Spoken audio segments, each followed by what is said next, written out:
I'm a couple minutes early, but I just didn't want to sit there and wait anymore for to get this going. Because the longer I sit, the more likely it is that things with all of the plates I have spinning will destabilize, and I'd rather not deal with that.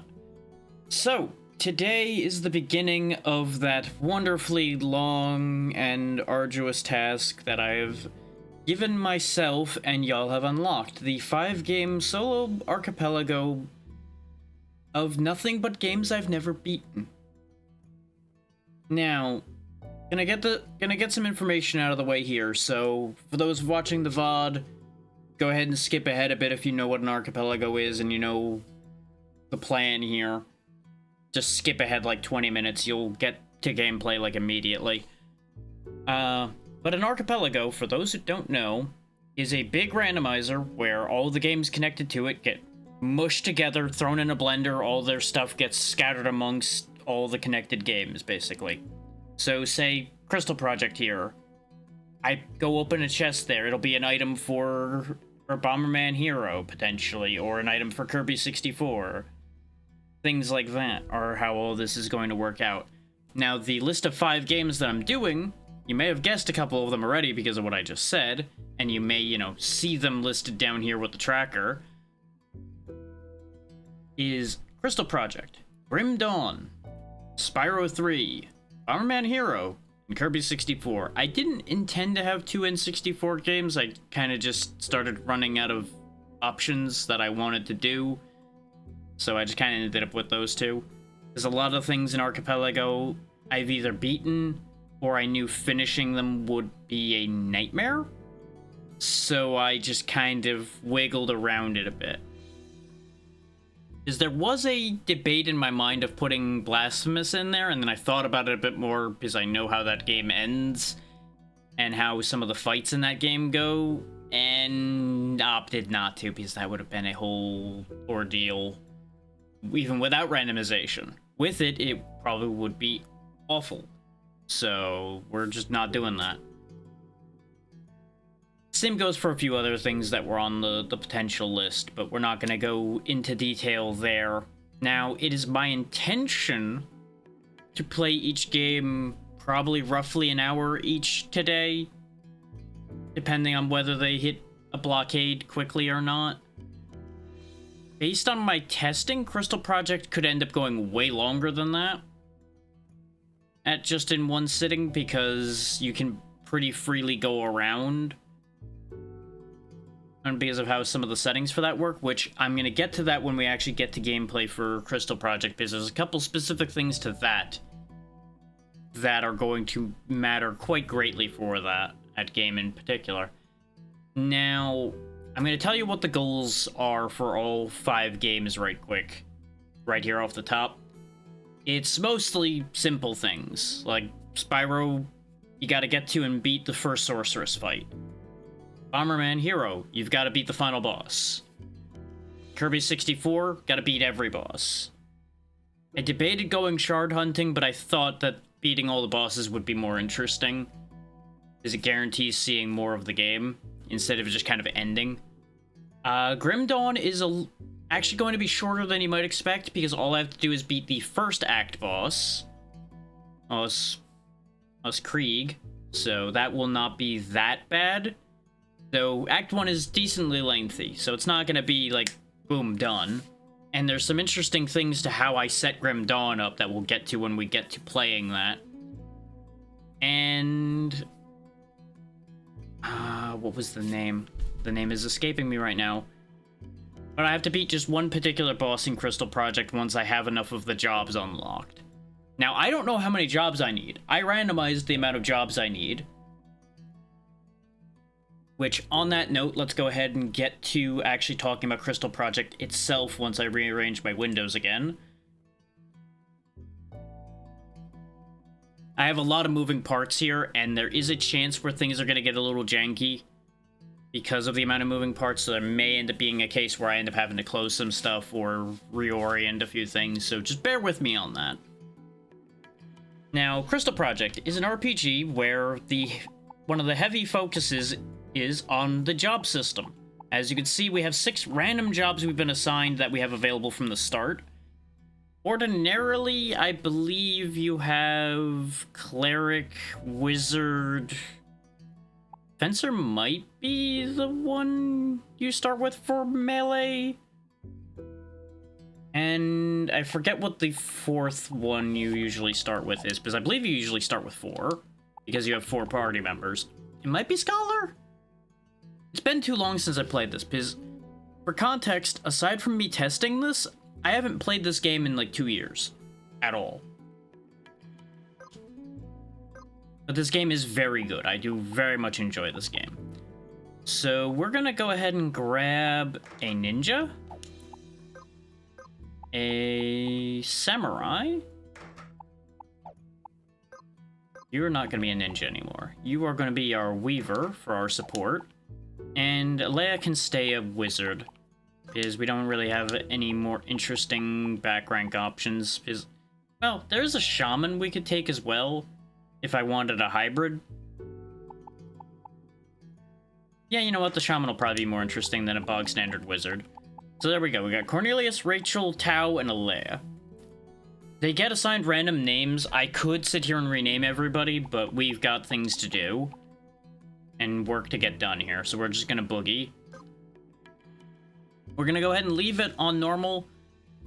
It says grinding should not be necessary, but there are gonna be situations involved that are gonna change that for us.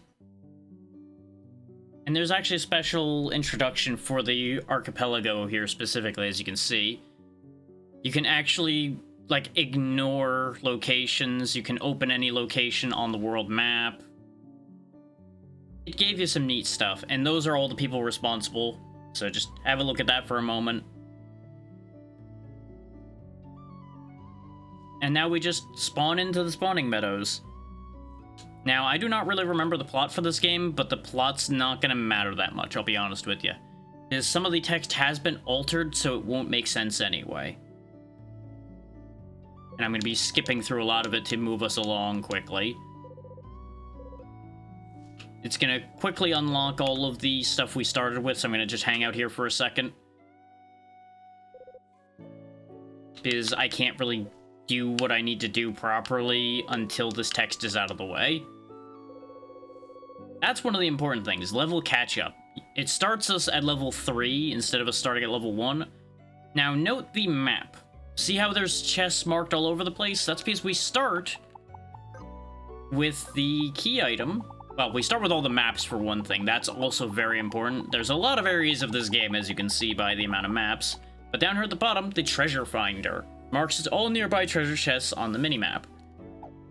That's going to be important because every chest is a check. We also have the Archipelago stone, which sends you back to your starting location in case you get stuck somewhere. And an unlimited use home point stone as well. Now, every job has an array of abilities they learn as they go, both passive and active, as you'd expect. That LP level underneath your regular level is where you get your learning points from in order to learn your abilities. It's essentially like job levels in some of the Final Fantasies. It's fairly simple in that regard. And you can learn stuff from any job, but I think you have to be in that job at the time. And obviously, you know, you get an array of equipment as you'd expect. Right now we're wearing very not adventurer things. Like, we've got a vegetable peeler that our samurai is using, for example.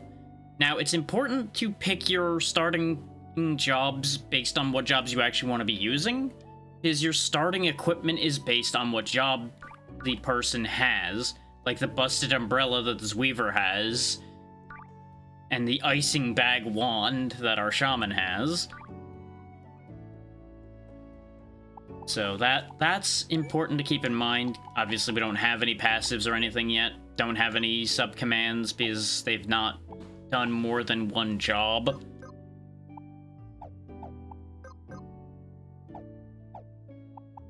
There are specific Archipelago pieces here, which, in particular, this enable sparks thing here.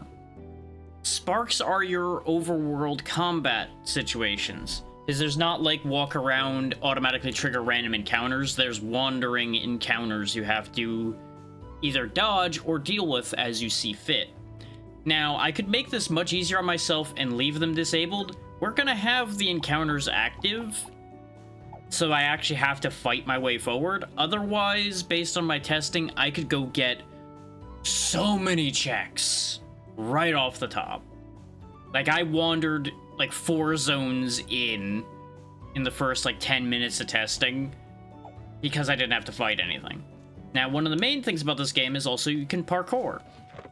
There's going to be a lot of parkour expected of us in order to get at these chests. Now, thanks to my testing, I know how to get to a bunch of the things in this beginning area, so we're going to go fetch those, like this cat that's up here, which it was in reality an egg for Spyro. We grabbed our own undersea crab from that first chest, as y'all saw. This game is pretty good about telling you what things are when you pick them up, so I'm not going to be calling everything out, but for the purposes of explaining, I'm going to call out a few of them, just so you understand what we're getting. And you understand how things connect. Lost Penguin for yourself. Now, we're going to see a lot of Crystal Project getting things for itself, because Crystal Project has a full 2,000 more checks than any of the other games in this set. That was a accident on my part. I did not realize just quite how huge the gulf was going to be. Yeah, we're going to be hopping around to a lot of locations here early on. As you can see, there's a lot of different ways to get around from place to place. You can even jump from lamppost to lamppost if you're good. Now, getting up to that chest up at the top, though... Oh, I remember now, I think. I think I can jump to this tree. And then jump from the tree up. There we go. There's a lot of jumping around like that. As long as you don't fall off of things like I keep doing. Sometimes it's hard to walk and talk, especially when you can't really see the ground around you too well. Well, because of the layering. Another Spyro egg. That's the other thing you're going to see a lot of, because there's a lot of eggs in Spyro 3. Which we do need a random amount of those to access the final battle, in addition to gaining access to the final area. So that's going to be important. Not as important as it could be since I have it set to random low, instead of the, I think it was 100 that I was expected to get. This is a spark. This is our encounter. But if I could just run it around if I want to. I could just keep avoiding it. But it's just a slime, so let's fight it.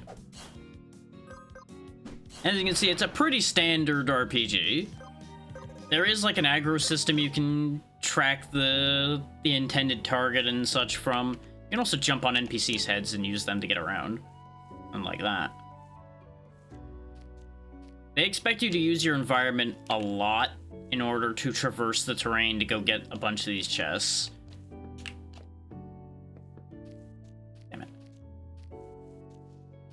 This is part of why I went to this first, is because, one, this is very interesting in how it works, and two, I anticipated spending a lot of time trying to traverse. There we go. These jumps are tricky on this particular tree because there's a lot of corner jumping that you have to do. Get Constellation Prize Egg first. Thankfully, you can get up here the short way by just hopping up there. Well, short way depending on where you are at the time, for obvious reasons.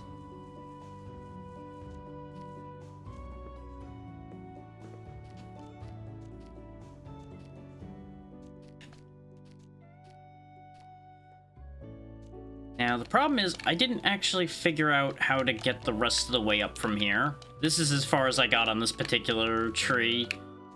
There we go. I kind of figured that was the jump, but I wasn't sure. And it was just an egg. I could have just left that thing stuck up in that tree.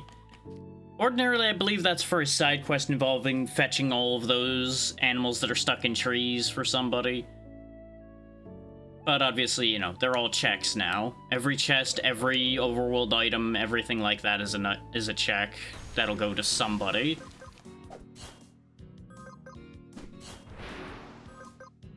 Now, this game does automatically restore your health and everything after combat, which is very kind. So, use what you got at all times.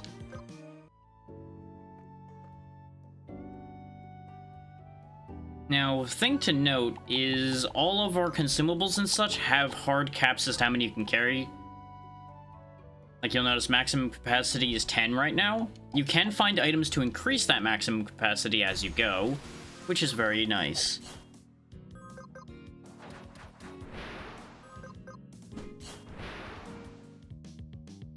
Take note as well of the fact that enemies had question mark health. The first time you encounter an enemy, I believe you do not know anything about them, and then as you fight them more, you start picking up the information, which is always neat. I think I can get to that chest, but we'll worry about that in a minute. We're just gonna kind of push forward for the time being, and if I need to backfill, I need to backfill.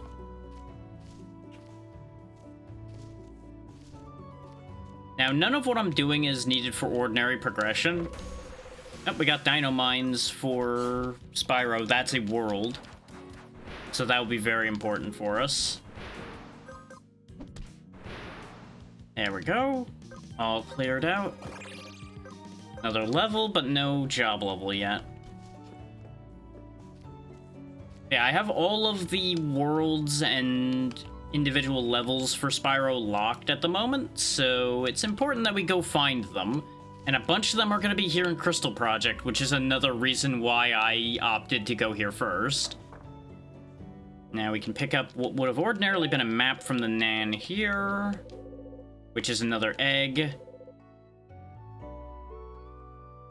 You'll also see a chest icon on people that'll give you an item as well, which is very nice. These are all shops. We don't need anything that they have. This is a home point, though. This allows you to save.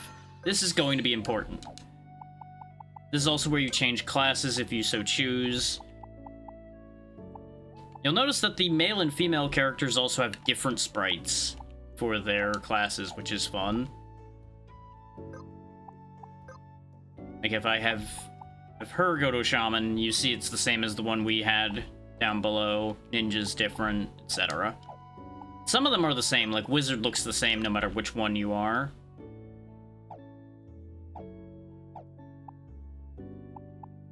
This is also how you change your sub-commands, which I do want to do.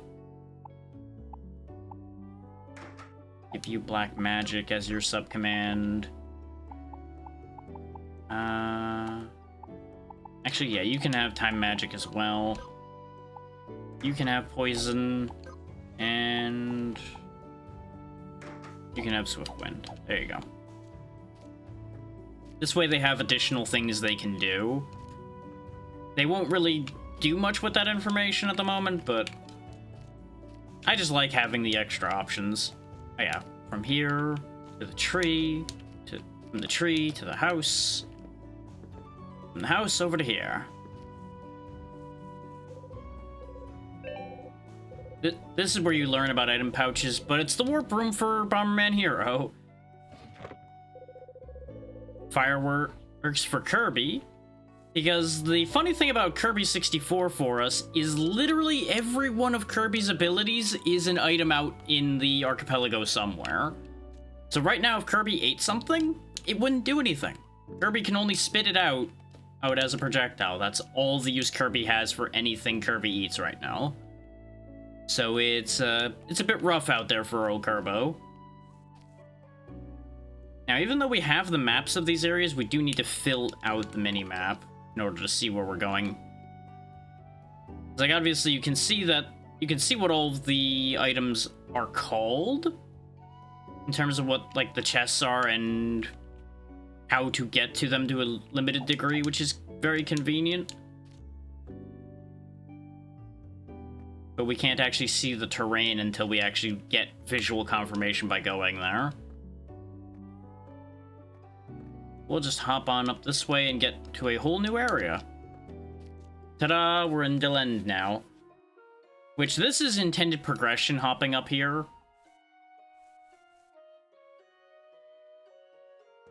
before anybody's like, wow, he's just breaking his way through immediately. It's like, no, no, no, no. You're supposed to come up here this way as far as I'm aware.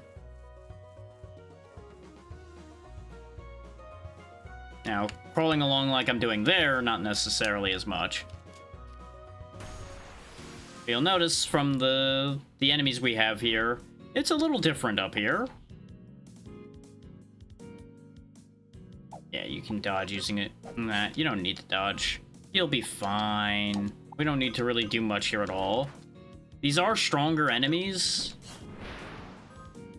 You'll notice how the lines from the enemies also change to Tau. That's because Tau generated the most threat.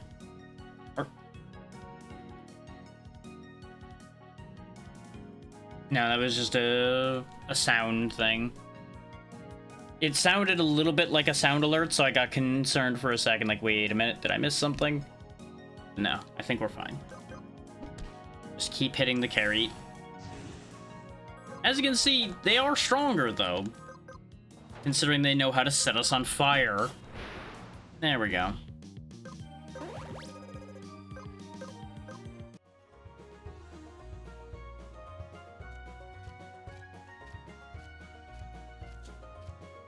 I like just hopping around to this tomb because it makes it sound like there's just a clap going along with the music.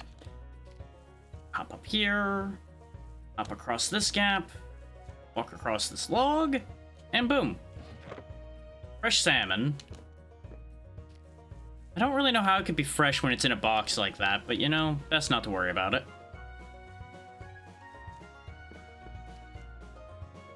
We are going to keep doing some fighting around here, but I'm trying to make sure to grab what I know how to get as quickly as I can as well. Like I said, probably only going to spend like an hour in each game at first.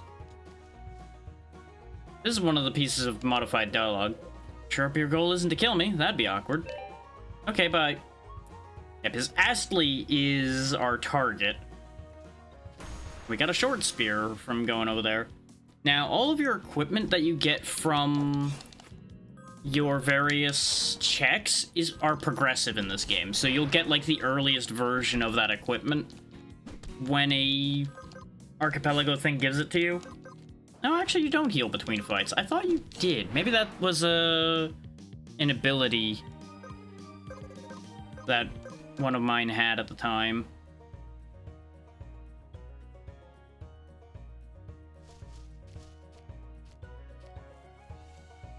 Yeah, we can sneak our way up this tree and scoot over here and grab this.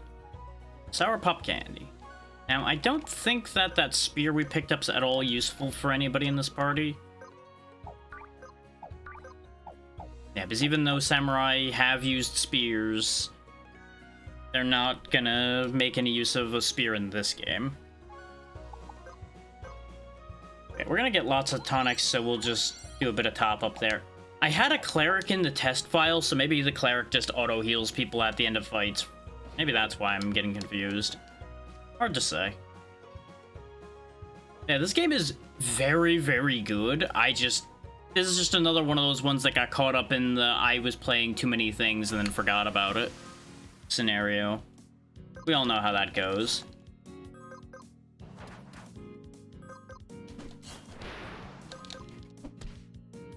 Bash our way through. I don't really have a particular reason to not be using our magic, but at the same time, I don't have a real reason to be using my magic either.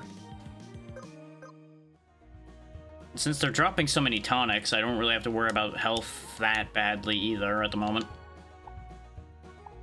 And we did pick up a learning point. Though Ninja looks like it's going to be kind of dead in the water for a bit, considering it doesn't learn anything till it has 3 Year 2 points. The skill trees are not randomized in any way that I know of. So maybe it is. I'm not sure. That one I'm genuinely uncertain about. Deal bonus damage per combo token on the target, never misses fire element. Basic fire element attack, basic wind element attack, better wind element attack. Okay. Take note of the fact that there's AP and MP as well. That is going to be important information in the future. Okay, Weaver learns delay. ET at battle start plus 20. I think that means they start their turns earlier? Because it does have like an active time battle system to a degree. I think that would end up being true. Let's see, you started with Bio, which can do magic damage. We could do Acid, which makes things do less physical damage as well. Get Drain, which does Lifesteal. Instability, which makes them hold on to a debuff longer. Shaman is looking to be less interesting than I had hoped, but it will be effective. So we'll go ahead and grab Acid. This way we have ways to weaken both physical and magical attackers, which will probably be necessary since we don't actually have any proper healing. And we'll learn Haste. 25% faster turns sounds incredibly good, especially when we combine it with slowing our enemies. Tinder Sheet for Kirby. That is another ability combo. Is for those that don't know how Kirby 64 works, Kirby can combine two abilities to make a new ability in that one, so it is quite important to pick up all the ability combos. Though I believe the basic abilities are separate somewhere, based on how I randomized it. Our Weaver is dead because I wasn't paying attention. Their nuts have been munched. It's a problem. It's a very big problem. Let's actually take these guys a little more seriously then, shall we? That was overkill. I don't know why I did that. Yeah, this is, of course, the catch to me being greedy and pushing forward out like this as fast as I'm doing it. It looks like the combo meter for the Samurai just makes the Samurai hit a lot harder. Because every attack's doing 98 after that first move was used. There we go. More learning points, more nuts. You're gonna love my nuts. One up for Bomberman Hero. That's gonna be important because Bomberman Hero is not easy. Okay, there we go. The bitter candy is a revive. I could have also gone back to a save point, but I'd have to actually, you know, get to one around here. So it would be a whole thing at the moment. You have 2 points now, so you could grab your first attacking ability. So sure, go ahead and learn Ice Seal. Though, there's a downside to using Ice Seal, because that's going to make our Samurai's attack weaker. So I'm going to have to keep that in mind and not screw that up. Actually, I could just get you Swift Ember and then I don't have to worry about that. There we go. Let's see.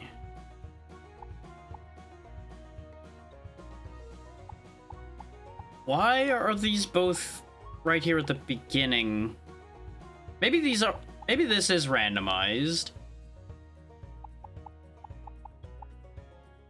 Some of this doesn't make sense how it's aligned, but some of it does. I'm really not sure, if you want me to be honest with you. Well, we'll figure it out later.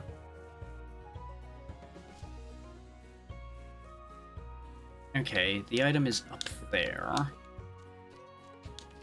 There it is, right there. I would need to get to that tree to my left or to that tree to my right, I think, to get up there. You do a corner jump from where that mushroom is, need be. Can't get into that tree from here, though. So it's probably like go from this ledge up here, down, jump to that, jump over. Or type situation. I didn't go over this way when I was doing this before. I went further north immediately. But I don't really want to go rushing further north right now because that's going to get really dangerous.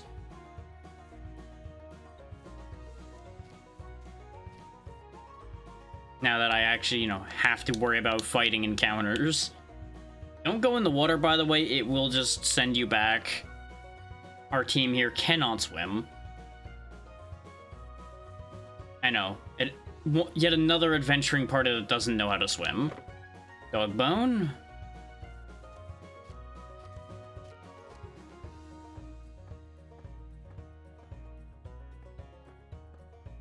Now, what I easily need to do is just keep following the road, but why would I do a thing like that when off the beaten track there's all kinds of goodies? There we go, we got a tonic pouch, so now you'll notice that I can carry a couple more tonics. Instead of only being able to carry 10, I can carry 13. Got some more nut munchers on site. Still don't know why you can't... Oh, I think it starts off on cooldown with cooldown abilities. And obviously there's a katana skill, so you can't actually use it. I don't know why I gave you that. Silly me. No, because these are... Oh, right, because... Yeah, I'm having to remember how game mechanics work here, so bear with me. Your AP starts at 0 and goes up. MP starts full and goes down. So you can't use things that need AP first turn a lot of the time. That's the ticket. But obviously, MP requiring things you can use right off the top, like fire. Or covering a carrot in acid. That fire spell also wasn't an AoE, and yet it acted as one. So I think the Weaver might just, like, have everything they do count as an area effect, which is fascinating. Which would explain why their arrows were also hitting everything. I thought you were gonna kill there. Turns out you didn't. Which is a direct inconvenience to my life. Levels all around. Obviously, Tao is going to be desynced in level from everybody else because of being dead in that one combat. As dead people don't get experience. Turns out it's kind of hard to experience things when you're no longer alive. We're also burning resources quite vigorously. Sweet pup candy. Hi, Chloe. You came to make friends. I'm sure you're gonna do a great job at that when you run away from them after asking if you wanted to be friends.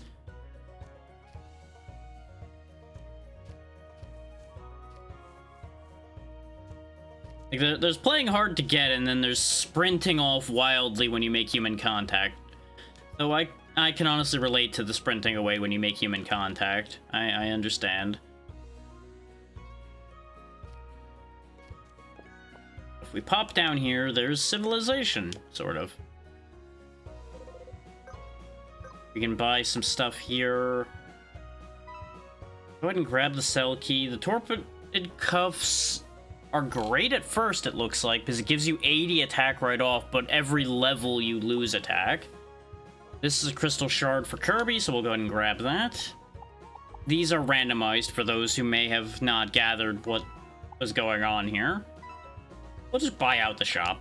We got plenty of gold, even though it looks like copper. Potion pouch, yes please. Phoenix syrup, yes please. Restore MP that's multi-target, yeah sure. More revives, more heals. Kirby's Stone, Spark, and Burning abilities, so there's 3 of Kirby's basic abilities right off the top. You'll love to see it. Extra life. If for Spyro instead. Also, I am a fool.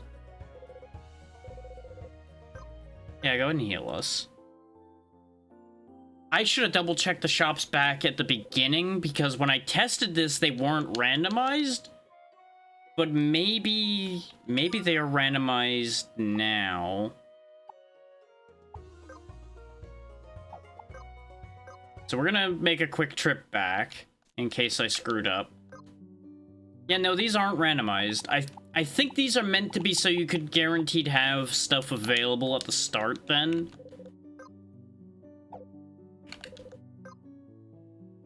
Like, you can buy potions freely and all of that good stuff.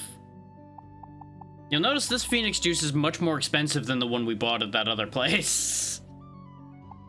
Is these, I believe, the prices aren't randomized? Because these are the same prices I saw when I tested this as well. You'll notice that there's also copper, silver, and obviously there's going to be gold as well. I don't know if it goes above gold to platinum or not. I do not remember. Oh, that would also explain why our ninja couldn't do what they're doing. They need scrolls. And apparently I can't buy them. Oh, right, it's silver, not copper. That's why. I will grab a couple more tonics, because they will be useful. Now, we can't warp back to that other home point because it wasn't set as our home. I sure did say gold, Tree Mosher. Welcome in. We don't have any, but eventually we'll have gold. We just need to make a lot more money before our copper converts to silver and then to gold. Right now, we're very poor. But hopefully you're doing well, did I? Just use this sign for parkour. Get up here. Nope. I'm hanging in there. Little bit confused at the moment because I've randomized everything and, you know, setting these up can be a little bit of a ride at times, but we make it work. Honestly, I don't even know what you would do with a gold bars redeem.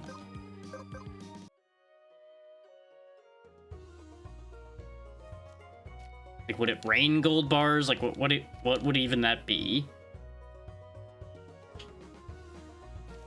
I mean, I guess it raining gold bars would be fun. Then I gotta make them, though. One problem at a time. Like killing these things.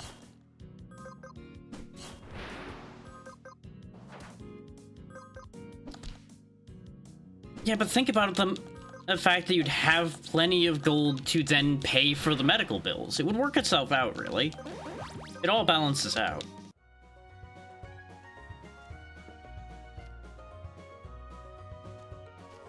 I didn't make the signs checks because I didn't see a option to do so.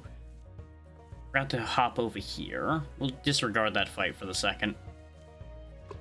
And promptly miss the jump. There we go. I think I can climb up to this chest from here. Oh no, we were here already from the other end. Right, there's more than one way to get to a lot of places.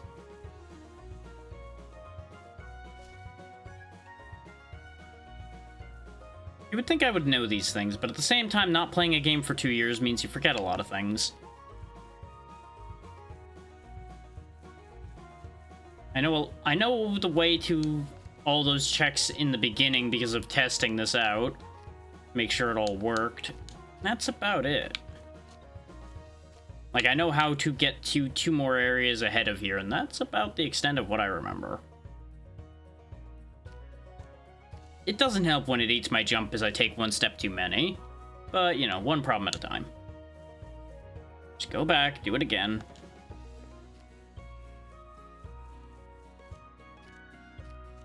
Not like I can use save states or anything, considering it's a PC game. It can be. After all, if you forget that you were hurt, then were you ever actually hurt? We got Death Garden for Bomber Drax, so Bomberman Hero has another stage to go to, because all the stages are sealed off in that game as well. Got a potion. Another home point. We'll go ahead and set this one, because your home point is where you go back to if you have a party wipe happen. So it'll be kind of useful to go back to a useful location. What do you actually have? We got a sandwich for Kirby. The not at all shady guy. Totally nothing to be suspicious of. This is more tutorial text happening. Mentioning the threat mechanics I was talking about before. Squirrel. You have 20% more healing if the target has more current HP than the user, so that's very good to give to a tank. An egg. Darkwood for Bomberman. Lots of defense, less evasion. We don't have a use for that because we don't have anybody that can use it to begin with. The Europa Stone. We could just go to the Europa Shrine, I guess. Sure, why not? Now, all the stuff I'm buying, even if it's for ourselves, are going to appear in the tracker over there, so don't mind the tracker flood that's going to happen when we go to shops. Electric Field for Kirby, Bear Trap. There we go, we finally got a Grim Dawn item. It's just literally free experience for Grim Dawn. I wanted to see what the text for it was going to be, though. Because progression items say that somebody needs it, and if it's not a progression item, they don't know what to think of it then. Yeah, this is an Archipelago. All the games that are mentioned in the Archipelago text are all connected. So, like, items are being sent from one game to the other, and everything in here's been shuffled. So, who knows what's gonna be where. We are out of money, though, so I can't actually buy that stage. Let's sell some stuff so I can actually buy the stage that I'm gonna need. Oh, that's funny. So the randomized prices are only randomized when you buy them. I can sell this Phoenix syrup back for a massive inflated amount. Yep, we're just gonna sell that so I can afford what I need. There you go. That makes it easy. Yay for breaking the economy immediately. Hello, not so suspicious place. Oh, it's a resting point. Okay. I thought this was some kind of like black market going on down here. Sweet pop candy.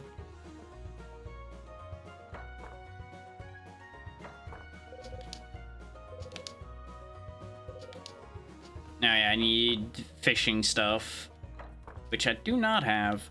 Yeah, I may as well reiterate this in case people don't understand. This is all one big archipelago, an archipelago being 5 games that are randomized together. So, in this particular case, we got Bomberman Hero, Kirby 64, Grim Dawn, obviously Crystal Project that you see here, and Spyro 3 all merged into one game in terms of where their items are at. So, it's gonna be a process to get through this. Pop candy. And we are particularly here at Crystal Project first because A, it has the single most locations by far, with over like 2,000 more locations than any of the other games, and a lot of them are easily accessible. So we can get a bunch of checks out right off the top and get everybody off to an actually functional start. Now, archipelagos are normally done with multiple people, but you can do it just as easily alone like I'm doing right now. Okay, fine. You want to fight? I'll fight you. It's just more squirrels anyway.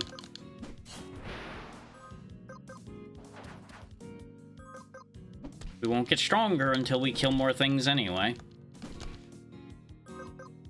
Or in the case of Tao, until we die more, apparently. Could you kindly stop getting hit so much, Tao? Tao has not listened to instructions. I could have done something about that, but it's funnier to let it happen right now. Because we have more revives left anyway. Oh, yeah, there we go. We had another one of those. Go ahead and just give you a bunch of these to get you sorted out. There you go. You'll be fine. It's a good thing nobody's allergic to those. Let's see. I want to get back over here, though, to get to the Pale Grotto. Because that's probably going to be the end of our easy access to things. That's also where our first boss encounter and our first crystal will be. Under ordinary circumstances, you unlock more classes by finding more crystals out in the world.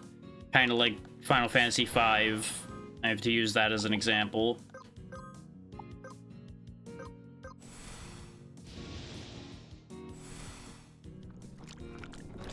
There we go. Now, as to which of the games we're going to hop to next, I was kind of waiting to see what checks we got to determine that one, and it's looking pretty good for either Bomberman or Kirby to be the next game we hop to. I was originally thinking of just going straight to Grim Dawn, but Grim Dawn's the one that's kind of going to need the least amount of things to happen for it to be able to do anything based on the settings I have. We're just gonna help them make their whole thing happen there. There you go. You have fun with that. We already bought you out. And save again. Now you'll notice it automatically makes it a home point when you save. Now is when things start to get more dangerous. Here in the Pale Grotto. First and foremost, though, we'll go snag this chest. Ice puzzle key for myself. Well, I'm going to assume that's going to be important. Oh yeah, the Archipelago tracker there also has everything color-coded. Purple is progression, so purple is almost always something important. Light blue is nice, but not important. For the most part. Your hobby is fishing, but not for fish. Uh-huh. You can probably figure out what she's actually doing based on that, and I'm not really gonna get into that right now.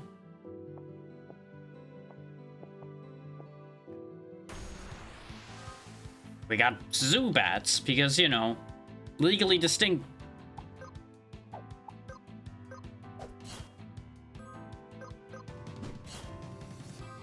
Take note of the fact that the samurai couldn't kill it, so, that should tell you everything you need to know about how strong these are.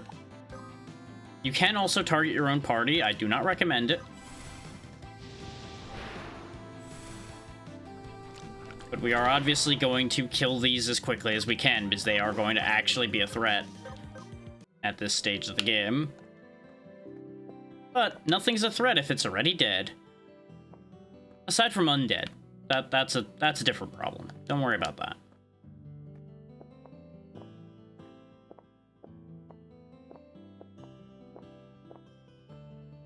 Missed. Oh no, he's gonna get me. Oh no. Oh, 3 of them. Huh.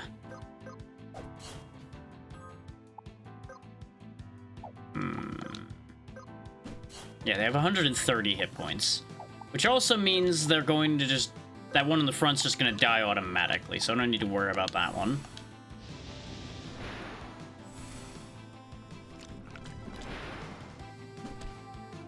Okay, not actually that much worse than the previous area. I assumed they were gonna scale up a bit quicker than that. We'll spend those learning points here in a moment. Okay, that chest is up above, so I'd probably have to go around for it at the moment. Another fight. Notice the sparks can jump, but they're not so good at following you across gaps, so don't need to worry about that right now. I did that because it would be funny to watch it fall in the water. We do need the experience, but sometimes comedy has to happen.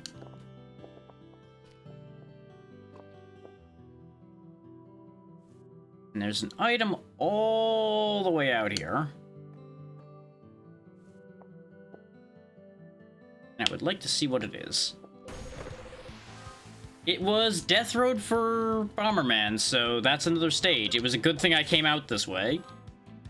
Hey, otherwise, we would actually have had to come back for that at some point, probably. Because even though our goal is to defeat the final boss of Bomberman Hero, rather, it is going to be a matter of finding a lot of checks scattered around the stages for the other games in order to be able to get access to said final boss, so it's a trade-off back and forth. Okay, that's their targeting at the moment. Go ahead and just finish that one off. Or miss. I guess missing's an option too. Why not? Right now, our Weaver is, like, the most effective character in this party other than the Samurai. Despite the fact that the Weaver is constantly dead.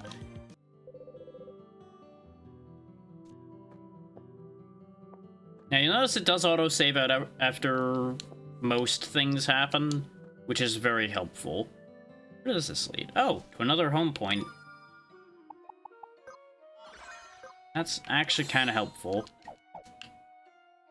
Also apparently an item out this way. I didn't actually go past this point when I was testing this. I went a different way when I was testing everything out. So this is all new to me. There's a whole lot going on down there, though, apparently.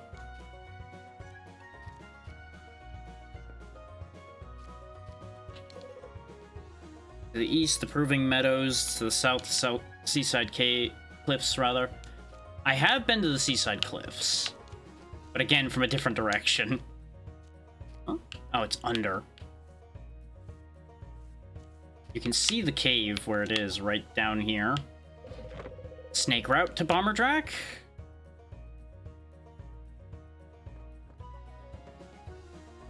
I think I was supposed to have gone down this whole long route down here to get to that, and I just jumped down to it instead. Well, welcome to Seaside Cliffs. Geokinesis to Kirby. This Cliff Wolf might kill us. I don't know if I'm supposed to be here at this point. Considering our damage is getting lower, I have concerns. How about you slow your roll, buddy? How about we just, like, make you not move as fast? That might be a good idea.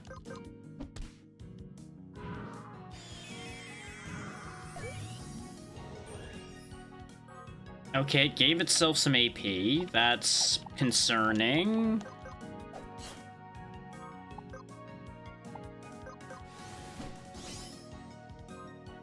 Okay, setting it on fire was not actually that effective, but thankfully you do get a free action, so you don't actually burn the turn using these. So I can just hit 3 times, for example.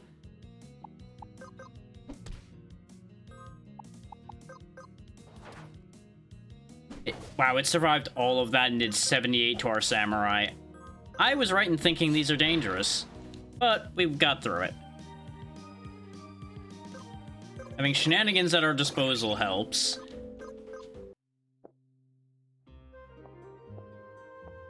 Now, I did not see an option to make enemies into checks, but that would have been very funny as an option. Like, every unique enemy encounter gives you another Archipelago item. Some games do that. And some do not. Oh, neat thing relating to Archipelago for this, though, there was actually just, like, an existing beta branch for this game within Steam for Archipelago. Like, you can actually just, like, opt into it by right-clicking the game in Steam, which I found very interesting.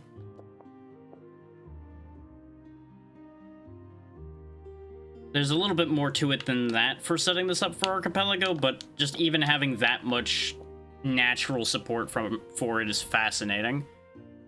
Soiled Den. I probably don't want to be here. But since death has no meaning in this game, as you just get sent back to your home point, not that concerned. Curious. That's water. I just fall down, go splash. This place was surprisingly empty. I kind of expected there to be a monster in there, considering, you know, it's a den. That is sure is a sheep. Ah, there we go, Banana Man. This is one of the victory conditions for this game. You could have had it be just get a bunch of clamshells and bring them to Banana Man.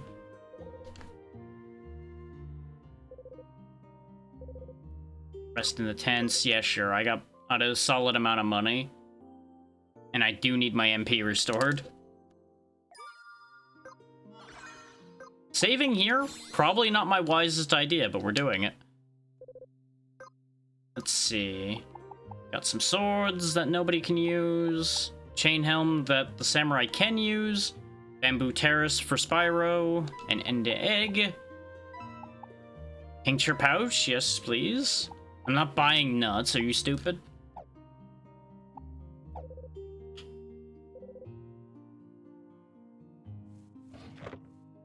Gaia stone, elevator part, and silver ingot. All of those for us.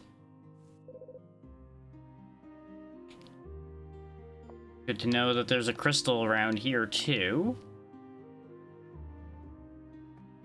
Now, I don't know exactly how many crystals there are, but there are apparently, based on the jobs listing down there, 18 of them. 18 jobs, that is. I believe most crystals give you a couple jobs?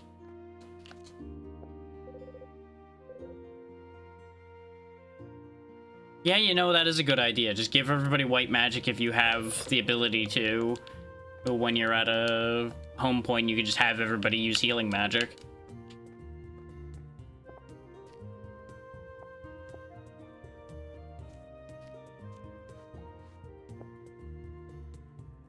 A hop, and a hey hop, and a hey hop. Actually, no, I do want to go this way because we haven't been up top over here yet. Look at that spark go. It really wants to get at us so badly. So I'm gonna get you. I'm gonna get you.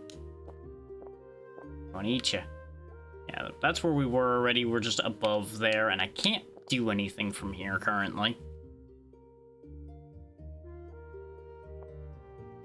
Like, at some point, I'm sure I'll actually play this game properly for y'all, because I do really like this game, and I would like to play it properly, fully at some point. The Archipelago is always a grand way to play something. Well, perspective can be a bit of a thing at times. Hi, I'm on your head. Oh, that's where I would have gotten some clamshells under normal circumstances. Okay. See what I mean about this game wanting you to do a lot of parkour for items, though? Burglar's Glove. Assuming that's something we do want. Chance to steal is increased. Never mind. We also never did actually put these items on. Here, Ninja, you can go ahead and have the Torpid Cuffs, because your attack is kind of behind the Samurai's anyway. You'll take the Giver's Ring because you do have more health than literally anyone in this party, though we don't have any healers, so it's not super useful. And like I said, we don't have any steal, so that doesn't matter. You have 2 points. You could get Earth Seal, which just makes them take more earth damage. We'll just wait and let you get 1 more point first. We could get Asura, or we could get Equipped Katana. No, I think you get that, and then you start building up points for Fury. These are both dead ends. Ooh, target's next action comes immediately. That does sound useful. Increase the status count on something, so I guess it would make a buff or a debuff last an entire extra turn, so that's interesting. And then you could do the same in the other direction. Yeah, we'll go ahead and grab Dust, grab Status Amp, and then we'll be able to get Fast Cast. Once we get Fast Cast, I might take them off of being a Weaver. Rewind and everything to previous turns. So like, hey, I just lost like 300 hit points. Now I didn't. Wait until immediately after its target's turn. Perform 2 actions in a row. Like, getting preemptive would also be nice, but I think I need both stasis and status drop for that, and I'm not... Oh, that also means I'm gonna need stability, if that's the way that works. We'll figure that out later, when we get to that point.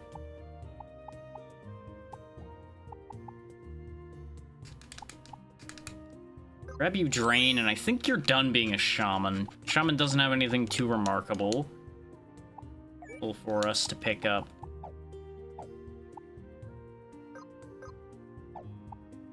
Oh yeah, take note of how the passive screen works as well. Apparently I can't look at that again. There we go. You have a set of passive points, so you can equip up to whatever your passive point count is in passives, which I believe is locked to 10? I don't remember. But you can do some very, very silly things with that, as you might imagine. Extra experience to Grim Dawn.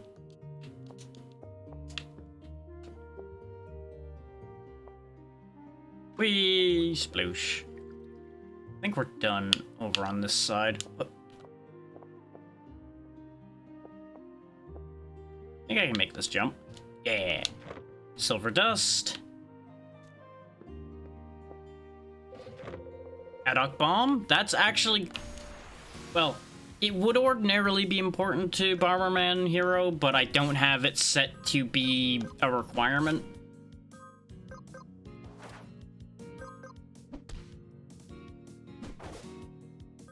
Well, I should say, it is still in the requirement list, but I've set it to random low, so it shouldn't end up interfering. Because that is one of the clear conditions at all, and it's one of the conditions for unlocking the final boss as well. So I wasn't sure if it was actually going to still be a factor, so I just made sure it was kind of low, so that it wouldn't be a blocker. And there's the automated Archipelago text for anybody that missed my explanations about Archipelago, including the list of games. Because again, people might miss me explaining that, so every now and then that'll just pop up on its own to give you all the information you might need.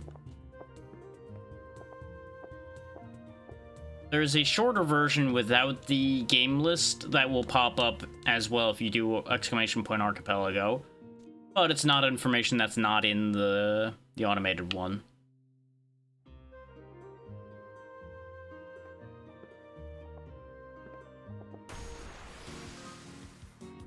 We've got a new enemy now. Ow! Concerning.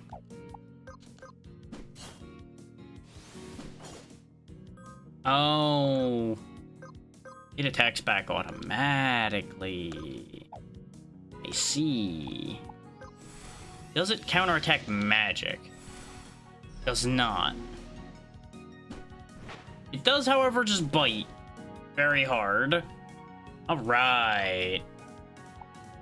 What that means is melee people stop attacking that. Leave that to the mages to deal with.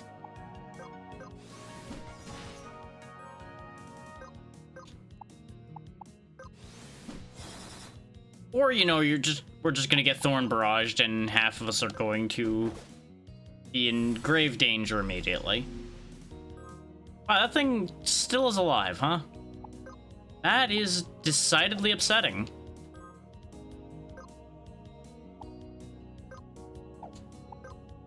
Go ahead and just kill that. So at least we have one less thing to worry about. You can just spam that, huh? Okay, it's in red health. You know what? Risk it.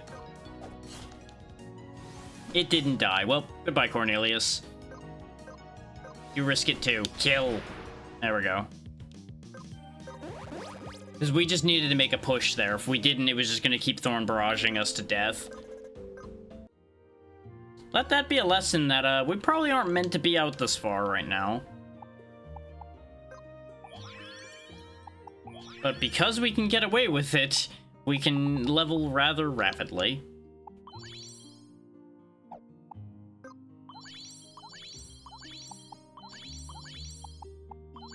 Now, it is not my intention to get this done today, just to be clear.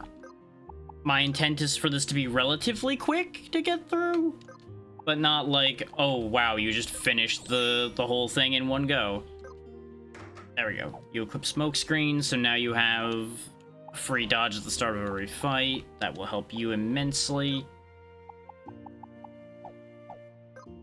Menus are freaking out a little bit, but I think that's because of Archipelago and the modding and such. Yeah, you're definitely saving for Fury, so you can get the AP to keep doing stuff.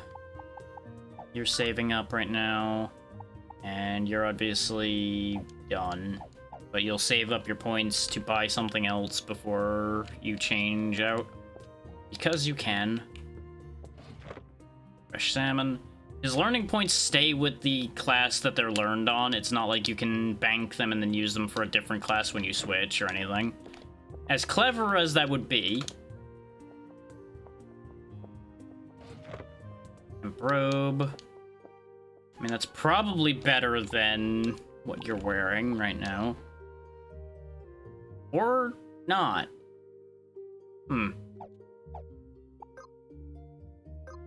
don't really understand what the point of some of these items is.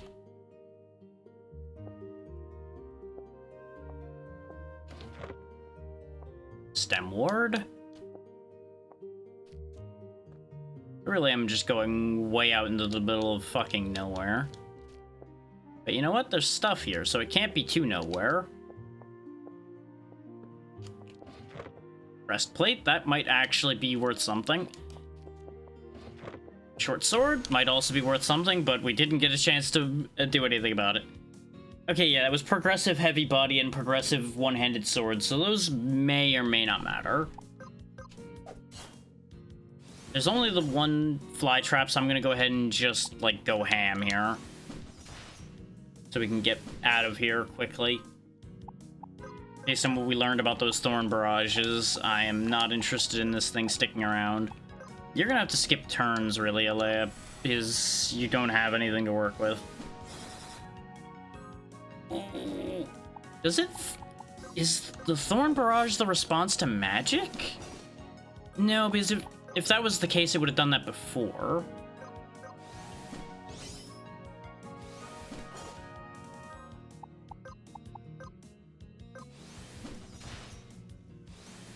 So maybe it is still the case. It's hard to say. Yeah, you're gonna get eaten alive by thorns. Nope, it's just doing Thorn Barrage. And we lose.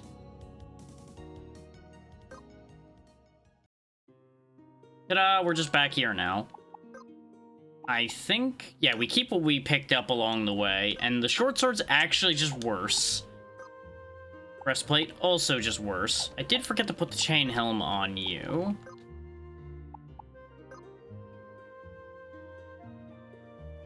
You do lose the 1%... Wait, why is that saying that's better? They're the same... The chain helmet's actually just worse. What? Because you lose the 1% less ice damage with the chain helmet, so that's just... What? I don't understand.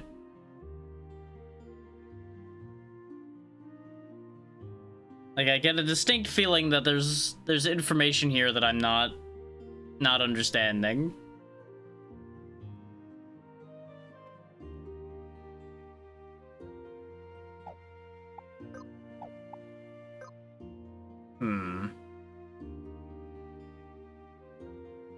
Right, that's why there was more than one effect there, is we have Earth Element on our attacks from that. Okay.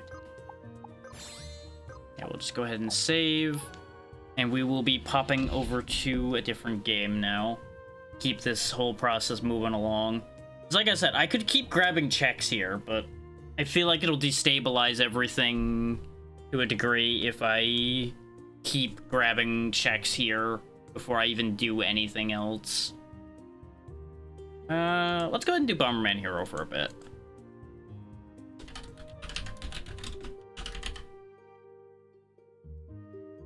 Now, the volume adjustment may be a little scuffed in some of these.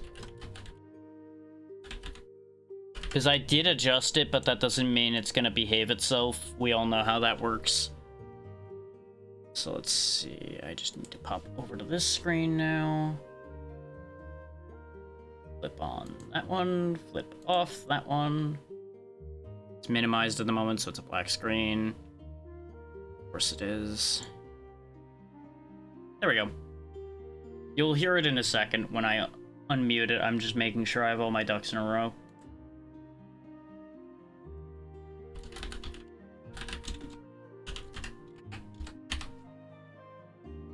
Make sure people understand what's being played, even though it's listed there. People don't read.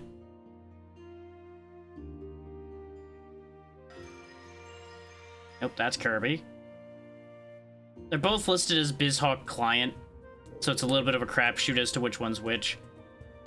There's a bit of a lag on my volume mixer at the moment, because certain things about this computer are just very upset with the amount of things I have open. So it takes way longer than it needs to get the audio switched. So just bear with me on that one. Come on, computer. I know you're bad at this, but just scroll over. There you go. No, you passed it.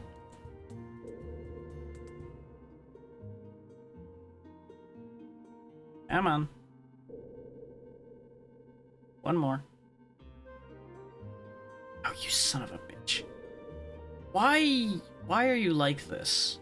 Why are you so fucking laggy? Like, I clicked over once and it jumped like 4 times for some reason there. There we go. That's all I wanted. It was just to switch audio. I don't know if it's Grim Dawn or what that's making things kind of upset as far as that goes. There's a lot going on, like I said, so it easily could be any of these that are making the computer have a time. And none of my resources are like overloaded or anything. It's just really grouchy with certain aspects of things. Let's see, what stages do I actually have right now? Got Battle Room. Got Darkwood. And got Fog Root on the first planet. So let's do those first, and then we'll worry about the other planets afterward. Now, how Bomberman Hero works is it's actually another platforming Bomberman game, kind of like Pocket Bomber. We can drop bombs, kick bombs, throw bombs. You actually have a spread of throwable bombs as well. If the frame rate seems a little off, that's because it just is. It doesn't emulate the best. But obviously for Archipelago, you don't have much choice. Now, these radios are all checks. They're ordinarily tutorial things. Progressive level to Crystal Track. I'm going to assume that that's just a free level pull up for the party. So that's nice.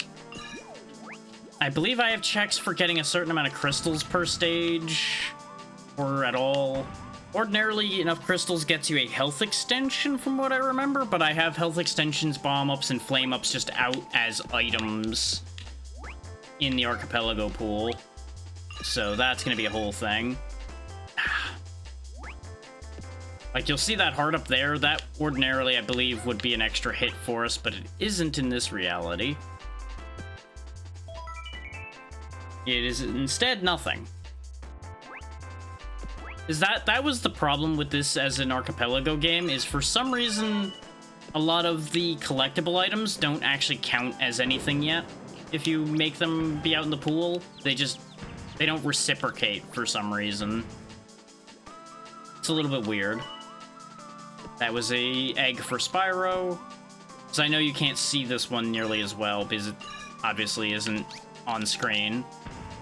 And the tracker's not the easiest thing to read.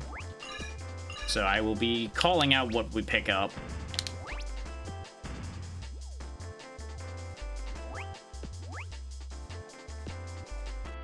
There's our exit from this area, but we're obviously going to be doing more before we go anywhere. Oh, that's right, I blast these open, don't I? Yeah. This one was a mistake to open. And it was just another egg. Come on. You need a little bit of room for Bomberman to place a bomb at his feet. Or, you know, you're just not going to decide to do it now. There you go.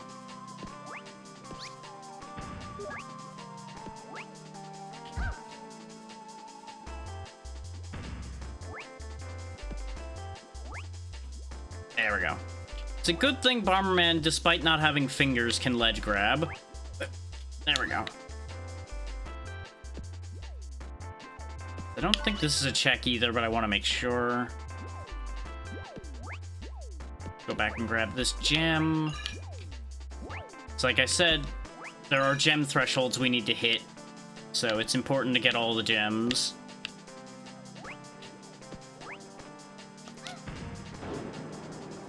Including these fancy gems, which are worth extra score. I don't know if they specifically matter, but I'm grabbing everything to be on the safe side. Now, where was that other blastable spot? I think it was back before this, wasn't it? Yeah. Another gem.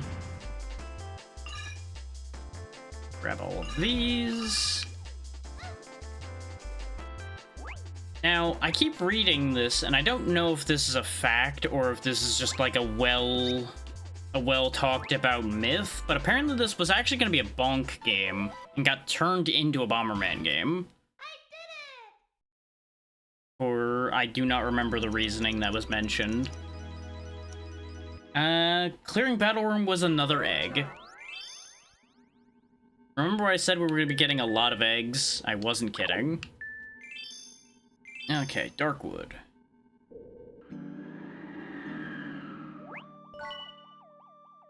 Silver ingot for Crystal Project. The fact that we didn't get any bomb ups or flame ups or anything from Crystal Project is a little upsetting. Oh, this is just the exit of the stage. That was extra experience for Grim Dawn. You know, a place like that giving me something for Grim Dawn just feels so fitting. I think the clear score also is a check for this game. And obviously, you know, we want to get the other items that are potentially in this stage. So we're coming back in here for obvious reasons.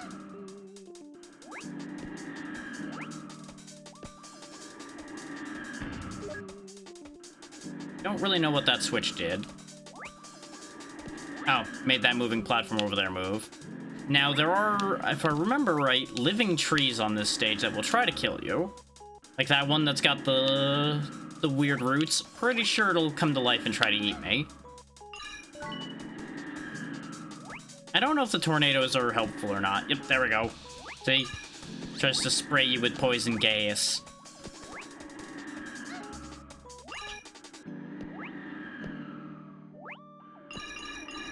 I remember these things like really messing with me when I played this as a kid.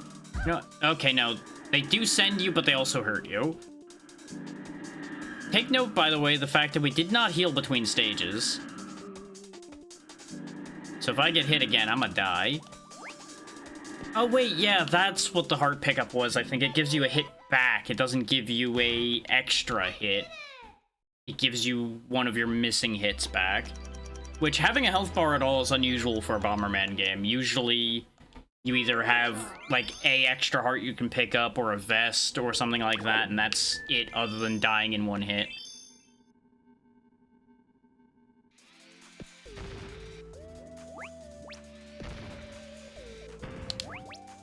We got guys riding around on hover or segways. Got a very happy E-Cloud that wants me dead. Please. Okay. I was very concerned that I had done a thing that got me stuck, because it wouldn't be the first time I've done something like that. And we're dead. I didn't expect that to fall towards me. I thought it was just going to fall forward. Thankfully, as you can see, you just start back up here. Right where you left off. Now, ordinarily, I believe it resets all your power-ups when you die. Thanks to Archipelago, we don't actually have to worry about that. We obviously don't have any right now, so you won't see that demonstrated at the moment. But for later on in the game, that's going to be huge. Because I remember that being such a problem when I'd played this when I was young. Constantly just losing everything and being like, well, guess I can't do shit anymore. Gotta go get stuff again. These make big boom. You gotta be careful when you set them off. Yep. One of the other bombers has assisted. Very good, very good. Oh, that's a hole.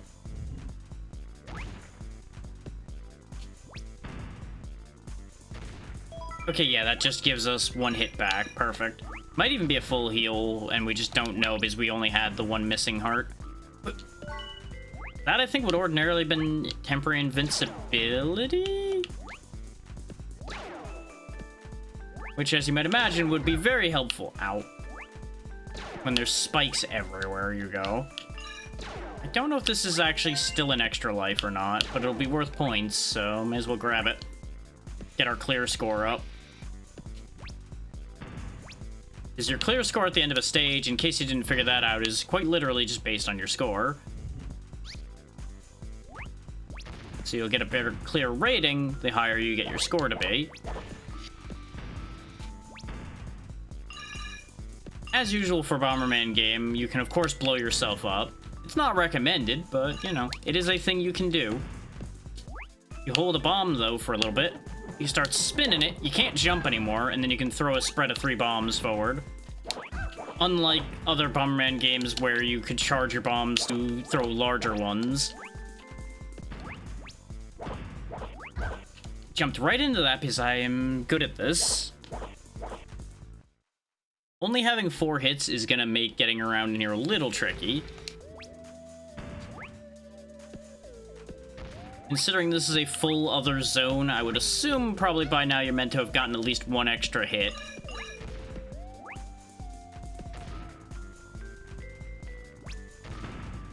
Want that radio so I can do the thing. Choo. That radio, by the way, not actually a check at all, apparently. Just gets you the help to open the path. Grabbed all these things at least once, so I'm not gonna worry about grabbing them again right now. We're just gonna boogie.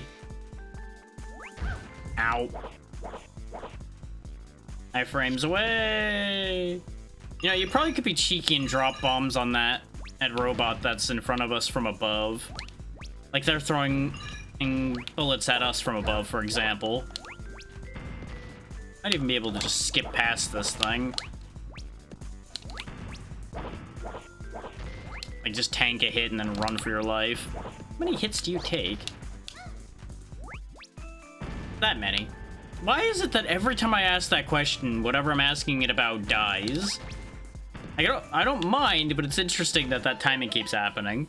And that was the end of the stage. Okay. That was just another egg. God damn it. Now, we're gonna have one little weird thing that's gonna be happening. I don't actually know where the other stages we picked up are. Like, what planets they're on, so I'm gonna have to sit here and keep clicking planets till we get the right one. And it's going to send us back to planet 1 every time I get it wrong. See, like, now we're magically back at Planet Bomber. There we go, Warp Room is Primus Castle. Oh, that's where Versus Nitros was as well. I picked that up in testing, and I was like, where is this stage? Because I couldn't find it. Now, as you might imagine, this is going to be a much harder stage than anything we've done up till now. Stop it with the loud alarm. Die. That is a big explosion. Now, based on this being called Warp Room, I'm going to assume there's like a teleport maze involved in here somewhere. Oh, and there's traps. So of course there is. Just ran that bomb into his face. Oh, his tail's going. Everything in this place explodes. Wait, no, I wanted that. Oh, that's a big bomb. Gotta go! Oh, I guess that's one you have to, like, open? Or wait, no, I think there's abilities you get, because I remember there's push block that I ended up getting, or something like that.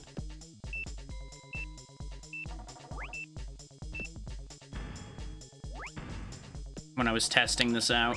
Whoop.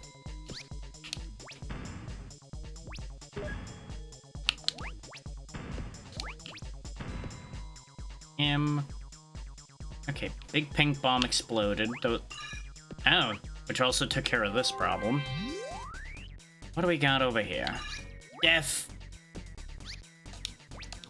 Angry slimes.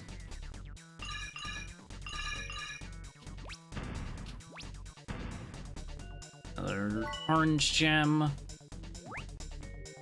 How do I get anywhere else, then? Just so you know. The other teleporter just takes us back. Oh, wait, yeah, I can make this jump, can't I? I'm on top of this. Hey-ya! There we go. Still not used to Bomberman's jump height yet. Ah, there we go. We have wall phasing. Now I presume I go back and go touch that other thing. It's down here, though. Oh, this is back to the beginning. Perfect. And I died because I jumped too early and hit the ceiling. I was just wondering whether those panels on the floor were going to kill me or not. Turns out they do. Now we gotta do everything again.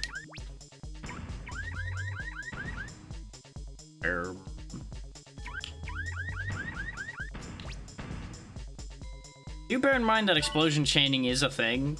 So, like, when I threw my bomb at that guy, after he had already exploded, it chained and made it another explosion.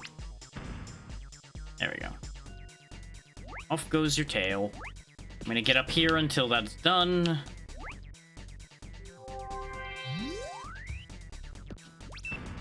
Get out of here. I do not remember this game having such a rough frame rate. Like, it didn't run great, but I remember it being smoother than this, so I'm 90% sure that's an emulation issue. Because even when I was running this basically by itself, it was still having some struggles.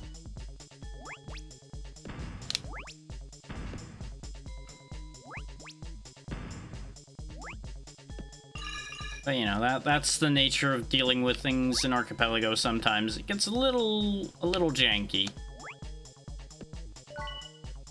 That was a gold ingot for Crystal Project, so... not the way to the end of the stage. Probably this floating platform, though, leads to progress. Yeah.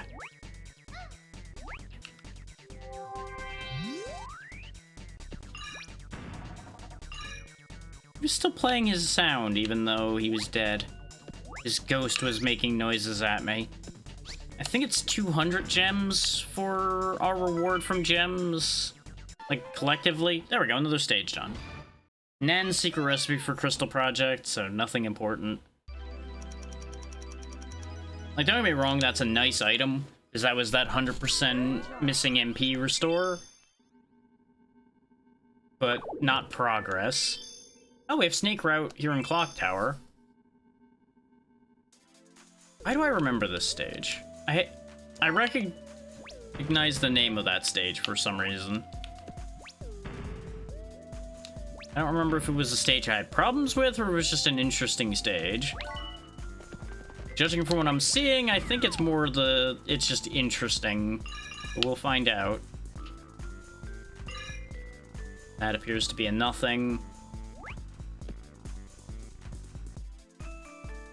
Yeah, Bomberman Hero, just to follow up on me mentioning that I'd grown up with this, is probably one of the Bomberman games I played the most back then. Which some people would consider heresy, considering, to my knowledge, Bomberman Hero is not one of the well-liked Bomberman games. Probably because, you know, it is so different from your average Bomberman game.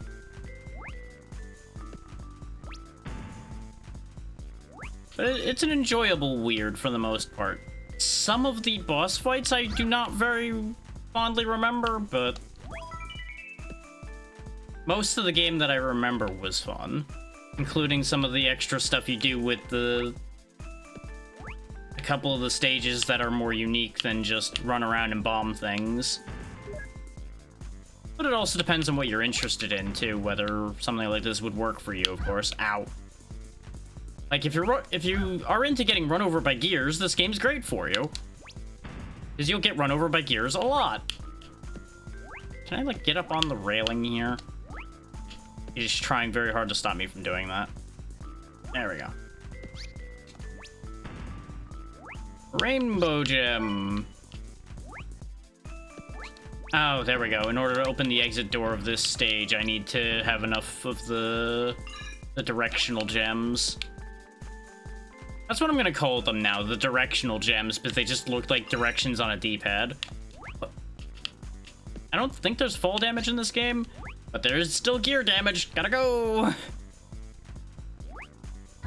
I think the button we pushed over here, though, also activated this platform right here. The catch is gonna be I'm gonna have to get back up without dying. Because we gotta now get back up to the door.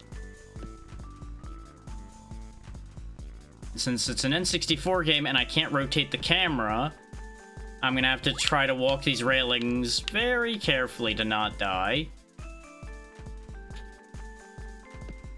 I'm so glad I managed to save that.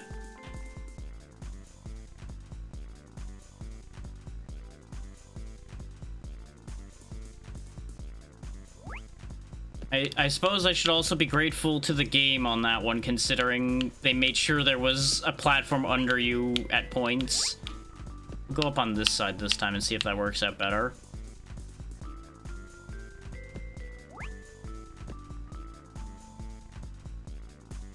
I'm just going up, like, the whole railing, because I couldn't remember exactly when those gears came out. So I'm like, let's just go around entirely. I did it! Okay. Wanted to double check to make sure it was capturing properly. Don't mind me. Good job. Actually got a very good rating there, too. 5 is probably the highest we've done so far. I think we've got another stage or two. Nope, not that one. Because we picked up a decent amount of stages. Yeah, Death Road and Death Garden. In the Death Pyramid. You think there's death here? There might be a little bit of death here. There was a Crystal Shard for Kirby that we picked up, and a Progressive Rapier for Crystal Project, so that's actually very good.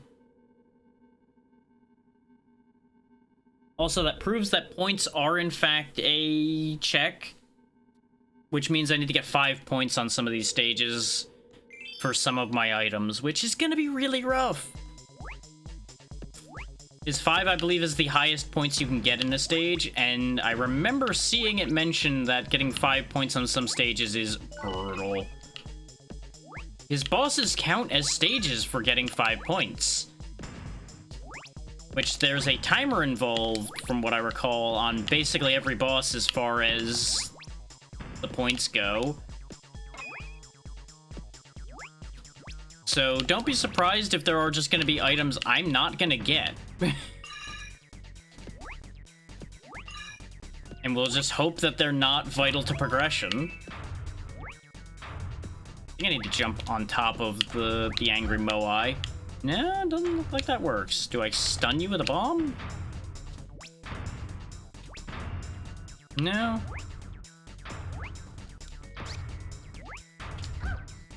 Well, we're dead.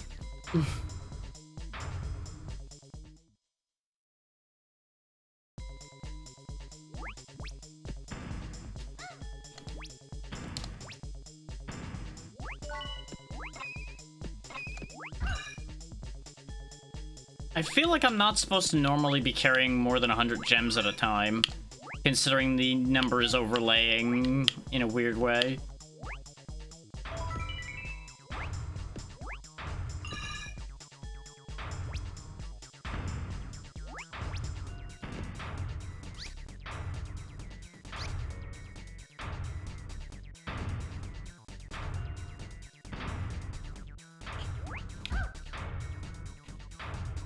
How does this work? Because I feel like I'm supposed to do something with this guy, but I seem to be failing at every turn.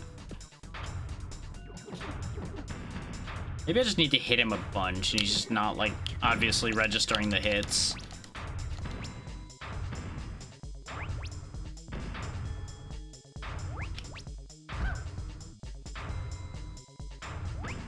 No, that doesn't seem to be the case. Maybe I need something else before I can do this stage, because it doesn't seem like this is working.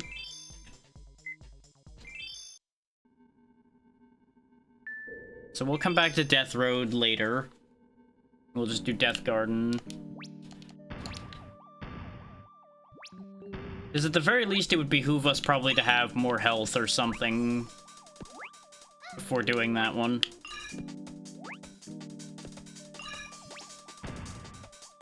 Oh, right, the barrel has to activate before I can hurt it.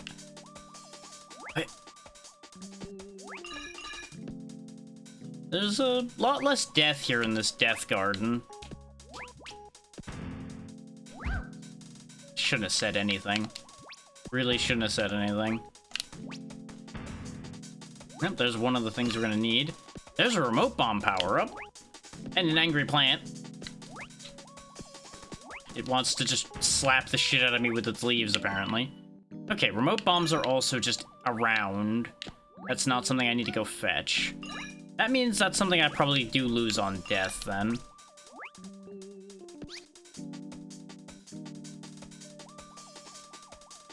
Yeah, there we go. I had to figure out what button to press to set off my remote bombs. Flame up that I can't use. Ow. Man, I'm just running into these guys. I can't even blame the game for that. That's just me recklessly running around and getting myself in trouble. Now, the good news about remote bombs in this game is they're still contact bombs, even though they're also remote bombs. So I can just throw them at my enemies and they'll still do the job. Or I can, like, air burst them, which is very nice. I remember doing that a fair bit when I played this back in the day. Oh, I must have gotten both the plants that were circling. Don't trust it.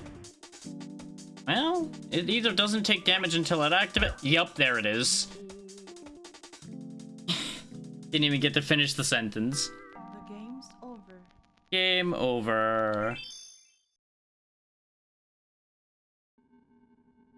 Thankfully, game overs are not that punishing. As you can see, it just kicks you back to the menu. Do I have any other stages?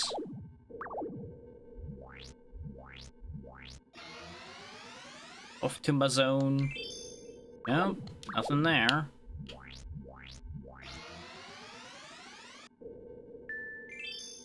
Nope, nothing there.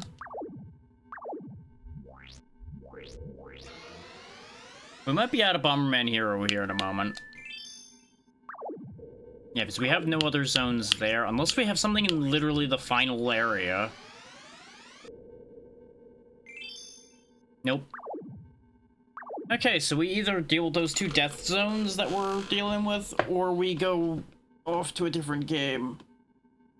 We got a decent bit of checks, though. We picked up 1, 2, 3, 4, 5, 6, 7, 8, 9, 10, 11 items in this little half-hour jaunt into Bomberman Hero.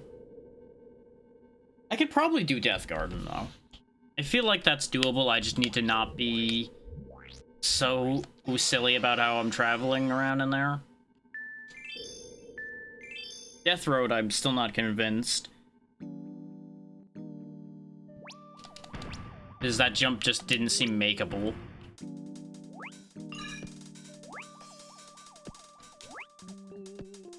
Oh, notice we lost all our gems. That's the serious punishment from a game over. Considering we've learned that, you know, 200 gems are required in order to do some stuff. So, that's gonna be a complication.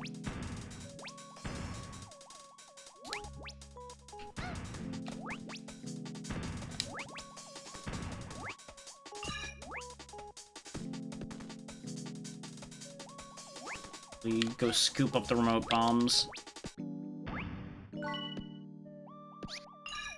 Oh, no, I did just pick that up. I was like, oh, it kept the gems, though. Interesting. The exit gems, that is, but no, they didn't. Ran right into this guy again, because I am still not paying attention when I'm walking through those plants. Don't you adjust your pants at me. Perish.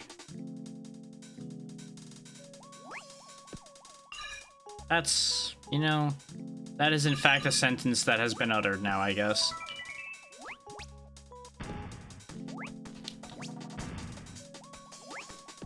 Just pooed out a bomb because I got concerned.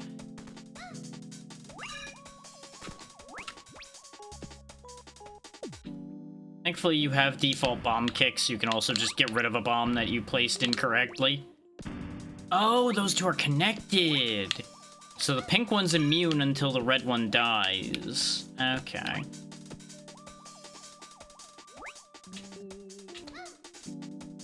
There we go. Just cut the jump a little short, and then I avoid the Pharaoh's curse. Didn't take your slab. Leave me alone.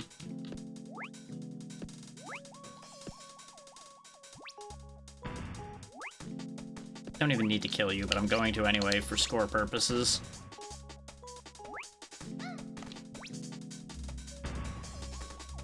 Ah, the delight of the remote bomb landmines.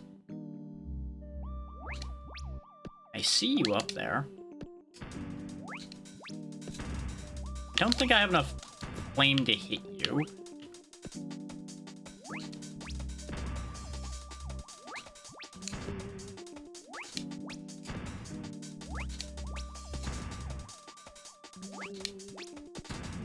There we go. I don't know if that was worth doing, but it upset me that he was there.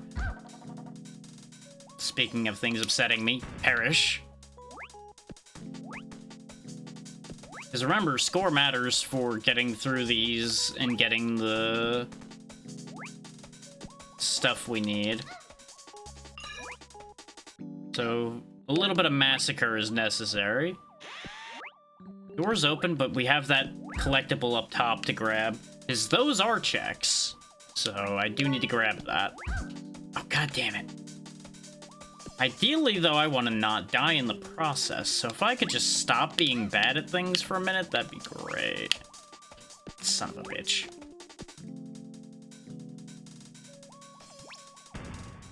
That's what you get for being weird in my general direction. It may be worth my while to bail out of the stage so we don't lose my progress. He says as he continues to go into more dangerous territory to go get a collectible anyway. Thankfully, these don't reset super fast, so it's fine. I think we're good now. There was a bot. Oh, god damn it. Okay, we're leaving so I don't lose the score and everything we had. Tall stand ring for Crystal Project. I don't know what that does or what that means. Now that we don't need to worry about the level clear as much, though, and we can grab the health pickup again, we will go back and try to do exactly that. You'll notice we lost a remote bomb when we left the stage. So we can quickly go snag that again.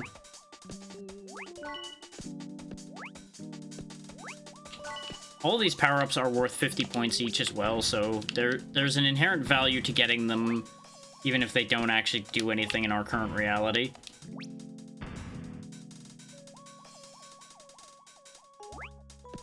Hit it with the gems and everything, which we could try to get a better score to try to get the 5-point thing. But I think that's a problem for later. Like, if we know we need the stuff from points, for example.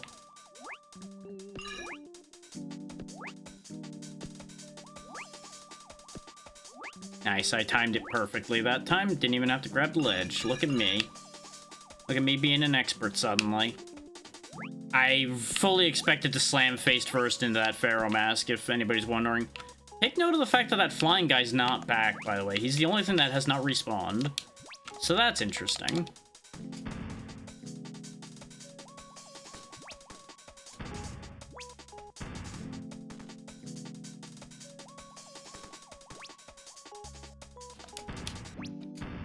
There we go. Just so it doesn't mess with me on my jump here. Except I jumped way early because I'm so good at video games. So pro. This video game is in fact about me because I'm so pro.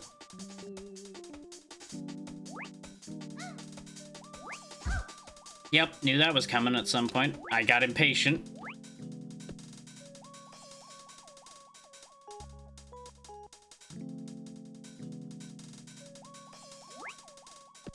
Like, I could blame the frame rate, but let's be real. That was all me just not wanting to wait. Like, first the falling down was my fault, because I didn't want to wait. Then it was a matter of I just didn't want to wait on the other part, either. It was a whole thing. Oh, no, the flying guy's here. Okay, never mind. I don't know what I'm talking about. So as we've established yesterday, I never really do know what I'm talking about. I just say things confidently and people believe me. Like, sometimes I know things, but most of the time, I'm relying on memory, which is not going to always tell me the truth. Which is why I always tell y'all to verify anything I say. Progressive medium head to Crystal Drac. Can't even be large head. Gotta be a medium head. And I guess that's fine.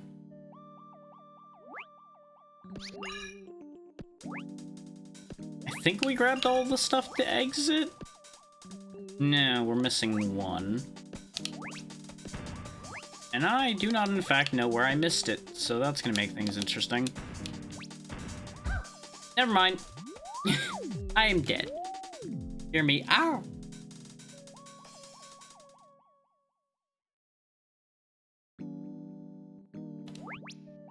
Well, we don't need to finish this stage because we grabbed the thing. And we had already finished the stage once.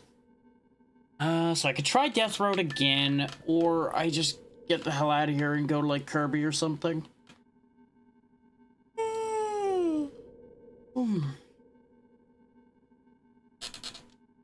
It's an interesting situation to find myself in, really. Because we have no other stages. I was kind of figuring at least a stage would be buried somewhere. We could also try to do some of these easier stages and get 5 points out of them, though. To pad out to the hour for this game. Let's try to get 5 points in Battle Room. Battle Room is, like, the literal first stage. If we do everything here, we should get the 5 points. I just skipped a bunch of things in here because I didn't have a reason to touch them.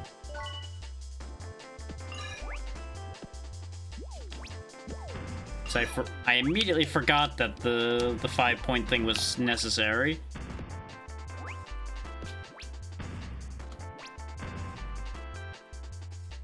Might also mean that I have to kill the little guys that spawn, too.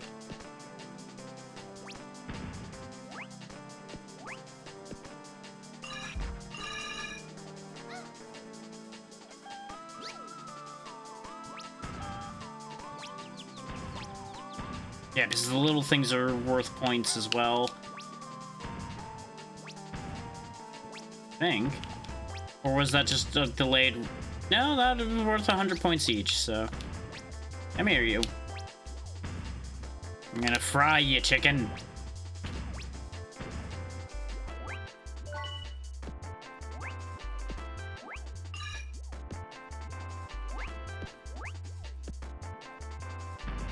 Kaboom.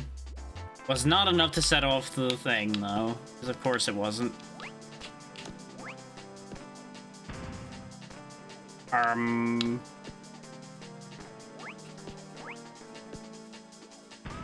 There it goes. We managed to make it work from further away before, but not this time, apparently. I do need to set it off one more time to get that blue crystal if we want the 5 points. Yeah, there we go.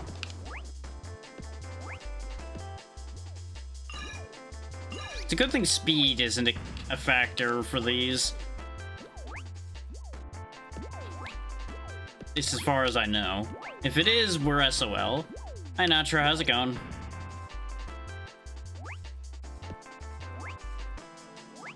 Yeah, there we go.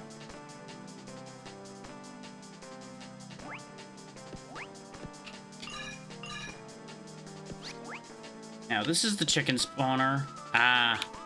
Well, hopefully it's at least going well, even though it's busy.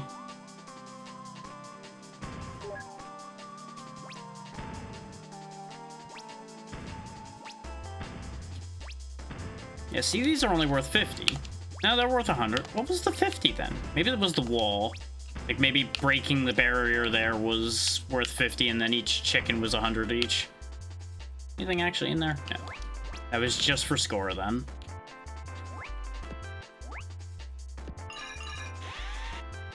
I don't think I missed anything. So that should be full 5 points. We'll find out.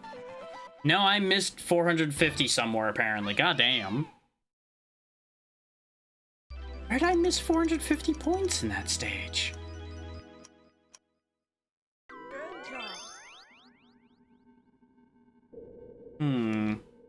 Well, we won't worry about that right now. I'm not gonna sit there and bash my head against that right now. Let's try to make sense of how to get more points out of Darkwood, because we only got 1 point, which means well, then again, there was that higher section we needed to get tornadoed up to. And I just didn't have the health to do it.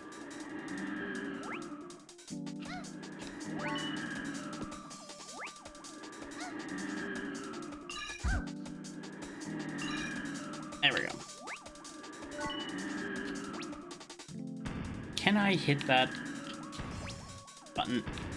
Not without falling off, apparently. Well, I said, hey, hop. That's the wrong way. God damn you. Stupid fucking tornado. Hiya! Oh, really? These tornadoes are so fucking unreliable.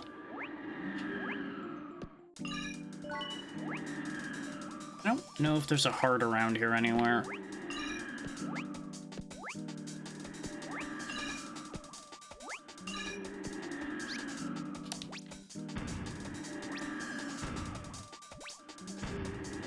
Yeah, these guys take multiple hits, which is part of the problem.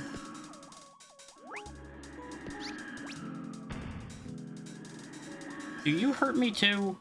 No. Okay, so it's only the red ones that hurt me. Grab this check then, because we didn't grab that before. It's one of my own one-ups. Okay, that's good, I guess. And we're dead. Hey, you know that one-up I just got? Well, it's gone now. At least we're back to full health, I guess. And we've learned, don't touch the red tornadoes. We don't actually have to.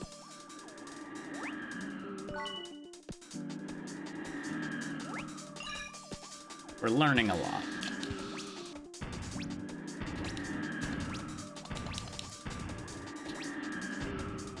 There we go. Well, relearning technically, but it's been so long since I've played this.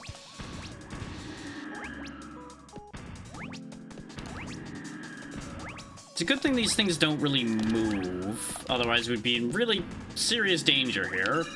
I think I always assumed they moved when I was younger because their legs move around a lot. So you would think they would actually change position. But that's just a lie. Okay, tornado that doesn't hurt me, send me.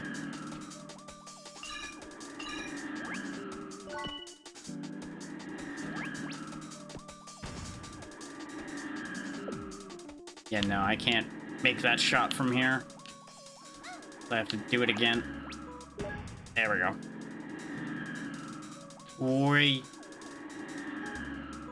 Okay.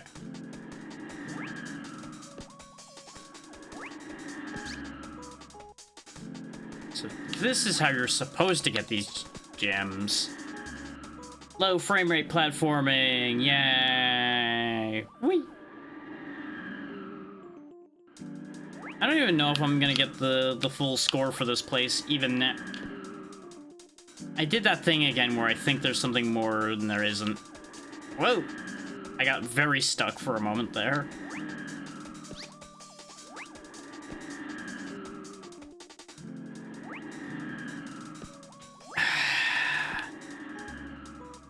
Yeah, we learned that already. So I might take the hit again anyway, because it was easier than trying to do the long way. Except they seem to throw you in a random direction, which does not help. There we go. This is easier than going the long way. This fucking game.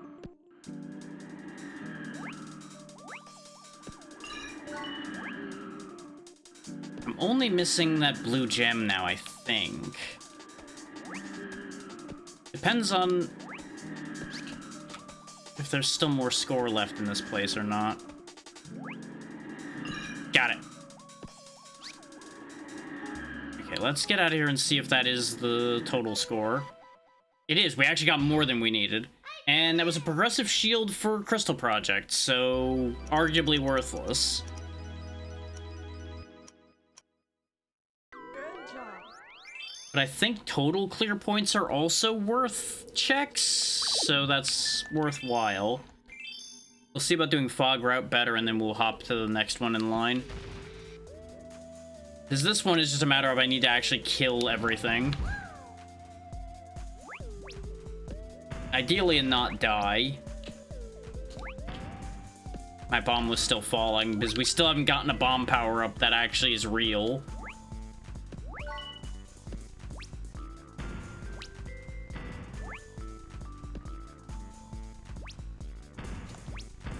There we go.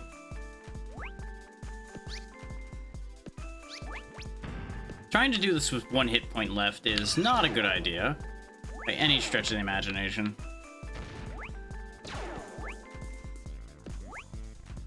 Oh yeah, don't forget the gem that's behind this wall. This time with less nearly trapping myself.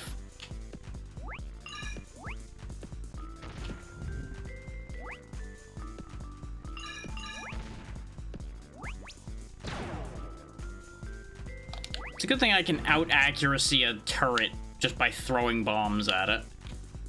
Come on. Come on. There you go. Set all that off.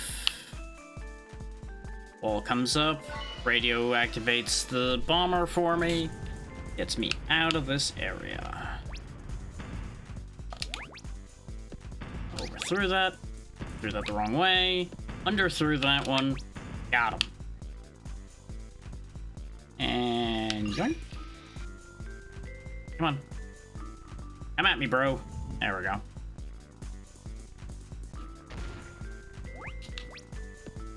From downtown.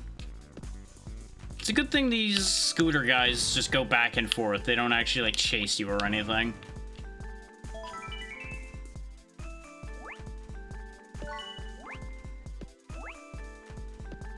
Technically, I think I could quit out of the stage and keep the health we picked up. To try to extend our health bar more. But really, that's quitter talk. Whoa.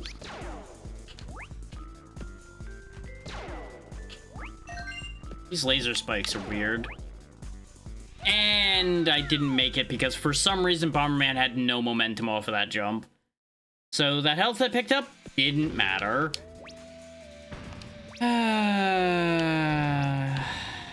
N64 platforming. Hooray. For those wondering, yes, this was intended to be the most painful option on this list, despite what it may seem. I know this game enough to know that this game is a pain in the ass at times.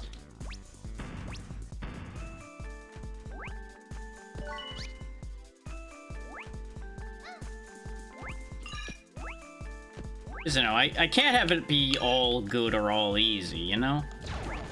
Where's the fun in that? That's not what y'all wanted.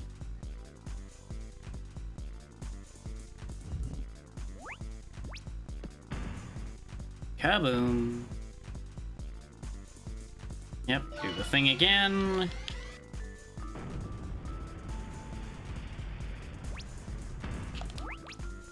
I was really worried I was gonna blow myself up there because of how close I was getting with that idea. My bomb was still in the air. Having only one bomb at a time is misery. I need so badly to get a bomb power up. Choosing to do this as the second game was certainly a choice.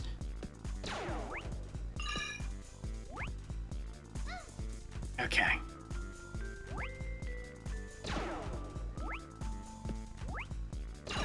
And this time we're not gonna shortcut this by going across. We're just gonna go back the way we came. So momentum can't just fuck me over.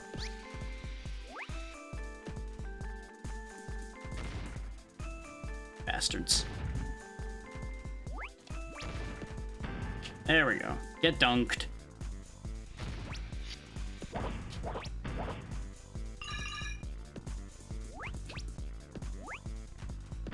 Oh, can I not go back? Yep, I can't go back. Well, son of a bitch. I was gonna try to defeat the robot the easy way, that I was theorizing before. We do at least have full hearts for this, so it's not the worst situation. I keep forgetting I can't jump when I'm just swinging my arm.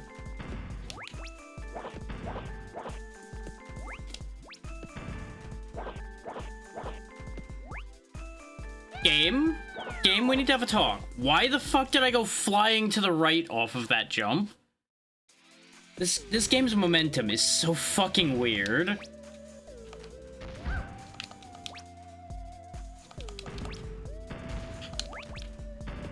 Like, we did everything right, and then I got fucked over because Bomberman decided to go flying off the stage without being directed to... I did direct him to jump, but obviously I did not tell him to jump 7 miles to the right. I really should not have set points to be a check. But this game didn't have that many locations, so I'm like, I need more. And well...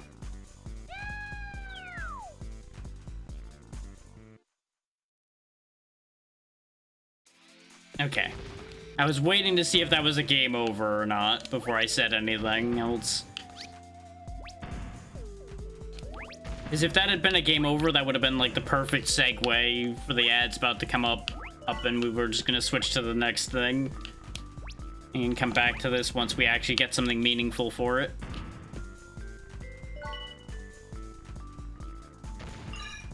Like, I could climb up by where the spikes are, but, like, this is so much better a path if the game stops just launching me randomly.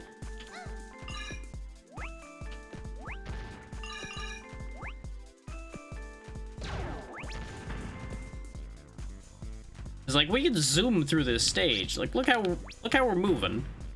We're zooming.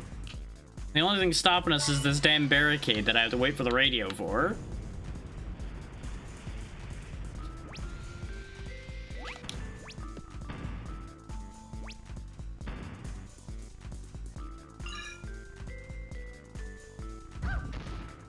That went at a different angle than I expected it to. That's on me. Thankfully, there's the heart right here to fix that. Surprised that walking into that blast radius even that late didn't hurt me. Everybody's seen this stage repeatedly at this point, so I'm just gonna finish this up while the ad runs. Nobody's gonna miss much. Armorman, please.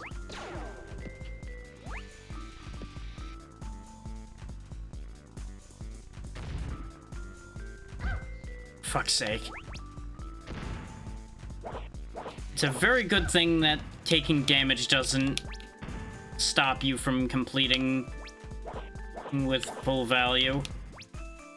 I don't actually know if I can make this happen, what I'm trying to do here.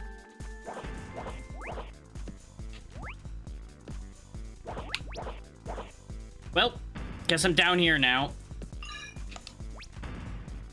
It's a good thing I did everything up above already, though. Oh, I missed 2 gems because of my shenanigans. No. So this is probably only gonna be like 4 points, not 5. If I don't just slide off the stage again. Okay, I'm taking that as a sign to just not bother with this right now. We'll go ahead and move on to the next game, which, out of the options, we'll go do Grim Dawn now.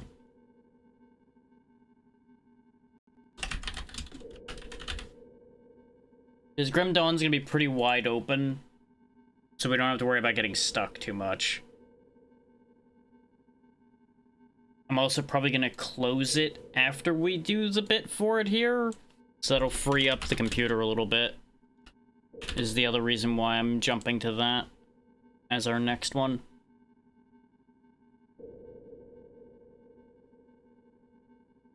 Once I get it pulled up, I am going to get up for a second, though. Oh, not a literal second, but you know what I mean. Grim Dawn was all the way to the right. Yeah, there it is. Once the audio thing stops being the laggiest piece of shit ever created, I blame Windows Update. Like, regardless of what I've done here, I blame Windows.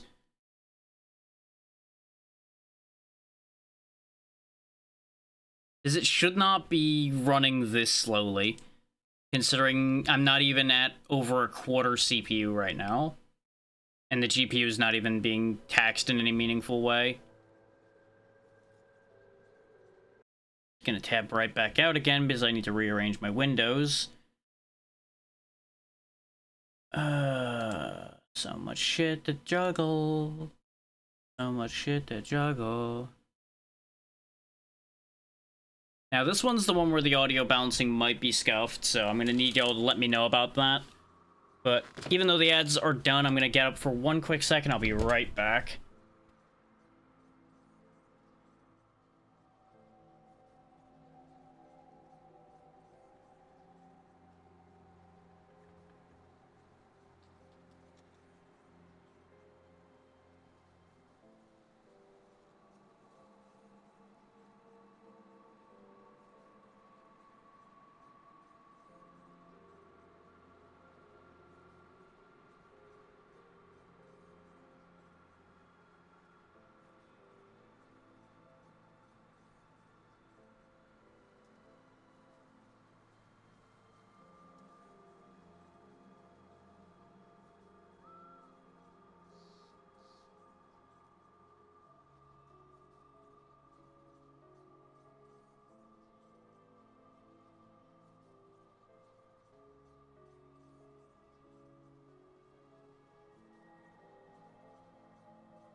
Okay, back to it.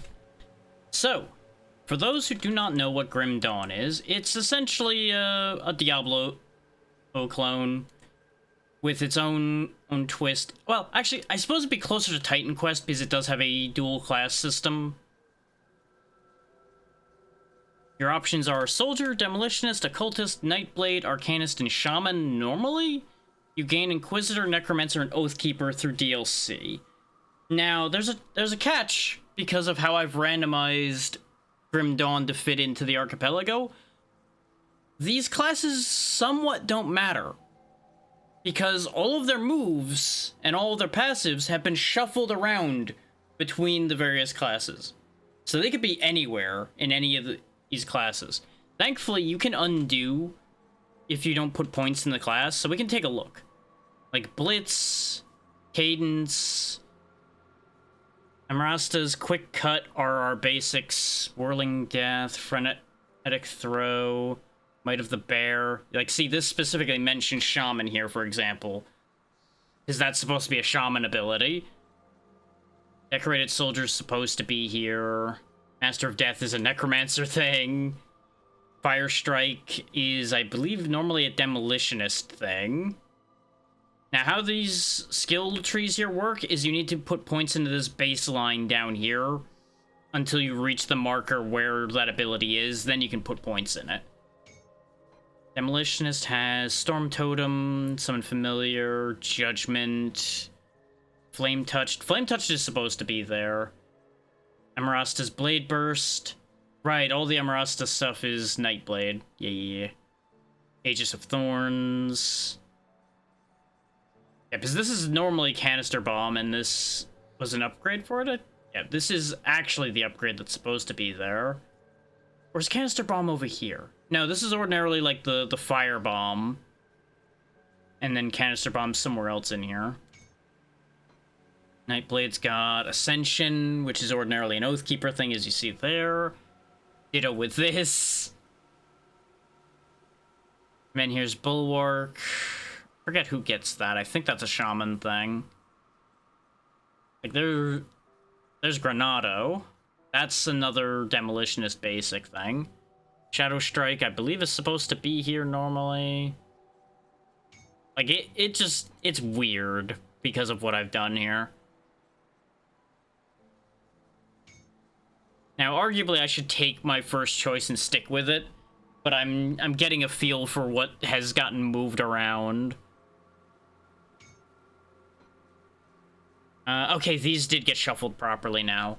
Because when I was testing this, the DLC classes weren't shuffling because I didn't have DLC locations activated because the DLC activates after where my goal was. So I'm like, okay, let me not set DLC as a target location because it's not going to be a reachable location within what we're doing. But then these weren't mixing. It actually still didn't add any locations to the item list when I changed it to add the DLC, but it at least shuffled these into the mix. Personally, Inquisitor is one of my favorite classes in this game. It's got a good mix of some magic attacks, some decent physical tricks you can do, and a lot of passives for guns. Obviously, that's not here now. Now, Flames of Ignifar is still here. That's another fun one. Just a flamethrower spell. Replicating missiles upgrade is here. Jesus, they've made such a mess of these. Rune of Clastor is also supposed to be there. Necromancer got Stunjacks and Thermite Mine. Interesting.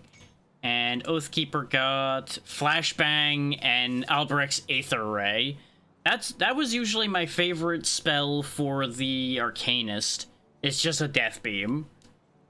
You need a caster item to use it. Grave Chill, which slows enemies around you. Veil of Shadow. Primal Bond.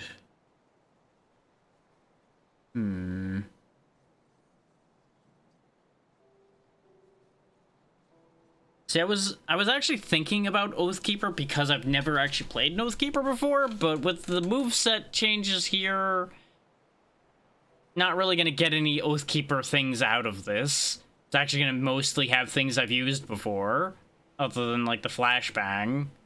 So, actually, that's not going to be the one, then. I don't really want Soldier, even though Cadence is a very good skill to have. Demolitionist just doesn't have things I want, particularly. Like, the replicating missile's good, but it's so late.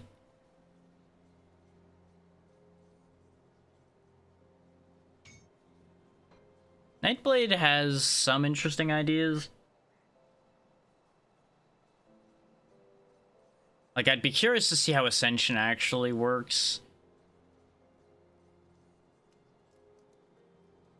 Okay, Aura of Conviction just buffs everything. Oh wait, no, this is an Inquisitor thing. It says right there, emblazoned upon Inquisitor armor. I completely forgot about that. But both of these are exclusive skills, so that's a dead end. Granado is a decent crowd clearing move, so that's not bad.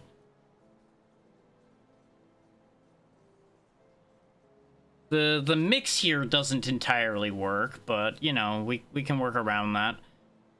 I definitely wouldn't be using Aegis of Men here, because I don't think I'll be using shields. And shield training is also there, which won't work. This is like half good, half garbage, so I'm like, ugh.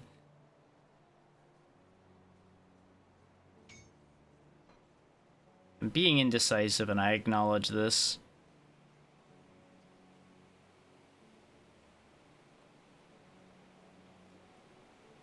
Could focus on Devouring Swarm as an attack move.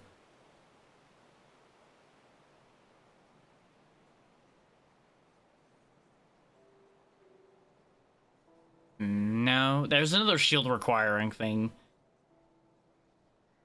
Now, we're not playing on veteran or anything, so I don't really need to be effective. Like, not super efficient, that is. Now, there's Canister Bomb. It ended up with the Shaman. Also got Doombolt and Shaman. And I guess I don't have to worry too awful much about having, like, the perfect choice, because we do get a second one later. We'll take Shaman. Shaman's got some stuff I'd be happy to use right now. Depending on your class, you also get specific stat ups and such from your base levels.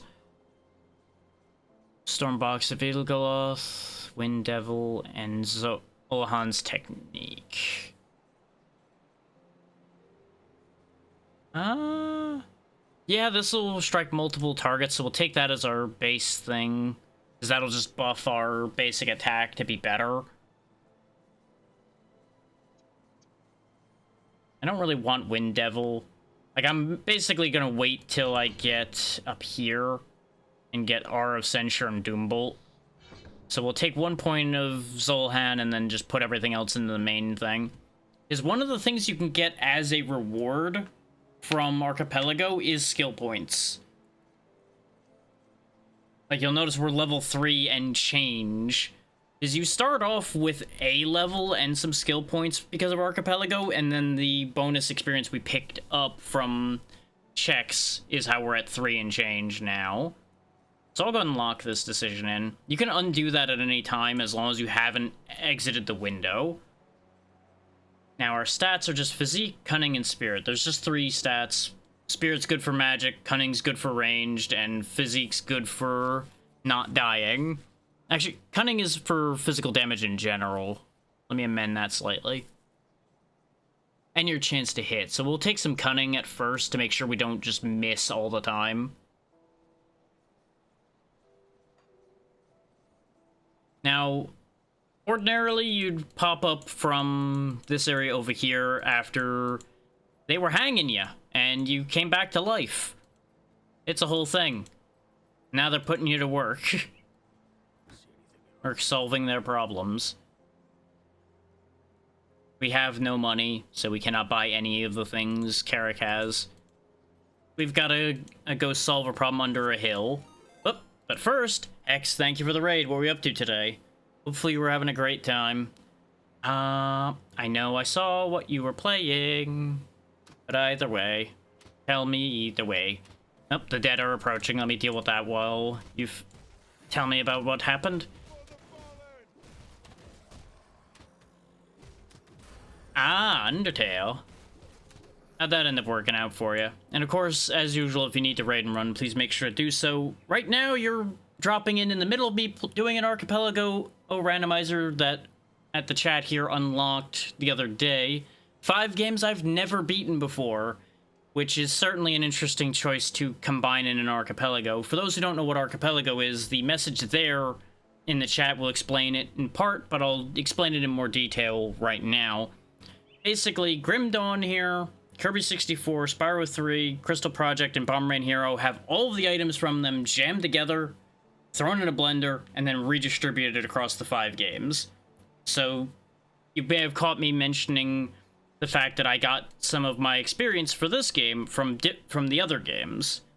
We could possibly find one of Kirby's abilities just in a boss around in the world somewhere, anything like that. It's all options, it's all weird. We'll go ahead and grab some Doom Bolt. And we will put that in my right click. So now I can just do that.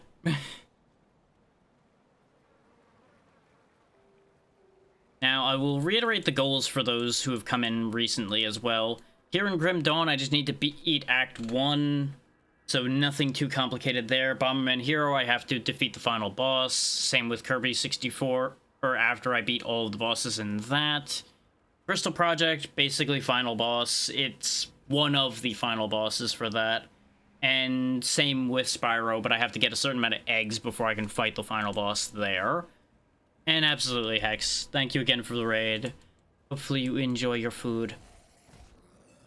I will go cave some undead skulls in your honor.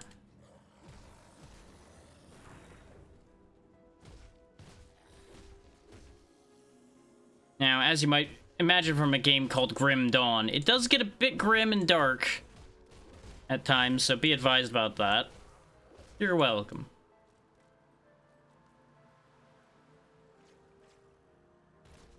Kick this door in. Now, there's a neat thing that ends up being a check in this, and I need to remember where it is. I think it's this house. Knock, knock. Nope, it's not in this house. It's in one of these houses around here.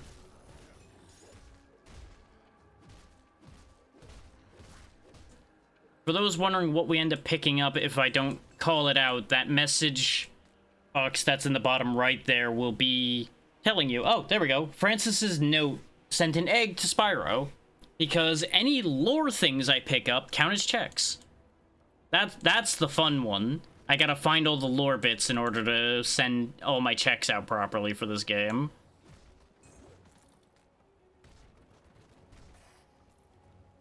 I wanted to add more locations to the pool for this, is, believe it or not, there's only 73 item spawn locations that are for Archipelago in this at the moment.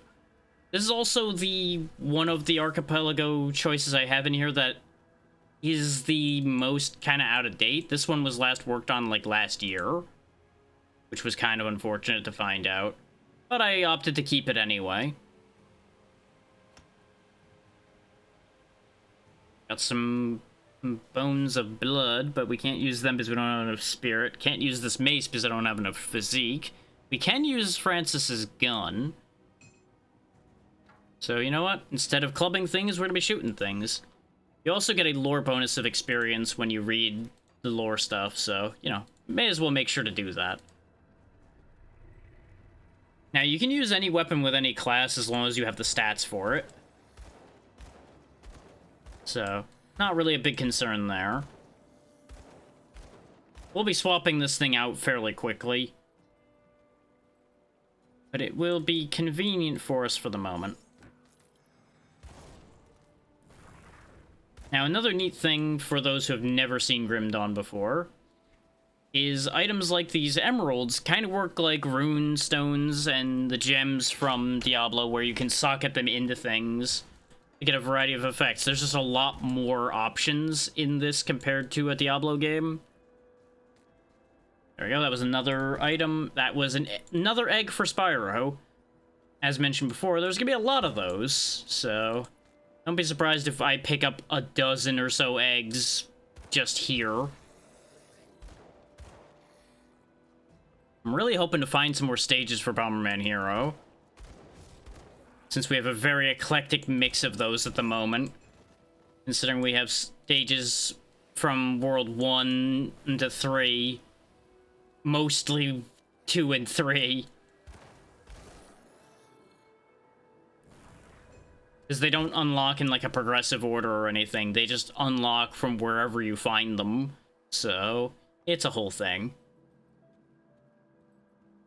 Now, something neat as well is you have this evade button now. That didn't used to be a thing in this game. This game has updated a lot since I had played it in the past, and it still gets updates even now. This game's been out for a very long time at this point, and yet still is getting changes and such happening. It's a trap. Anyway, that's why I like to have an actual attack ability.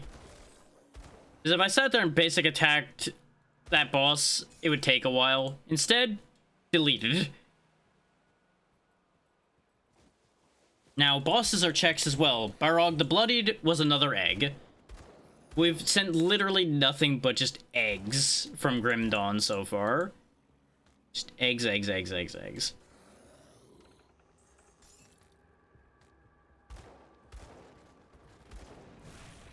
There we go, there's the journals I was looking for. The Journal of Inquisitor Creed. That one was an egg, and that one was also an egg. God damn it. Everything is eggs. Now, something Archipelagos want to do is really tying a couple games together. And it seems like it's doing that here, where Spyro and Grim Dawn are going to be very heavily attached. Some extra defense and some energy regenerated per second. Energy being mana in this game, essentially. But this is what I was figuring I was going to replace the gun with. The Puncturing Barog's Bloody Arm. 18 to 24 physical, and still faster than the gun. It's pretty handy. We don't have the 8% fireball chance, but that's fine. This also has stuff for Wind Devil if I decide to use it, which is interesting. Yeah, go ahead and auto-sort that to clean it up. Shield Steel is fun. It gives us Ice Spike. These scraps are important for a variety of random things, so we're going to want to hang on to as many of those as we can. And I will remind everybody to let me know if the volume for this game is okay, because this one's kind of a bit spiky, so I'm not certain if it's actually good or not.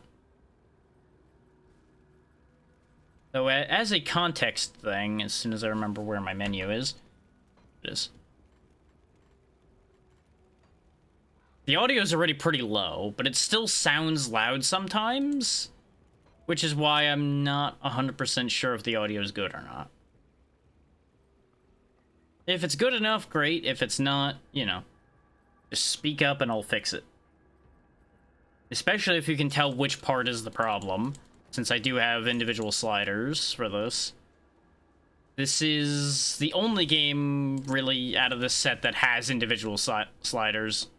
Crystal Project does as well, but I believe I have all those, like, at the bottom already. So if that ends up being too loud still, there's not a lot I can do other than fight with Windows, hopefully.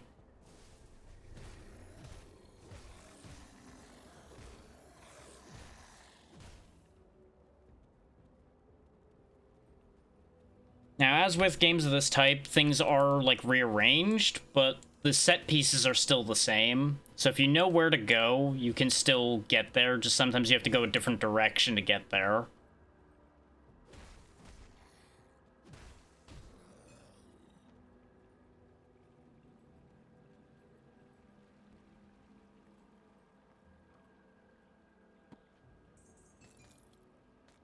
Evil's Greatsword. I don't remember this one. Either I usually missed this, or this was added later or something. But we have it, so that's fun.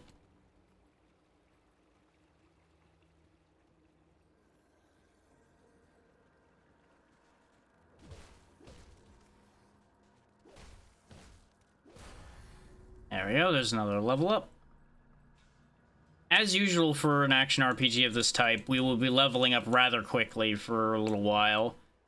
And then later on, it's going to slow to a crawl.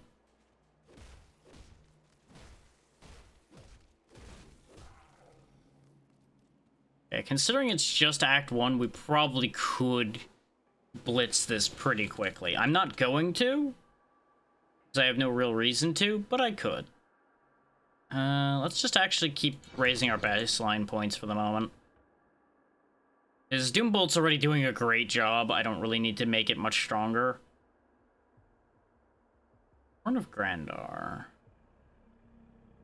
Yeah, that could be fun. We'll see. I will think about it. Quickly make sure that this is capturing appropriately. Because I am paranoid after the incident we had the other day. Yep, nope, it's up to where I was standing, so we're good. We are fine. I'm getting beat up while I'm tabbing back in, I can hear it. Thankfully, these guys are chumps, so they can't kill me. That would be the upside to playing this on, like, veteran instead of normal non-veteran. Is there is a bunch of difficulties, and there's also the addition of veteran mode you could do in the game normally.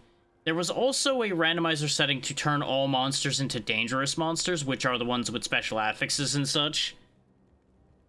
Oh, we have lost connection to the multi-world server. Did Archipelago have a funny...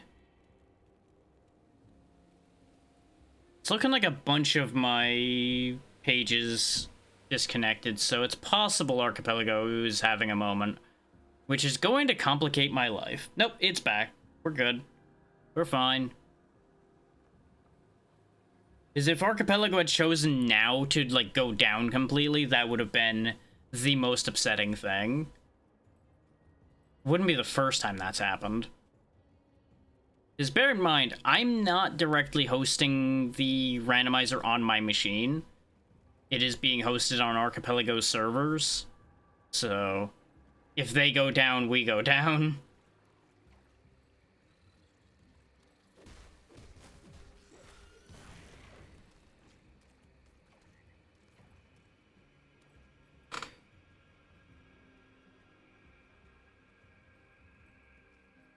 Yeah, Doombolt, for those wondering, by the way, I'm pretty sure is usually a later on spell. Like, I want to say it's usually, like, if I bring this menu up, I want to say it's usually, like, down here somewhere. I think it's the Occultist, but don't quote me on that. Chaos damage seems right for a cultist, but it's been so long. Is this as well? I think I haven't played in like 2 years. We needed physique for the mace, but I obviously don't need that anymore. Well, actually, this mace goes up to 103 physical, so if I wanted the gambling mace, I could do that. His two-handed weapons tend to have a really, really wide option for what their damage is.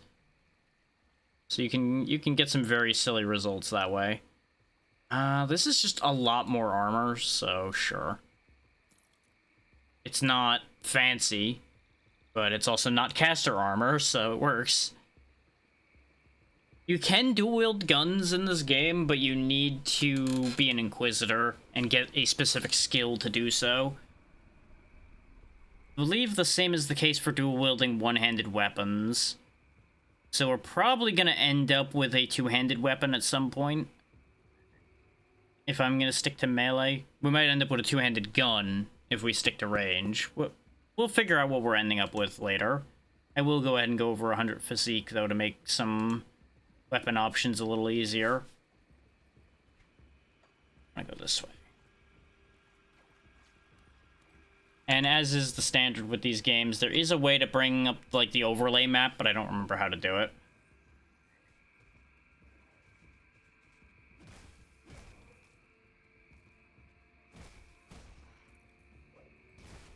Now, I don't know if quest completions are checks. I know there was an option to make faction quest checks. And these are your rifts. There are a bunch of checkpoints you can use to get around the world. You can also just summon a town portal whenever. Or using this button. Not going to use it right now, obviously, because I have no reason to go back. And I think I've got my auto loot configured to pick things up. So I'm noticing things getting sucked into my inventory that I'm not really aiming to pick up.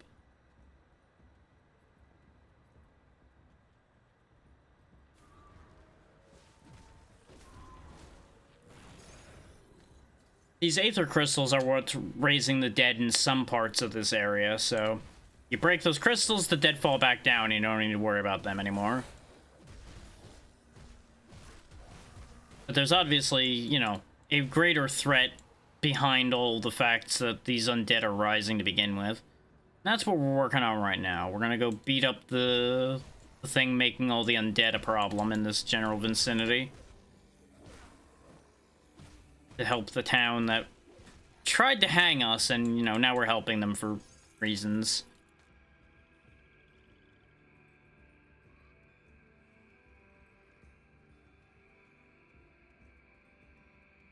Yeah, Burial Hill's over here. There's also another cave over here with a bunch of these bone backs in it. So we'll go ahead and hit that while we're here. Because I believe this is another one that actually counts as a proper boss for the purposes of giving a check, so...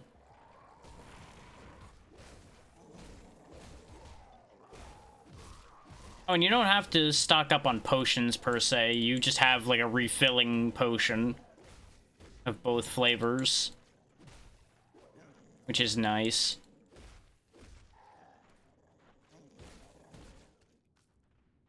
So you just got the Tonic of Mending, which counts as a skill.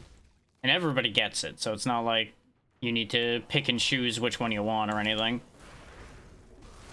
Leveling up obviously helps. Yeah, there we go. Pusquill the Hoarder. Do note that Doombolt also has a cooldown, which is why you don't see me just Doombolting him into the next century. Till now.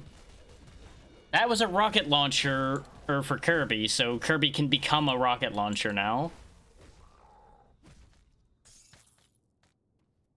Those orbs are so that the boss Pinata is easier to contain and actually grab properly.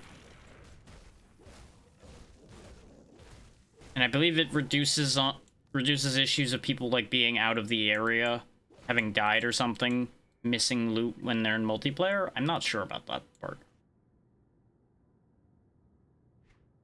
We got, you know, a few things. We may as well use this slightly chewed buckler. This is 3 more DPS and has some skill bonuses and lots of poison, but it's not good for us per se. We should go back to town and get rid of this stuff. Ooh, impervious patchwork or doublet of decay, though. Sure. Why not? Oh yeah, I can put these shoulders on now, but we did pick up other shoulders, which are worse, so there you go. Physique is important for wearing most armors, so you want to have some physique at the very least. Upheaval is a two-handed melee thing. Volcanic Might is two-handed melee. When struck with the Oathkeeper's shield, I guess you could still hit them with a two-handed melee weapon despite not having a shield then? Interesting.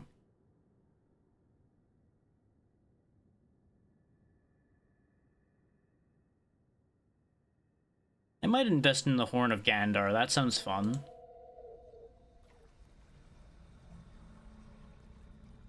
It's making creepy noises now, I'm leaving.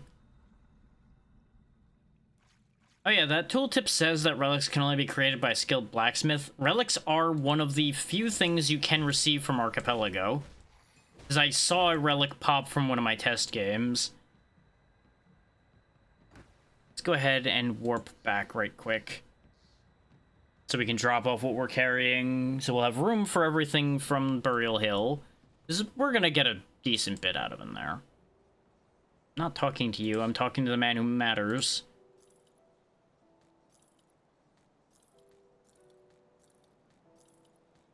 Green things are just rare, by the way, so you don't have to worry about getting rid of them. There's a different color for set items, from what I recall. And if I'm recalling wrong, it's fine. We're only going to Act 1. It's not like I'm gonna miss out on anything massive that way. Which is also gonna mean I'm not gonna like sit here and stare at items for long periods of time either. I'm just gonna take a quick skim through. If I see something cool, great. If I don't, it's fine. 7% cunning's not terrible. We'll take it. This way we're over 100 for that too now. Don't need a ring because I got a pair of rings already. This is all the stuff I just sold to him. This way we have inventory space. Now we just go back to our particular warp and carry on. And unlike town portals, they don't disappear when you pass through them. So you don't have to worry about, like, portal juggling to keep a portal available or anything like that.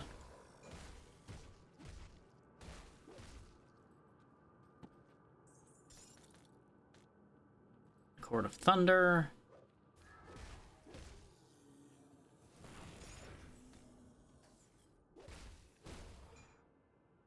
I also was avoiding the setup that had Word of Pain because that's what I used when I was testing this. And I could just walk around just to, like, delete everything with Word of Pain. So I didn't think that would be very exciting. Admittedly, Doombolt has its own situation there. Okay, we unlocked the Lost Fleet stage for Spyro from that fight, so at least that was something. It wasn't just an egg. We got a lot of work to do in Spyro based on the stages we've unlocked. Though that assumes we can get to them. I believe I have the worlds themselves locked too, so we have a bunch of stages we might not be able to go to. We'll look at that devotion shrine here more in a second here. Those, I think, are not currently checks. They could have been checks, but I think I opted not to. I don't remember. We'll find out in a second when I open it. It up properly. Just needs a green gem, which we have. One devotion point unlocked, and I don't see a check popping, so yeah, I think I did. Oh no, it was an egg. It just was delayed compared to the other ones. Now, something I was curious to find out about was whether it was also going to award me my devotion points still. Because there's also this whole big, like, astrological board here that you can spend points in. For those wondering, it goes, you know, a distance. It goes all the way out here. And all the way out here. What about all the way over here, though? Or, you know, down here? You have a lot of options. You can get a basic idea of what you're going to be expecting to a certain degree in a direction based on what these give you. And you can, of course, get bonuses based on these categories as well. Considering what we're doing here, how about we go to Chaos?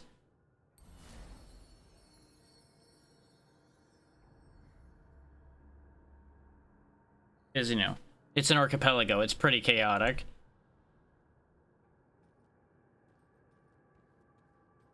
We're done down here for the most part. There's a little bit more to pick up down here in Burial Hill.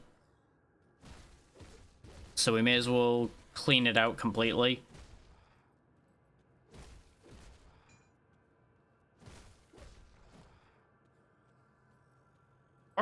Part of what I'm unsure about here with Grim Dawn, though, is since I didn't set the setting where you could have areas be locked and need items, we actually could just play through this game as is without any archipelago intervention, which is not ideal.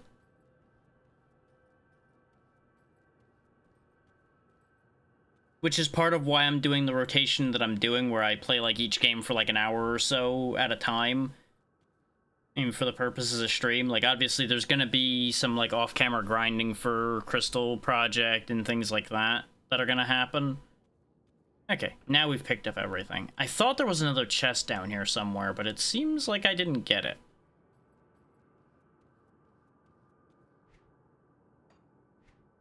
So, as you can see, sizable amount of items out of down here anyway. There's a rifle. Nothing, like, remarkable, though. We did get Wanderer's Kaizog Skull, which is kind of neat. This would have been good if we went the route that would have given us Kalidor's Tempest, or Flame Touched. Because it has specific bonuses for those. Not to mention tons of extra fire damage and Aether damage. But it's fine.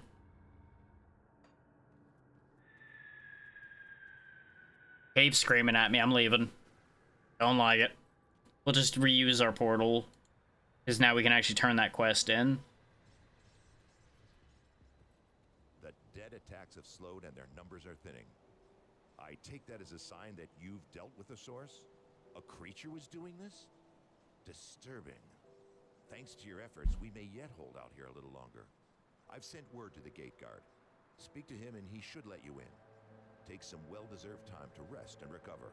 Welcome to Devil's Crossing. There's no rest for the wicked. Strategy. In the meantime, there are others around Devil's Crossing who could use your help. Take a moment to mingle with your fellow survivors. Kasparov, our resident scientist, is really eager to speak with you. He babbled some nonsense, but I believe he wants to talk about your connection with the Ethereals. Barnabas, our handyman, said he needed help with our water pump. When you're done assisting them, speak with me in my office inside the prison. So yeah, our next quest is just to help two people in town that are not even actually inside the prison itself, ironically enough. But by gaining access to the interior of the prison, we actually get access to more of the vendors and such, which is helpful. Yeah, we'll grab Horn of Gandar for funsies, see how that plays. And just keep raising my main points here for the moment. This build's not going to be exciting by any means, but it'll get the job done. Me and Gatekeeper.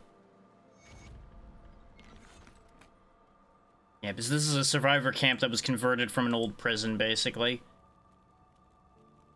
You need me to go find somebody? Sure thing. There is a reputation system, so, like, the more reputation you have with a faction, you can actually pick up unique items that way, which is kind of fun. But it takes doing a lot of extra work. So, it's up to you whether you care about such things or not. There was other things in here. Yeah, there we go.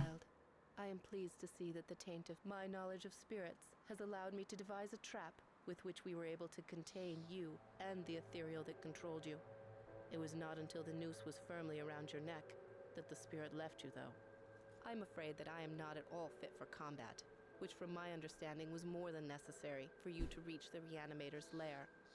I was only able to subdue the ethereal within you with the use of a trap, which would have required the Reanimator to come to us, just as you have. Troubled memories can cloud the mind and torment the spirit.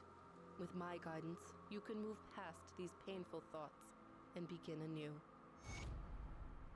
So the Spirit Guide's function is allowing you to respec. Now, something I did in the randomizer settings is you can respec for free. So I could just, like, dump everything out if I wanted to and redo everything. Like, see? I removed that, but it costs me nothing. We're not actually going to undo anything right now. Just wanted to show that. Because it's neat that the randomizer settings allow for that. Otherwise, you end up spending a lot of your iron bits. This is your stash. You can drop things off in here. You can buy more storage capacity with in-game currency. You can have a all-character storage as well. I deleted all my characters before we started this because I wasn't sure how that was going to interact, so I avoided that idea. Let me go ahead and put my scrap in here for the time being because I don't need it. All these, like, individual tile items I'm not going to worry about. I thought there was one more vendor in here, but I think we don't get them till later. Yeah, the bounty table we need to be more well-liked around here before we can use that. They gotta trust us with the jobs.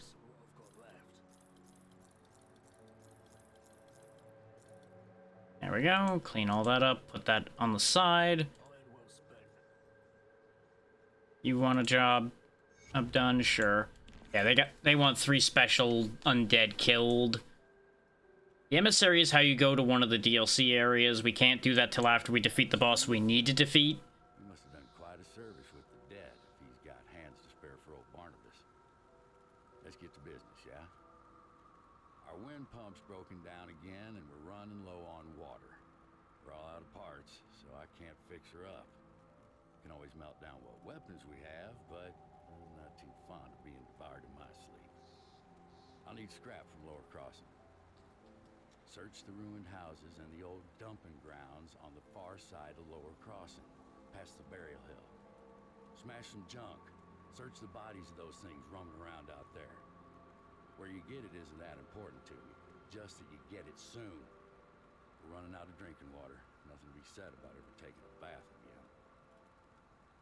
If you ask him about just lowering a bucket in, he kind of tells you off about how bad conditions are right now. It's like, do you really think the rivers are going to be drinkable right now?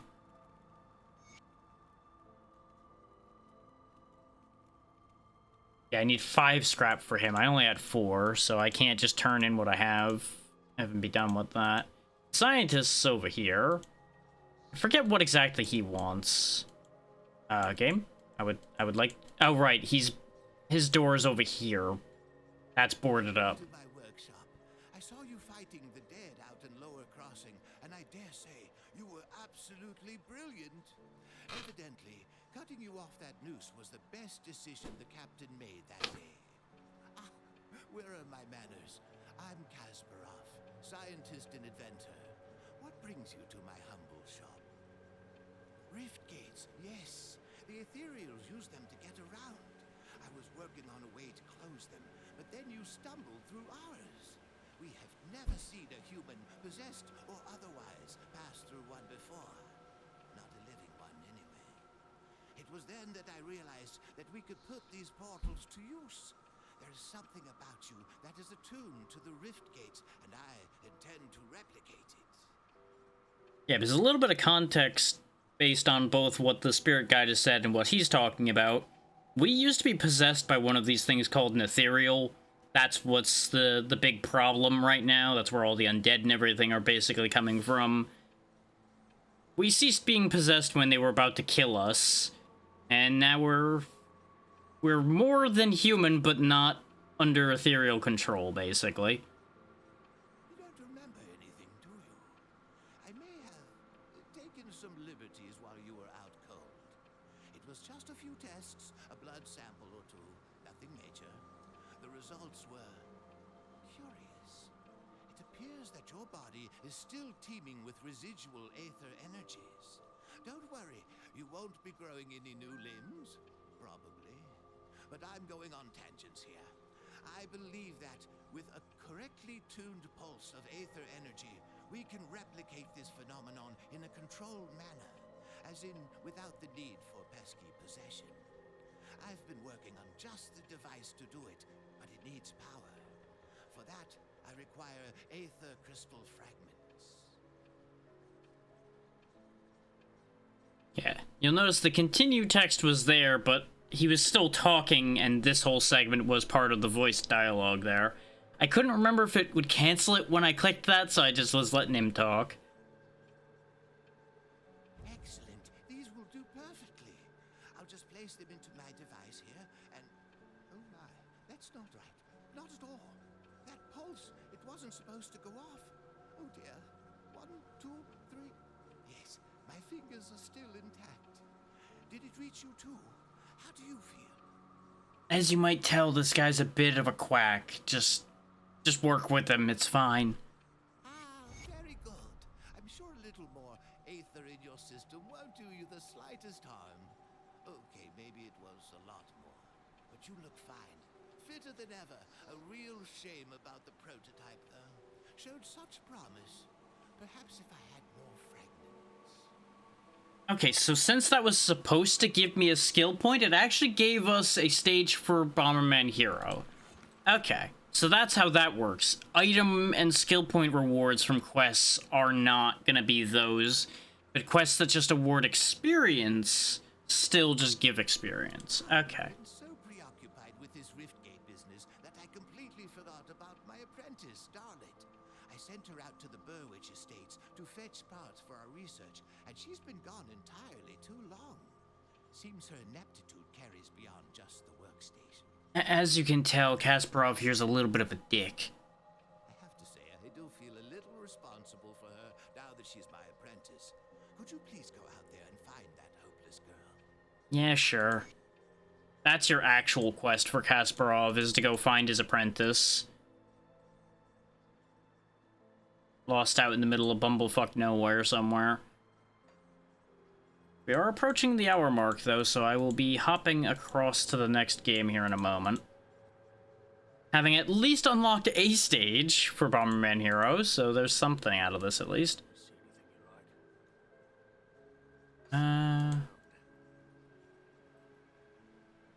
Let's see. I need to make a decision right quick, because the thing is, as you've noticed, we didn't get much done here. So what I'm thinking is I might actually extend this, because I don't think we're going to be in Kirby for that long. So I tell you what I'm going to do instead. We're going to do 2 hours for this, and then we'll go to Kirby, and then we'll go to Spyro. I think that'll be the best move I can make here. And we'll see how I feel by the time we finish the first rotation, as to whether we'll keep going for the day after that or not. I think that's reasonable. So back to Burial Hill so we can move on forward.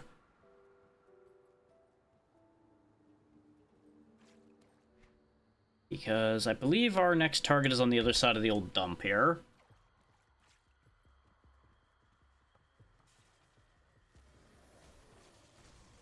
Oh yeah, you'll notice the regular resident creatures are actually not on the same side as the monsters, which is always fun to see.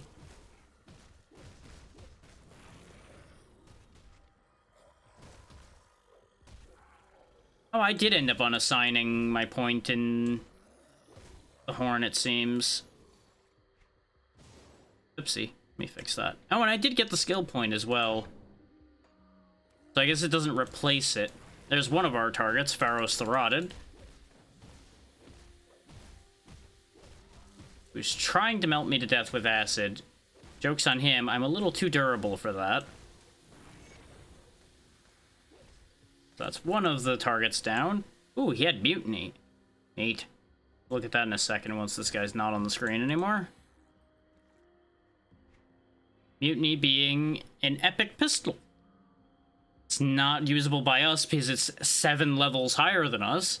But if we had Albrecht's Aether Ray when we get at this equipped, we'd actually be getting a benefit there. And Pharos just gave us an egg. Thank you, Pharos. There we go. Now we're kitted out with nothing but yellow items. Well, yellow and green. Well, now our shoulders. Never mind. I forgot about the shoulders. I'm a mess.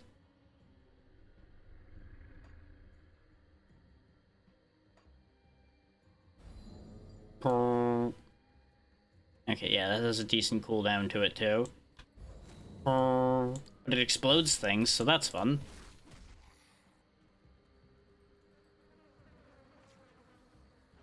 Everybody gather around, I'll play the song of my people. Now you see why I wanted the horn. The horn's fun. It's just an AoE of explode anything that's near me. For now. Later on, it will become less effective. But for now, it's very satisfying. And will expedite our purposes nicely. Because it means I don't have to sit there and smack at a crowd of monsters for too long.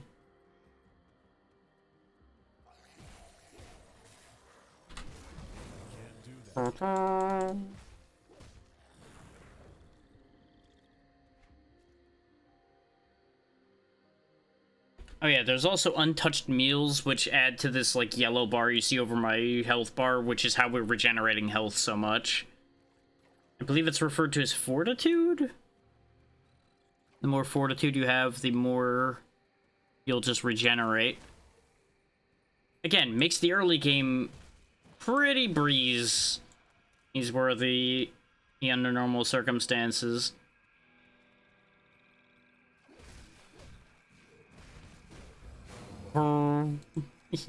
Vital Essence also gives you that same buff there.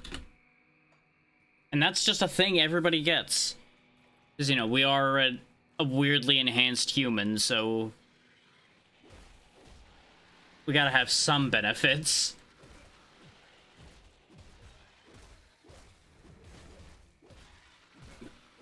That doesn't mean you can't die, it just means it's difficult for you to die. Until you start dealing with serious threats.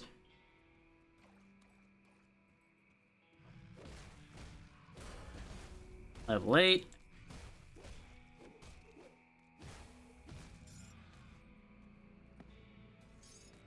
There's a food ration to buff up that yellow meter again.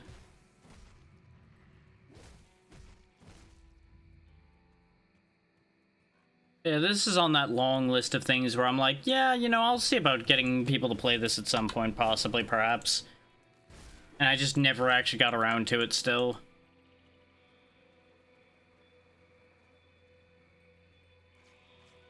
In part because I really do think that if we were to go through the whole game, we would be there for quite a while. Especially counting DLC. Because if I pop up the map again, not this map, the big map, can I? Well, next time we walk to the portal, we'll talk about that. I don't think I can actually pop up the map I wanted to look at right now.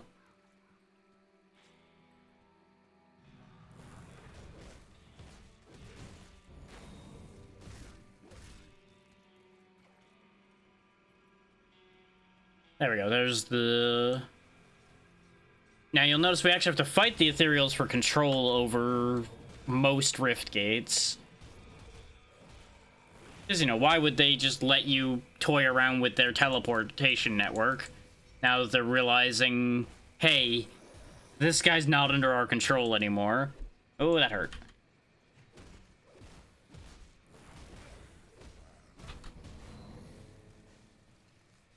So we just gotta face off against a handful of waves of much stronger than usual enemies.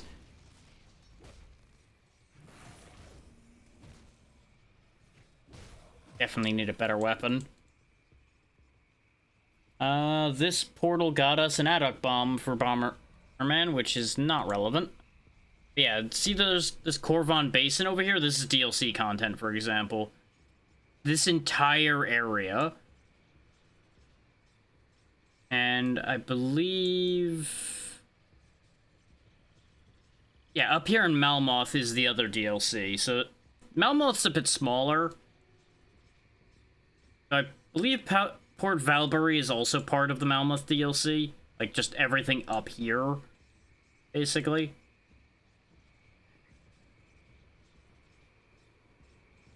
I believe this is all regular game content. And this is, I think, the end of regular game content in that direction as well. I don't entirely remember.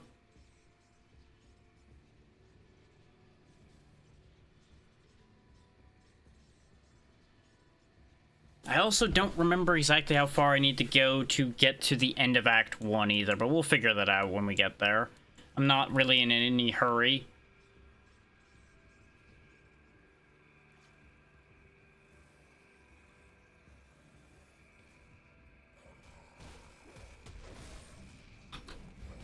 That really is just so satisfying.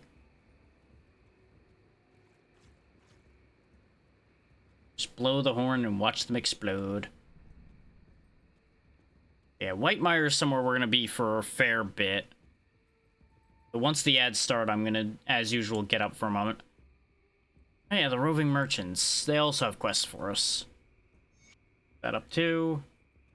They want the necklaces of the serpent people we've been seeing, the Slith.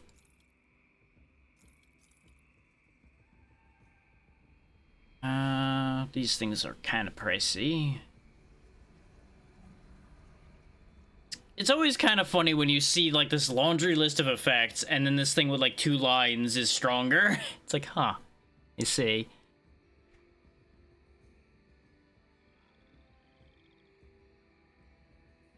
Okay, yeah, the ads are kicking in now, so...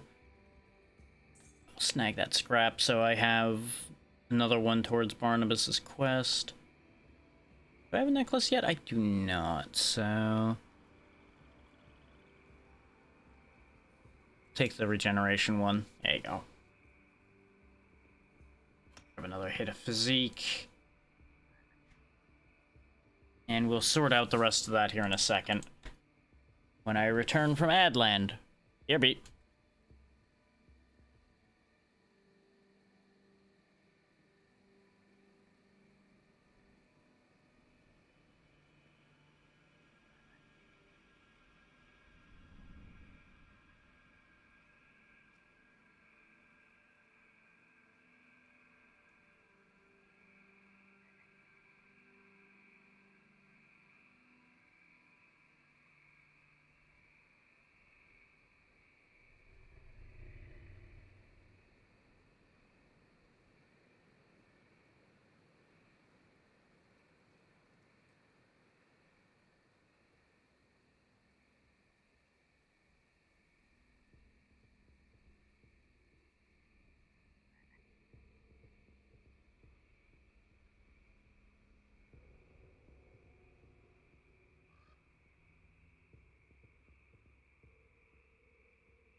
Alright, so back to business.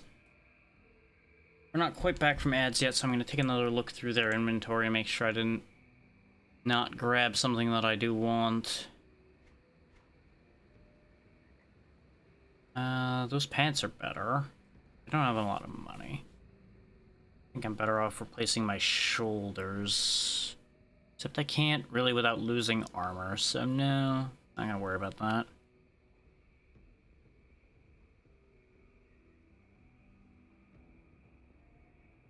No, there's nothing that really stands out to me in this shop particularly. We'll find some very good stuff here soon. Welcome back from the ads, everybody. You didn't miss anything.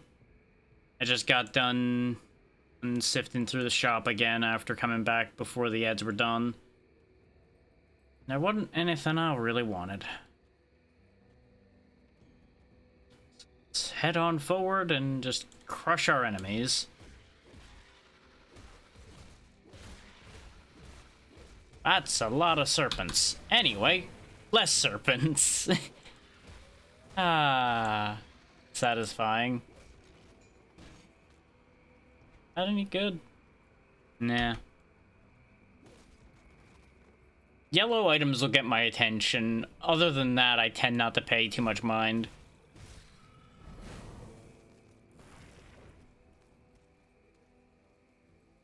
At this point, I should probably flip my abilities. Put the horn on right click and the bolt on the number.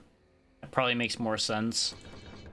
Now we have more than 15 points into main level, so now we have access to all of these effects. The Path of the Three. Okay, just a lot of extra damage, and it does a lot of poison. Neat. Distortion would be for replicating missile, which we don't have. I don't know if it now interacts with canister bomb. Not really sure how that works. Volcanic Stride just lets us set fires, which is nice. Rebuke is just a passive that's constantly active, making us deal more damage. And reflect some damage. No, reflected damage reduction, so I take less retaliation. Okay, neat.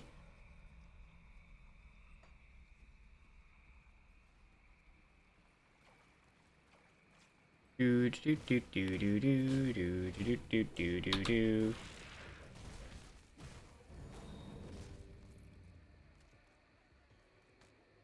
Helmet got stuck in a weird spot, but we got it anyway. No, there's probably a reason for this weird, like, offshoot over here. No, it's just another way around.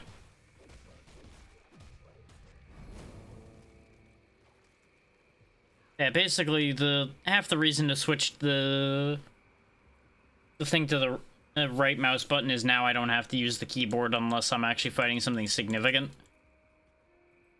Which means I can sit a little more relaxed instead of having to have both arms up for the keyboard and the mouse. Basically, I can just be lazy, is what I'm saying.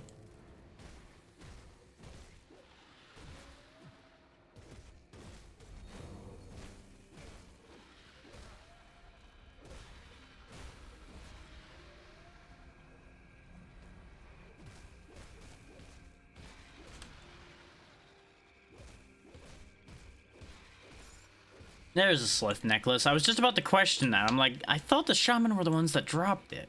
But I guess you don't always get one. And I forgot that. Let's see.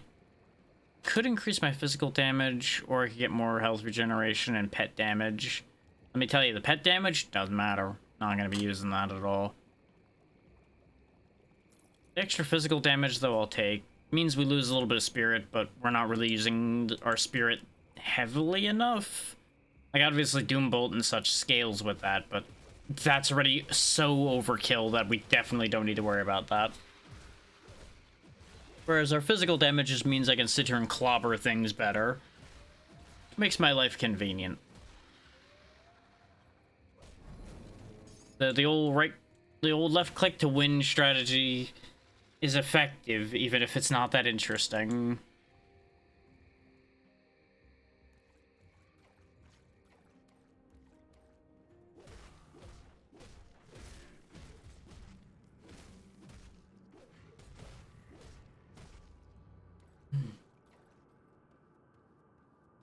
Yeah, I'm anticipating that this is probably going to take like 3 or 4 Saturdays at a minimum to get through, for anybody wondering.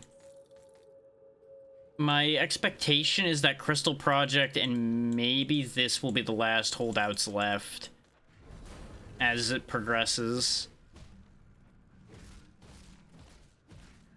There's a chance like Bomberman might end up being left over longer or something like that as well, depending on how things end up landing. That gives movement speed and some resistances, so sure, we'll swap for that. Defensive ability is not really that big a deal for me. Because all defensive ability does, for those wondering, is it affects your chance to be hit.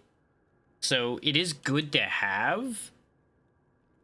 It also reduces enemy critical hit chance and reduces the damage you take when you get critically hit.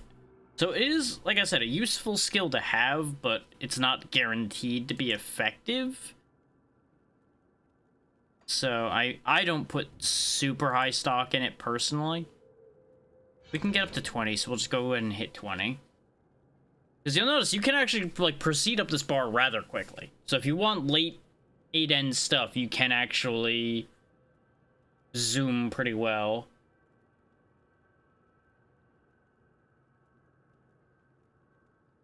What did we get from that? Call of the Grave, which buffs undead minions and does some damage. Absolute Zero, which does not work with nullification normally, and Ground Slam, which works with Briarthorn, which we don't have. So 20's kind of useless to us, as it turns out. Oh well.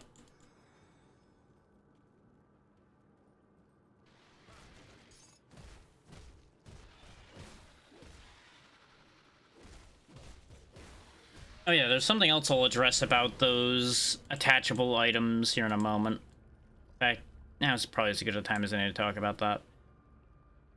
You can combine them as well, from what I recall. Unless they change that mechanic at some point.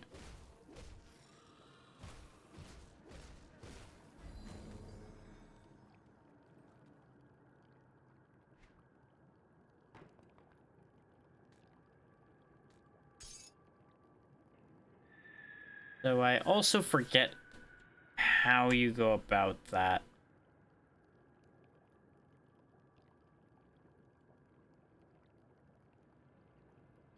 Best not to worry about it right now. We did get some interesting ones already, though. It may be that they reduced the fiddle with that, though, and they may just drop. I don't know.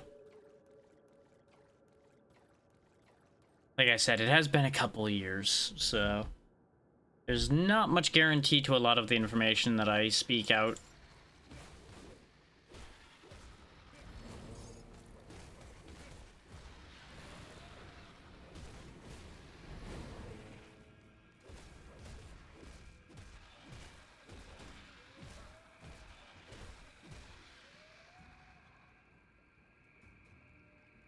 Oh, confused. I was like, am I, like, berserking them or something? Because I keep noticing that a couple enemies out of the pile, if they survived the horn, went wandering off. I'm like, am I making them fight each other? The answer is yes.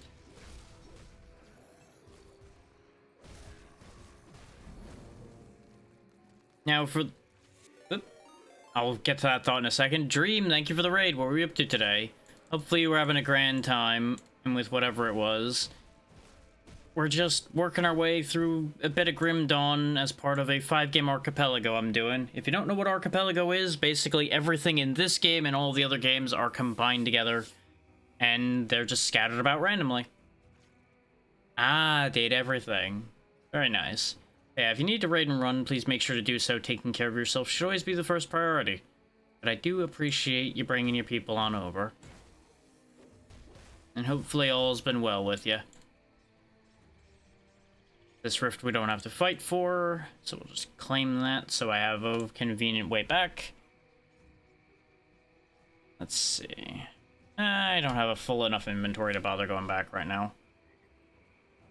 I do want to check over this way because I believe one of the other things I'm looking for is over here in Sodden Hollow.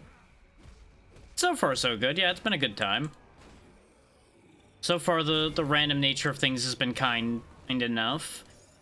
Bomberman Hero has been a little bit rough, but that's to be expected of that game. Yep, there we go. There's Negan the Withered. Yeah, a little bit of extra context for the Archipelago. The 5 games being played is obviously Grim Dawn, that you see right now, Crystal Project, Spyro 3, Bomberman Hero, and Kirby 64. We have not gone to Spyro or Kirby yet. They'll be coming up after this. So if you want to see either of those, stick around.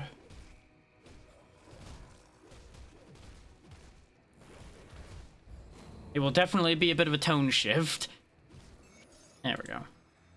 Another boss down, which also got us another egg for Spyro. Because every boss is a check for those coming in just now. Checks being items being sent to other worlds. And there's your automated message telling you the main points of what I just said as well. If you didn't hear it or are looking for additional confirmation.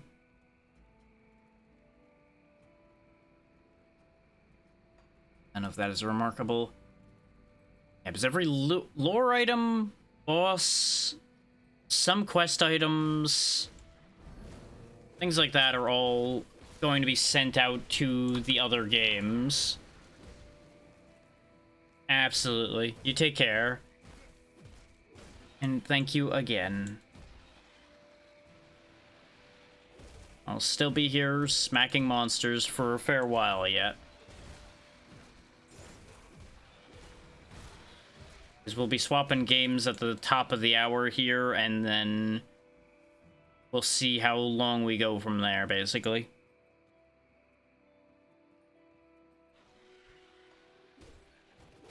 Since this is day 1 of the Archipelago, I want to make sure to at least showcase all 5 games and explain how all of that's coming together.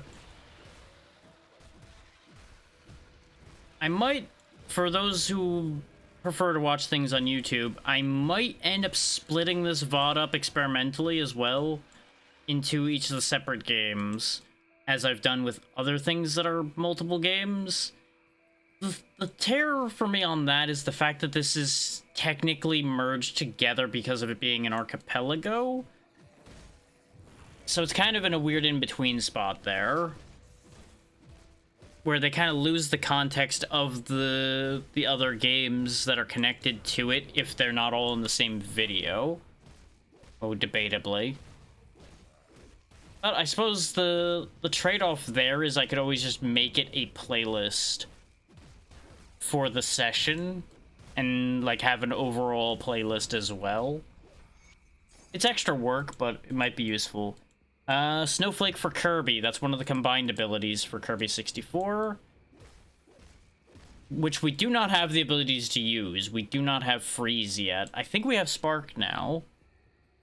We got Spark and a couple others from Crystal Project earlier. Which is part of why Kirby's been getting left so far down the line, is because Kirby without any abilities is kind of sad.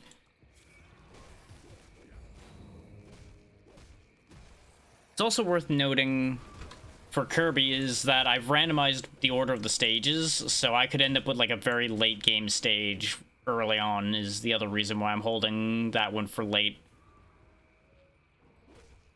Because it'd be kind of unfortunate to load into an end game stage with nothing, you know?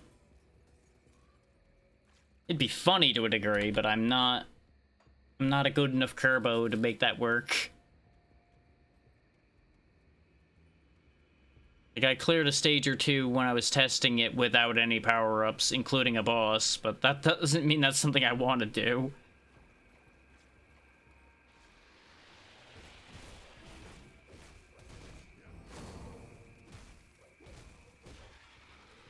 He is confusion.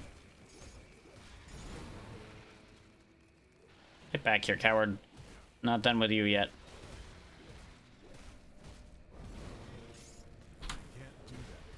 Okay, that's another Slith necklace. We just need one more for that quest to be done. Now, I don't have to sit here and do all these quests, obviously. So I don't even know which ones are actually gonna net me checks, but that's also why we kind of have to do all of them, is because we don't know which ones actually net item checks and which ones don't. And there we go. We can now get our second mastery now that we're here at level 10. Because we do have access to a dual class system with this game, if we choose to use it. Now, an interesting thing that happens with the dual class system is depending on what you combine with, it actually changes what your class title is. Now, based on what we ended up seeing before, what do I actually want my secondary to be?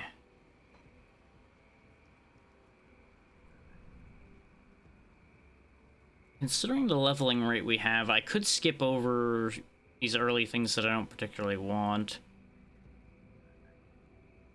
Smite could be good to have just as a constant bonus.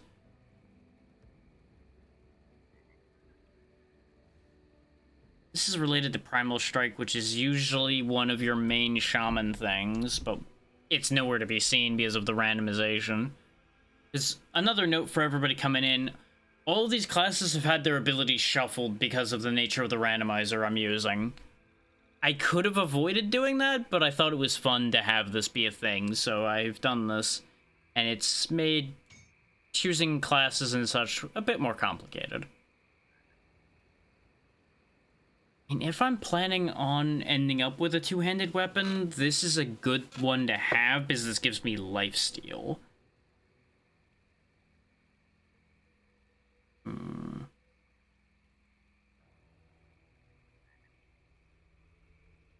don't really care about the vines. Rune of Calastor is fun, and that's also something that is normally in Inquisitor. But there's a couple moves of the Inquisitor that are still here. Mirror of Erectus. Iskandra's Elemental Exchange. That's ordinarily, like, very early on in one of the trees, I think. Now there's Ranged Expertise, which is also ordinarily an Inquisitor thing, but it's usually here, not all the way at the end.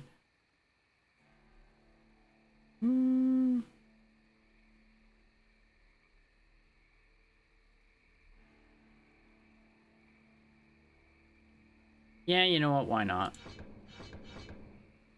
We will stick to tradition. So we are now a Vindicator. Because that is what they call a combination of a Inquisitor and a Shaman, apparently. Put on better shoulders. 2 health regenerated a second is kind of useless. It's usually better, by the way, to take a ring off when you go to try to put a new ring on. Because otherwise it'll try to constantly swap the ring that's on the left here, and it's annoying.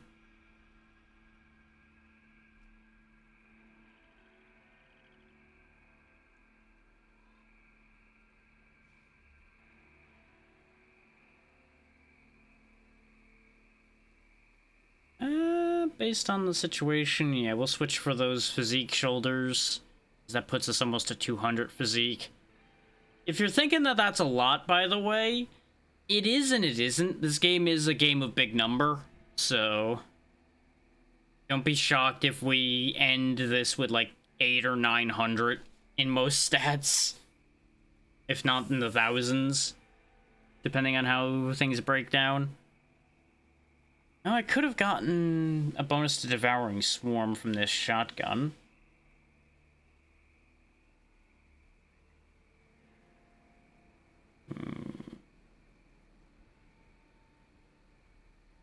Yeah, I think most of that's getting sold. Which, speaking of, our inventory is full. Leave me alone. I'm trying to go sell things.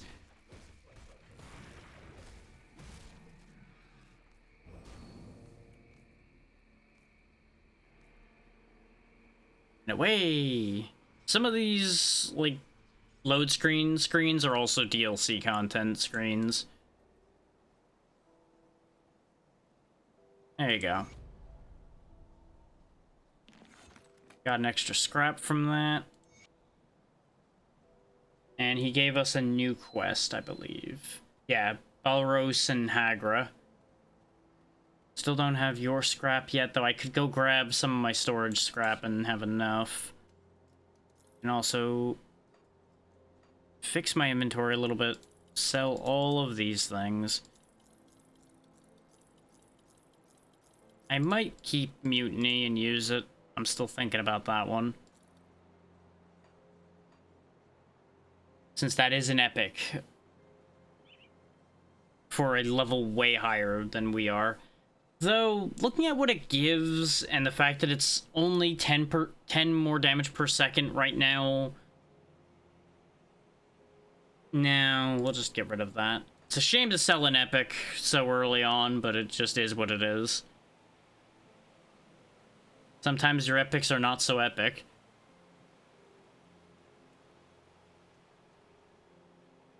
And obviously, prices are a little out of my reach, so...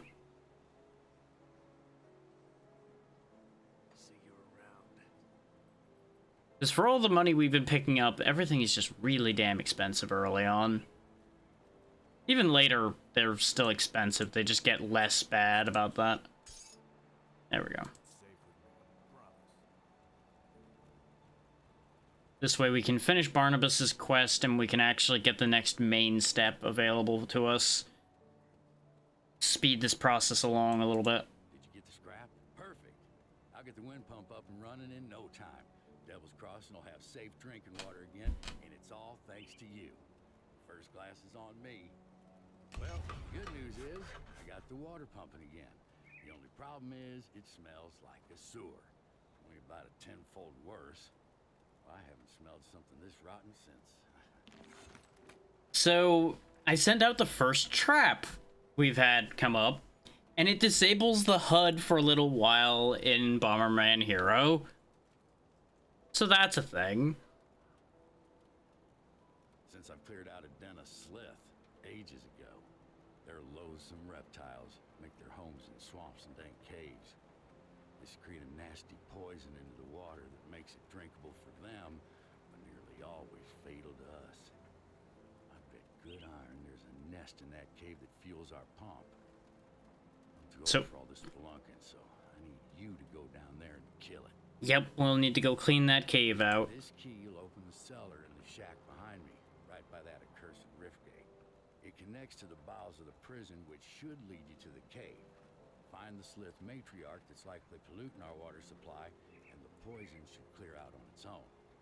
You do this, and all the Devil's Crossing will be honoring your name with every glass. You got it. Because that'll be a good bonus dungeon to quickly clean out. Because it's not that big.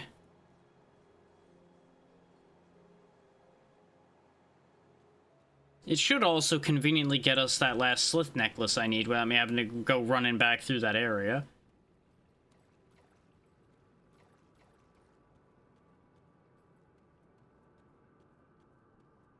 Isn't it nice when things are convenient?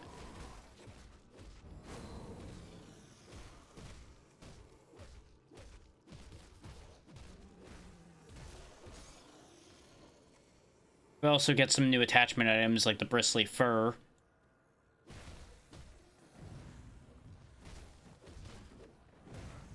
I did forget that there was a bigger variety of enemies down here than just Slith, though.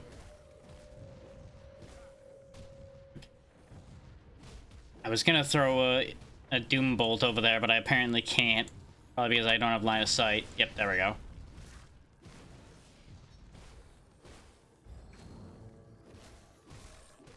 These burning dead, stop throwing things at me. I do think them exploding does hurt, but it doesn't hurt enough to matter.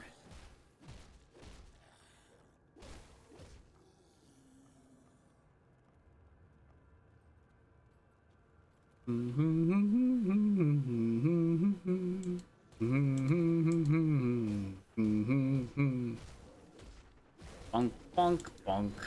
Toot, bonk, bonk. Oh, boss. No, just an elite. Anyway, most of its health's gone.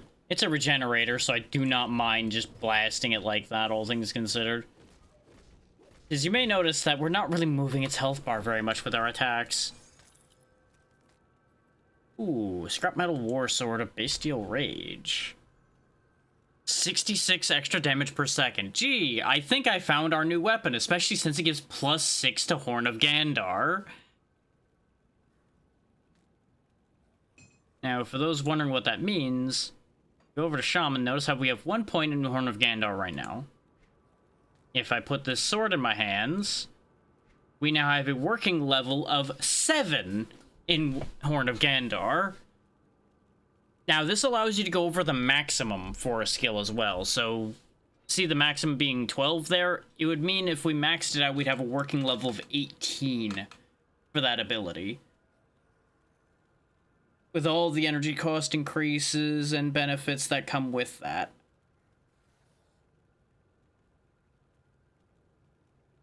Which this has a 8 meter radius right now. If I take that sword back off, how big is the radius without those levels?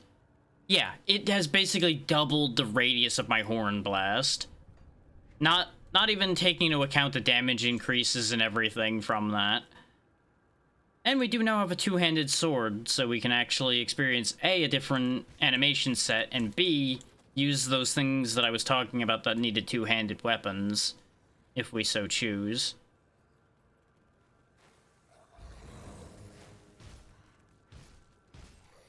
And enjoy, you know, significantly higher per hit damage. And two-handed weapons really aren't that much slower in this game, so you're not really losing too much other than losing the benefit of a shield.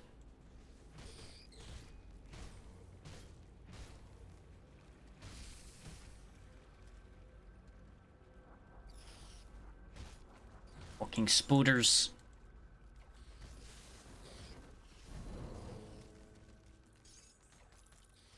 Ooh, Stalwart Rune Boon of Malice. Neat.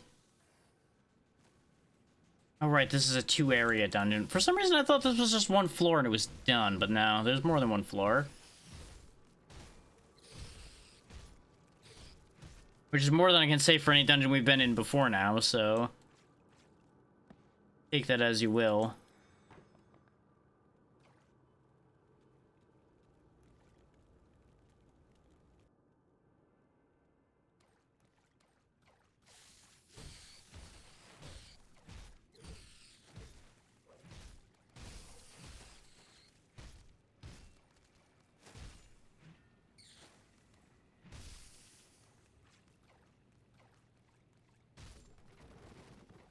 Okay. It's always amusing watching him just kick things over. Just like, dunk. Get that thing out of here. Ooh. Glacial Sacrificial Knife of Decay. This would have actually been a worthwhile consideration before we got this sword. Because of it being faster than the arm we had. Slightly higher cap, but it also does frostburn damage, which would have been convenient. And a Ring of Rimfire wouldn't be bad either. I'm gonna swap to this because of the increased health and honestly the aesthetic. There we go. The patchwork doublet just doesn't look good. This is still not ideal, but it's closer to being good. And we are so unbothered right now that I'm happy to play to aesthetics a little bit.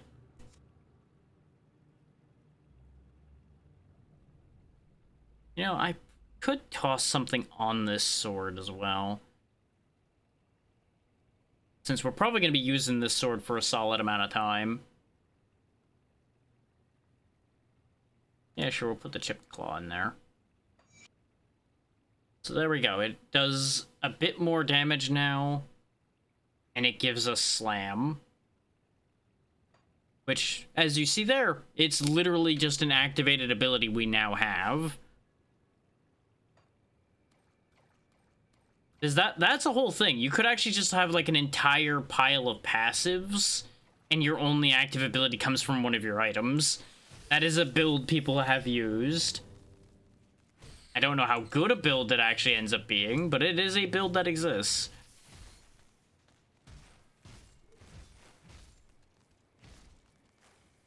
Now, most of the item abilities I don't think are abilities you can get any other way, so depends on what you really want.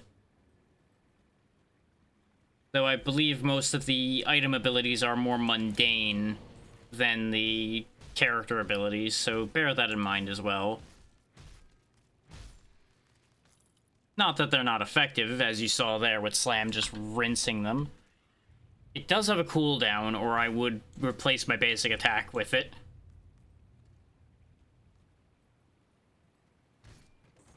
There's an argument to be made for making it my right click, but the horn is too good, especially with how much we buffed it. Okay,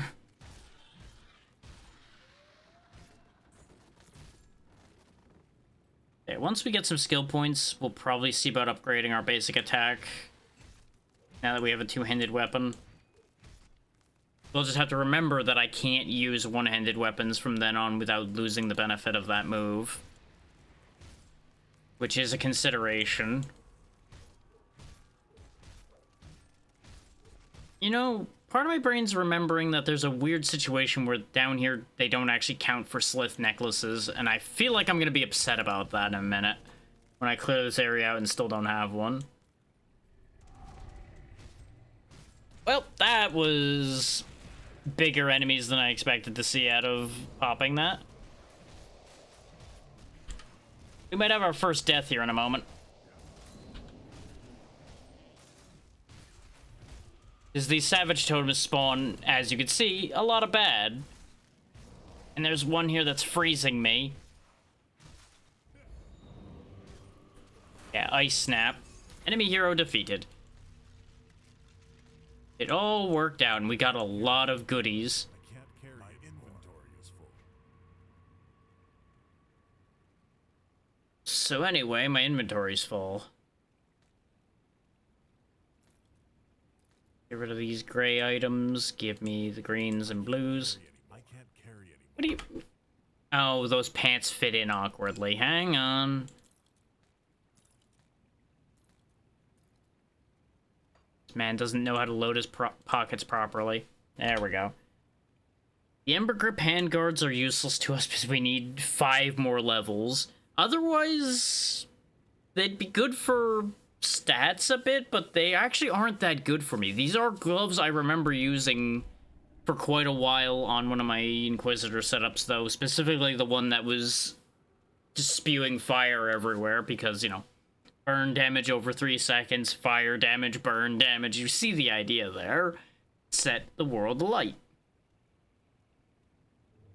That's not bad, but I don't care.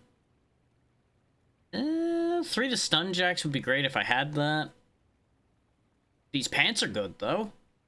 They're not, like, incredible, but they're definitely better than what we're wearing. Like, even if it doesn't directly benefit me, there's a point where of just so much better that it's still worth trading anyway. Unfortunately, for all that that was a bunch of stuff that looked cool, nothing actually that useful to us. If I was worried about money, I'd pick up all of that stuff and, like, ferry it all through the portal to sell it all, but I'm not that concerned about it. Considering how this is going so far, I have zero reason to be that concerned about that.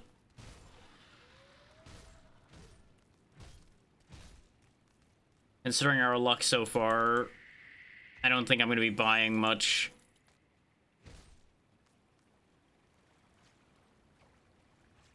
And yeah, our target's right up there, and we didn't get a necklace still, so I'm not confident that we're going to end up getting a necklace at a down here, so I'll have to go fetch one if I want to finish that quest.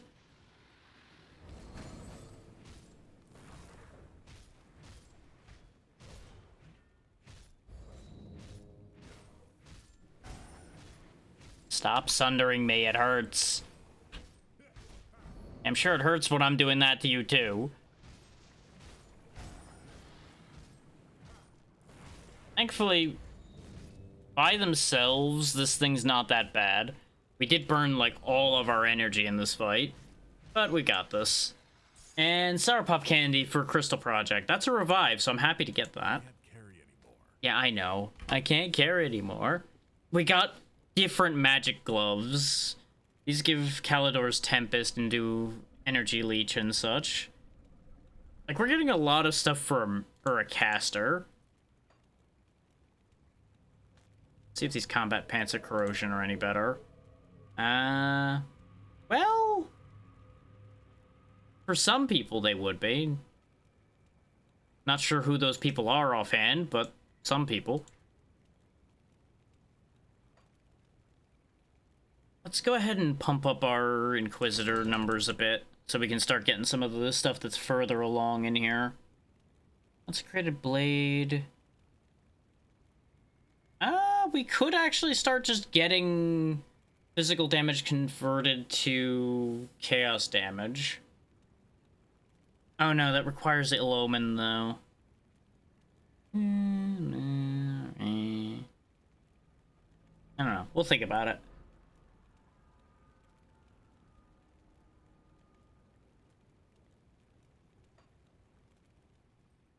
What's this shrine need? Oh, it just needs a crystal? Okay, here you go. Look, even more stuff I probably won't be able to fit in my inventory. More sour pop candy. I can't carry anymore. Welp. Now I think it's worth portaling back. Because we got yellows and greens just chilling there on the floor, and that makes me sad. Thankfully, selling things doesn't take long. Because we've already established that I don't want most of these things.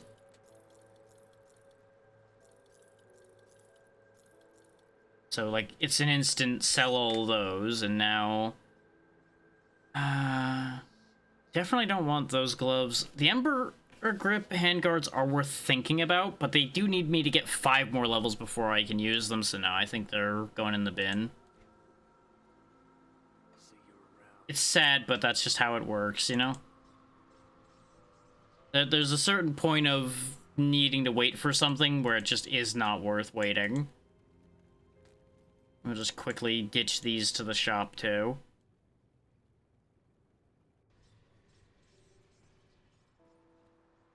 I'll give you a good price for what I've got left. Yeah, that's caster armor. See you around.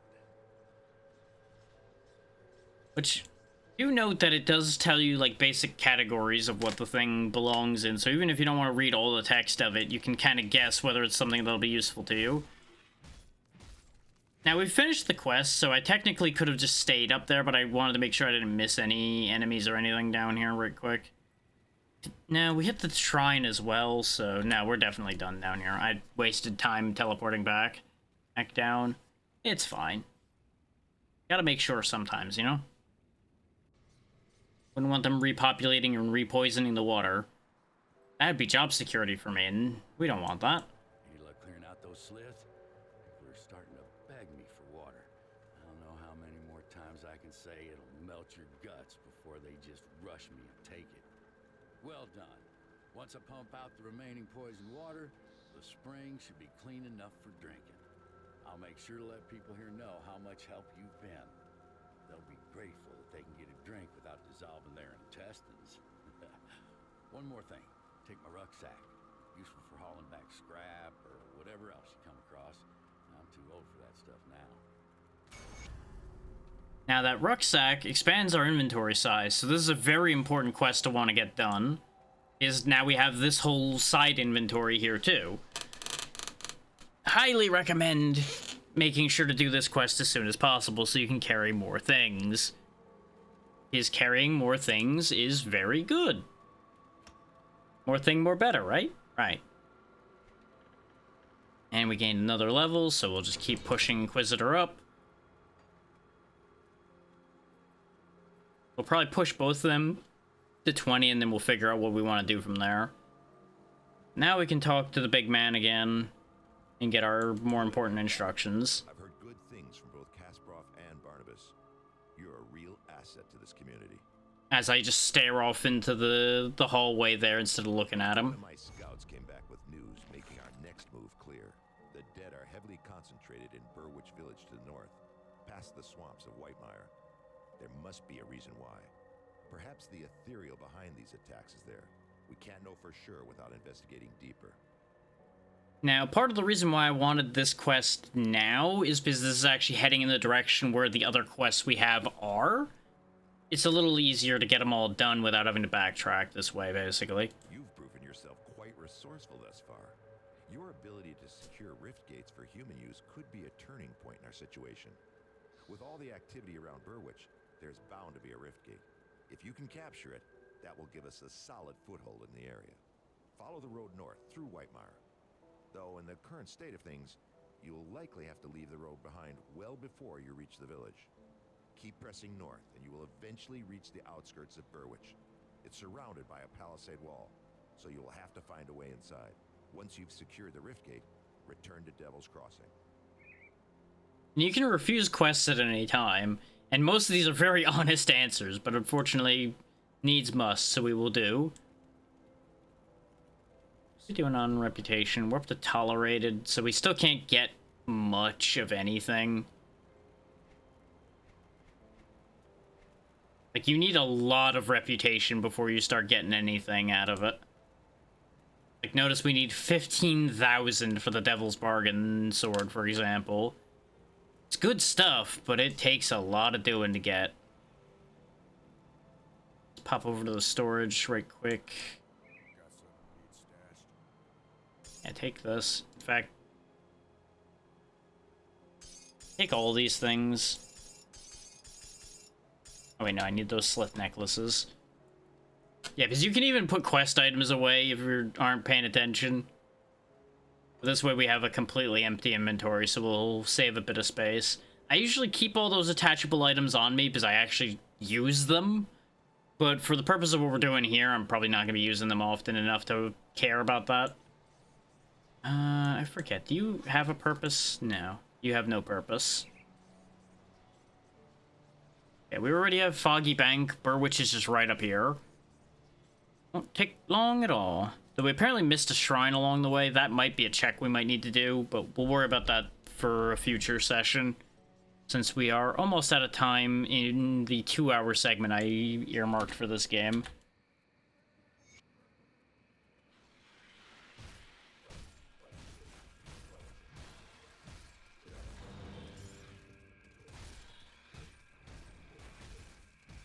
Now, before anybody's like, wow, that ability is just ridiculous. Bear in mind, it is massively inflated by the thing we picked up, and our basic attacks do very similar damage. It's just saving me a lot of time when it blows them all up like that. It's essentially just hitting all of the enemies at once. With the equivalent of me just hitting them. Yeah, another dungeon. We'll go ahead and hit this while we're here. Another, like, cavern mini dungeon. There's a ton of these things scattered about. Usually worthwhile, though. Usually have some mini-boss or some other rewarding thing in them. Like a devotion shrine or something.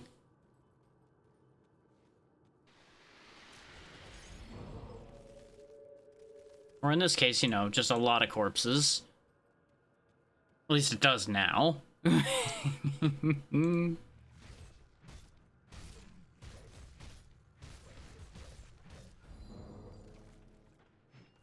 Get back here.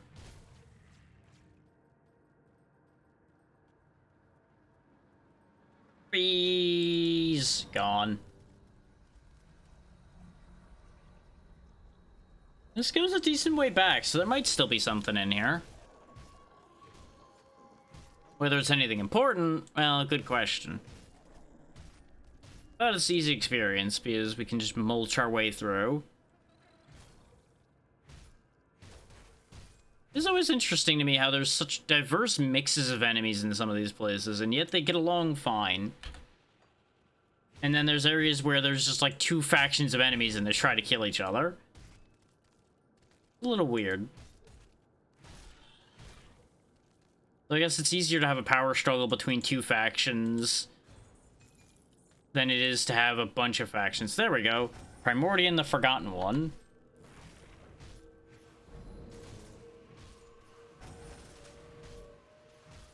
keeps hitting me with so many debuffs. All the debuffs. And they don't matter because I'm too tanky for you. I'm just gonna keep hitting you until one of us dies. And I'll give you a hint. It's gonna be you. Oh no. Real shame for you. You're below half health. What are you gonna do about it? That's right. Keep losing more health. That's what you're gonna do. I'm gonna run out of energy again. We really do still have an energy problem in this game, but you know what? It's fine. My enemy dies in exchange for all of my energy. I will take this trade. Mighty Putrid Necklace of Scorched Runes. That sounds honestly vaguely useful. That's a long list. Okay, so lots of damage increases, 310 extra health, which is not bad considering we have 2,000 right now.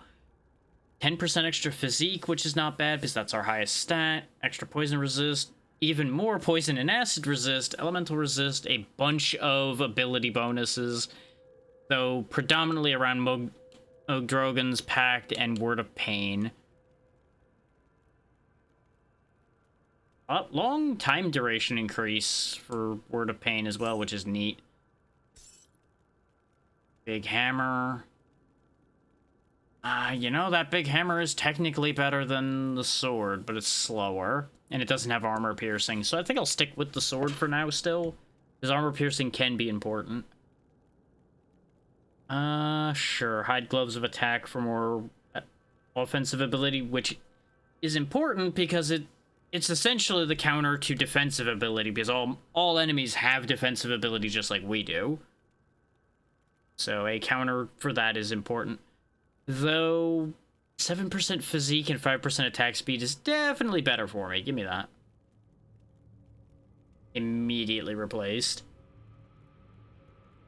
This has slightly less damage, but it gives me energy regen and piercing damage. And look at that. It's just such a better hat than the dumb helmet.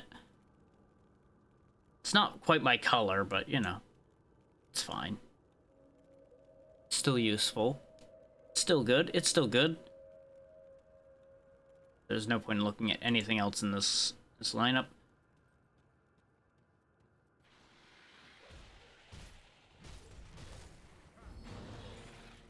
Get back here. Technically, whenever you defeat the boss in a place, we could just leave. Oh, we got Mirror Room for Bomberman Hero as well, so we got another stage. I really should save Bomberman Hero for the last one today, it seems, but, well, too late to worry about that now. We could always pop back to it if Kirby ends up being really short or something. Or Spyro ends up being really short. Though we've already unlocked a bunch of places for Spyro, so I don't feel like Spyro is going to get shortchanged. Particularly. We also didn't even go down that other path. We found the boss, so there might not be anything else down here, but there's a chance that there's a devotion shrine or something still down here, so I need to check. After all, could be a stage for somebody else or a useful item, so I gotta make sure. Oh, it's an exit. Neat.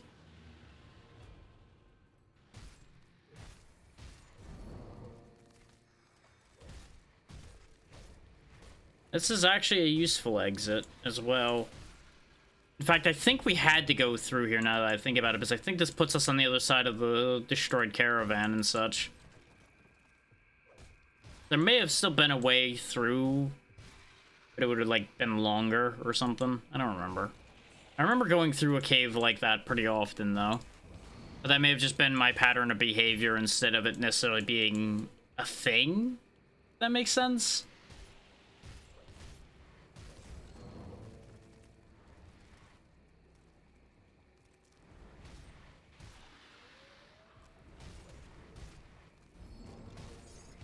We are almost into ads. I'm hoping to get to the portal, the next portal before that. But we'll see.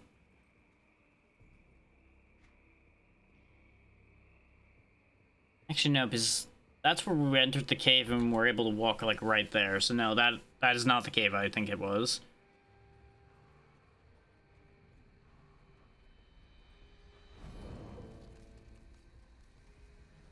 This is the road I wanted, so off we go.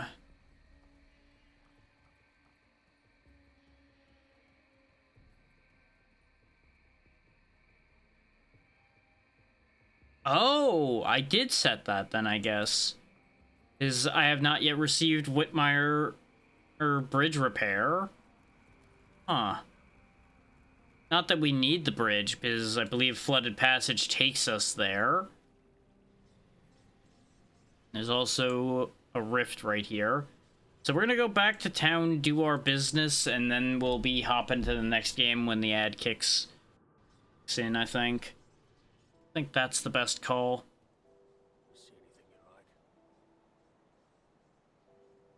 Ooh, actually, this coat is better. It's still not the worst, so we'll take it. Visually.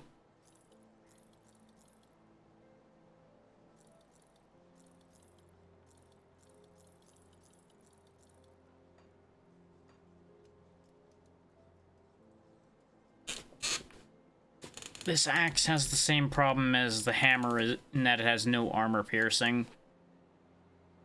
It's very all or nothing with the armor piercing in that regard.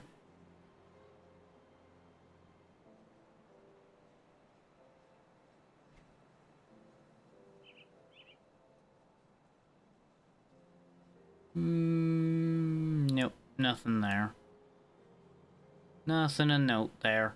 We still need a medal and a rune, but I think we don't get those till much, much, much later in terms of drops.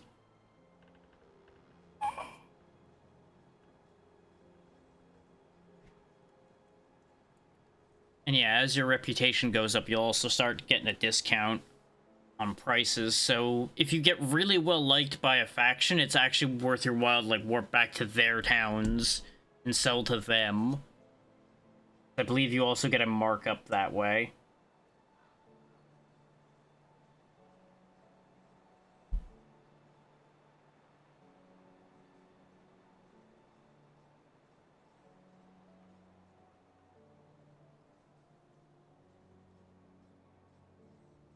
This sword is technically better in terms of direct attack, but obviously, you know, it doesn't give me +6 to my favorite move. That's gonna be what keeps this sword in my hands for a very long time, is that +6 to Horn of Gandar. Because you can't, like, harvest an ability from something or anything like that that I know of. Obviously, there'll come a point where Horn of Gandar is still not relevant even with that, but we can have fun with it for the time being. Come see what's left of my wares.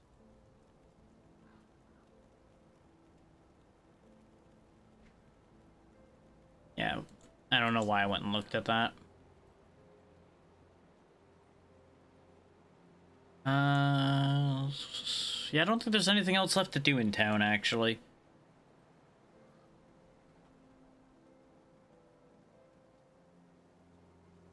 But I don't really want to go back out because we've only got like 3 minutes left before the hour mark.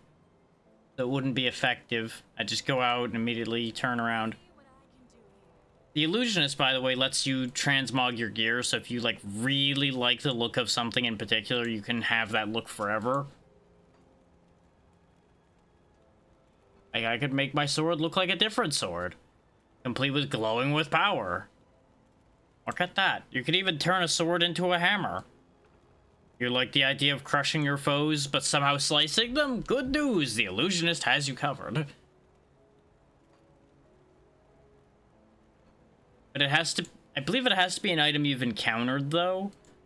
So you can't, like, put on endgame visuals with beginning of game gear or anything like that. Because you'll notice we don't have, like, that many shoulder models or anything yet.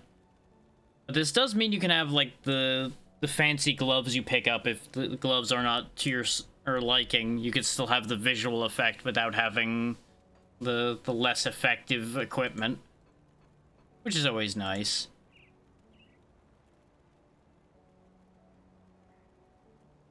Yeah, see, similar items you have acquired. Now, admittedly, what we've got going on is fine. So I wouldn't have any reason to change it. But for later on, it may be worth your while to do so because your gear is going to stick with you a lot longer probably at that point.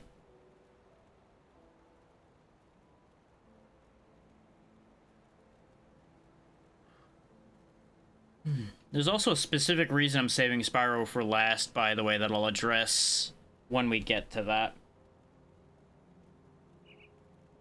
Oh, I did forget to turn in the Slith necklaces to Torvin, but Torvin's not here, so I'm not going to worry about that right now. Okay, now that the ads are about to start, I'm going to go ahead and get started with swapping this round. Because part of the thing is I'm going to be closing Grim Dawn. So yeah, go ahead and quit the desktop. It should still keep the client going, because I didn't disconnect the client. Okay, so next up was Quaby. So I want to also see if this fixes the volume mixer slowdown we were having. Not looking like it. And nope, it's definitely Grim Dawn, so future AP sessions will probably have Grim Dawn open by itself a bit more often then. That's a shame, but also not a shock.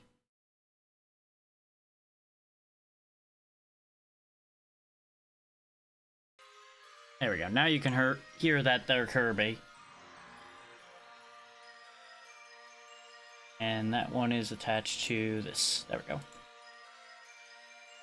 Hear it, see it, and now I will make sure you know it.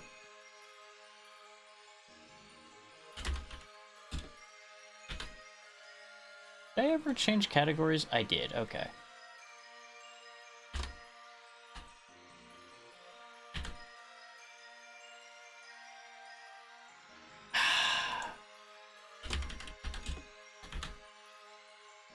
Actually take the category change, damn you. There you go.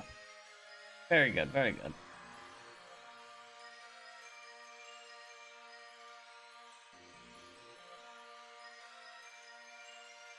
Get that pulled back up again. If suddenly we aren't seeing any checks anymore, that'll mean I need to use a different one of the clients, because bear in mind, every single game has its own Archipelago client open. With the exception of Spyro, Spyro has its own special client that it uses, and Crystal Project doesn't have a text client at all. I would have to open a separate one for that.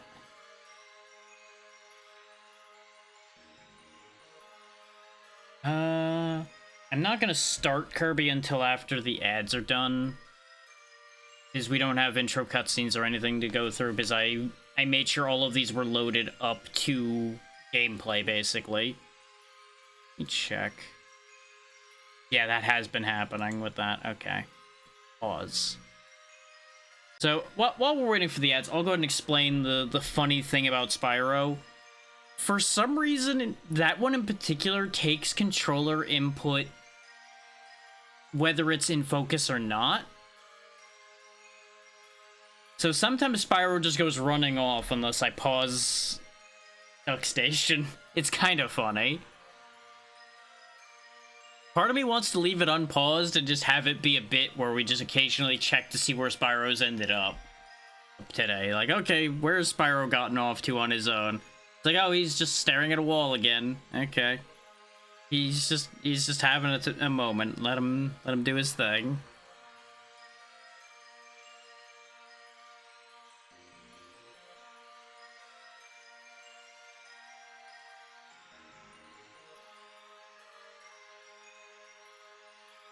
Just checking on a thing while we're making sure that the ads finish out.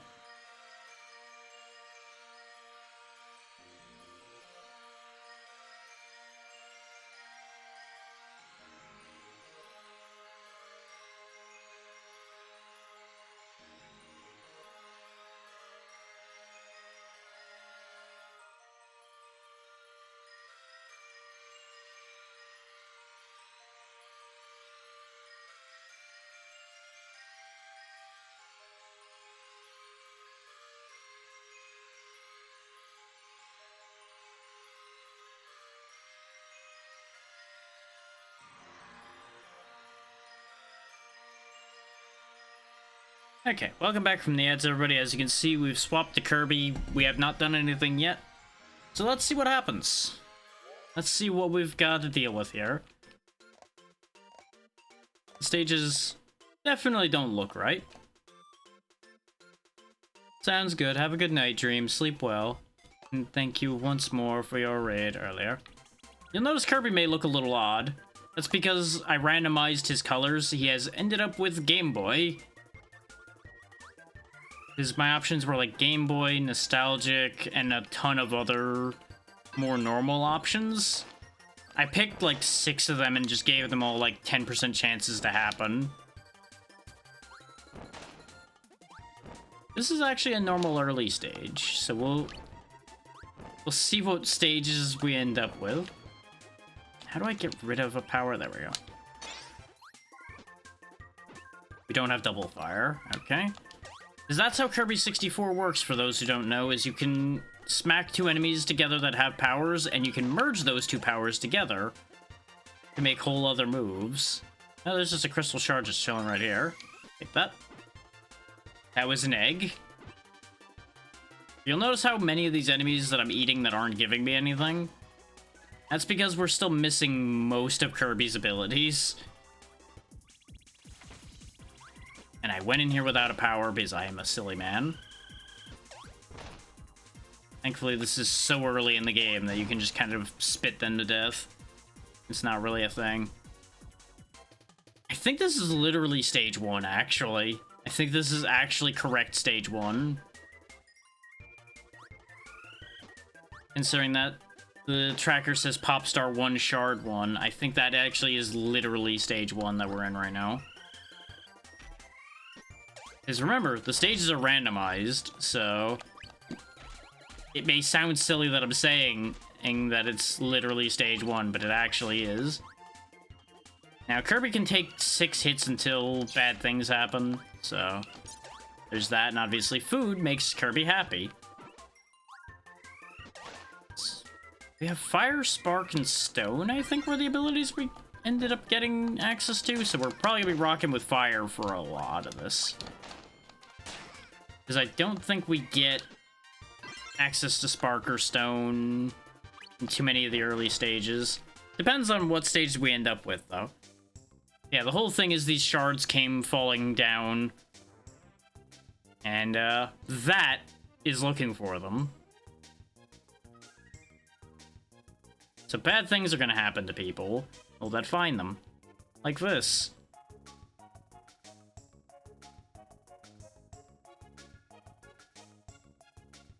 You know how he had 2 eyes before?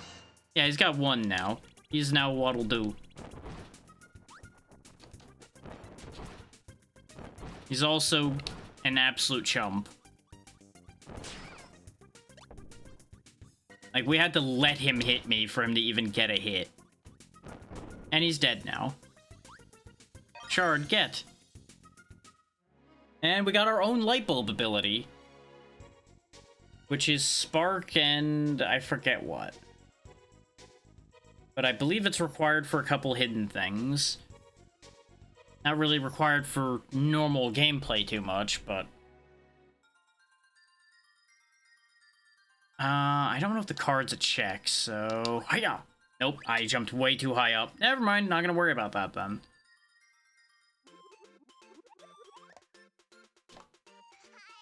That's another egg. Yeah, because stage completion is also a check. That was a Spark enemy. Your Spike. Do a thing? No. Oh, wait, no, that's... Oh god, I can set myself on fire. Ow, ow, my head is burning. Ah! As you can see, not all of the combo abilities are anything actually, useful? Yeah, don't try to eat these things, by the way. They will try to eat you first. And then they explode.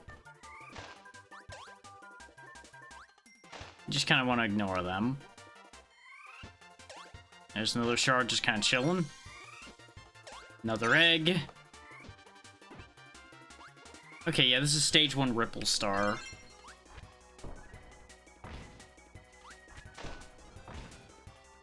Which Ripple Star, I think, is the second world?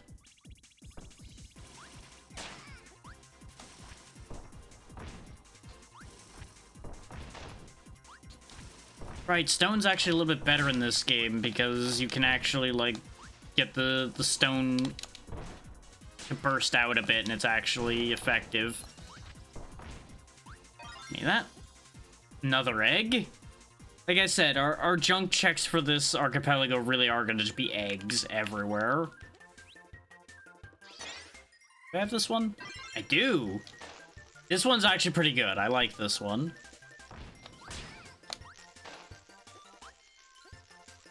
It's not, like, one of the best, but it's useful enough. Because if you do it right, you can just kind of keep it orbiting around for more or less indefinitely.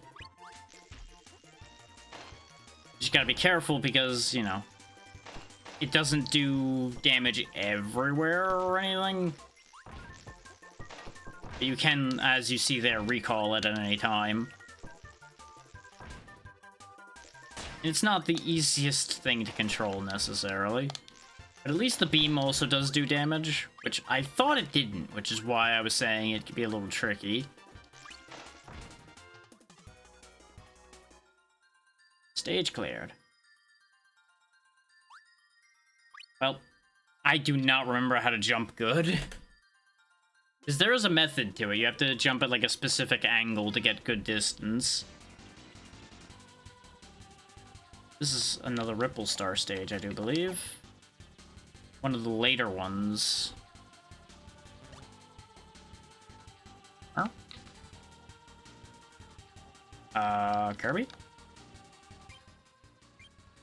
I seem to be unable to do anything here. Because I've landed and nothing's happening. I can't move, I can't interact. Try again? Oh, I can just go to Wispy. Okay, we'll just disregard that stage for the moment. I might be missing something to be able to do anything there. Just beating up Wispy and his kids.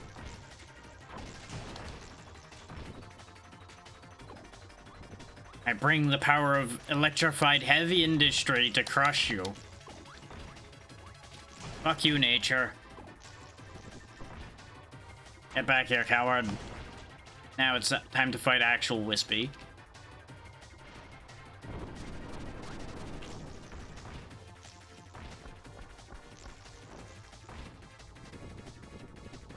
So angry. So mad. Why are you mad, bro? It's only game. Yeah, see what I mean about this doing good damage? Just shredding his life force. So conveniently. So I can just kind of spam it. We would be gravely inconvenienced if I had to fight him without a power. But, you know, it's also a Kirby game. They're really not known for their difficulty unless you do the extra stuff. Hey. Thank you for the shard. God damn it, another egg. We're gonna have so many eggs for Spyro before we even go to Spyro.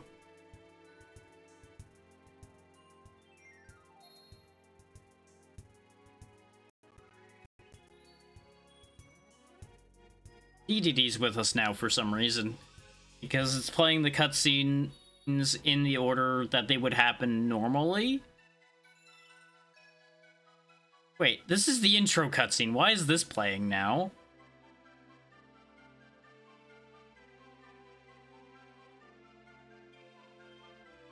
Game might be slightly confused. I found this.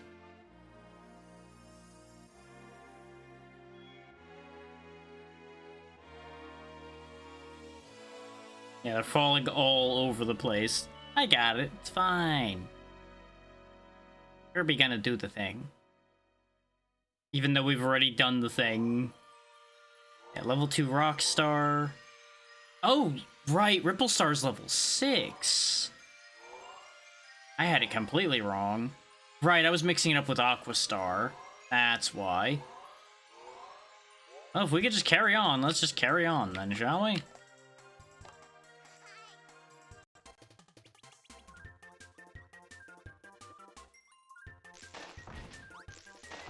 We've already defeated 1 out of the 6 bosses we need to defeat, so we're making progress.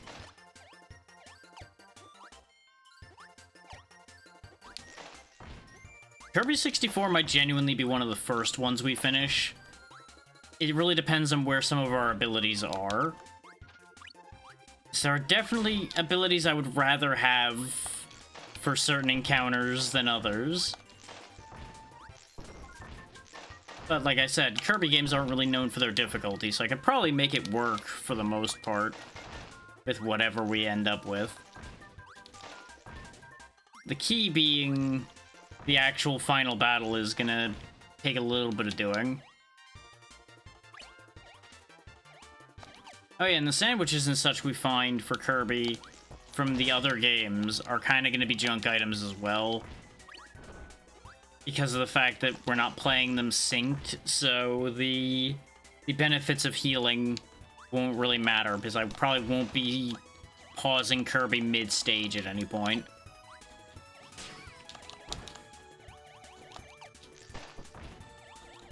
Because it'd be, you know, kind of silly to do that.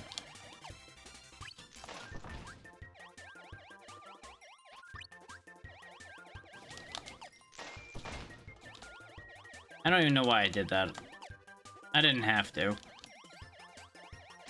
Same can be said about a lot of things Kirby does. He doesn't have to, but he did it anyway. Well, I need that ice cream now.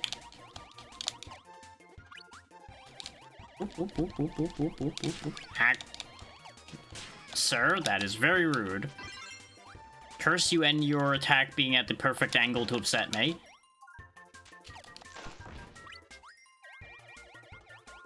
So I may or may not have looked away right as we flew up to where the spear thrower was. So I'm like, I don't have to pay attention right now. I'll be fine. I look up and my power's flying away. Like, huh. You know, maybe that's a problem.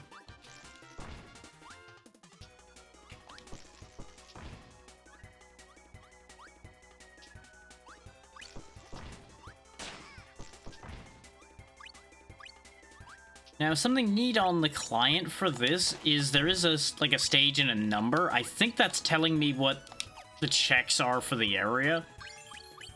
Obviously, I'm not looking at that constantly because that's not the client that I have in front of me. So, mixed utility on that, but if you're playing just Kirby 64, like as part of a larger archipelago with other people, that would probably be super useful. So you could actually track how many you need in an area. Crushed dinosaur with meteor. And crushed cavemen. Okie dokie. Moving right along. As if nothing happened. Because really, in the grand scheme of things, nothing did happen.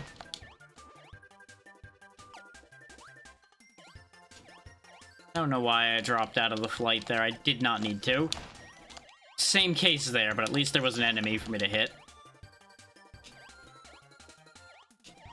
Just gonna let him fly by peacefully. Oh, no, no, no, no, no, no, no, no, no, no, no. Perfect. All according to my plan. My cunning scheme is unstoppable. Oh, I need that shard. Maybe I didn't need that shard. It was just milk for Crystal Project. But, you know, if I didn't get it, it would have been like a stage for Bomberman or something. Invincibility! Let's go!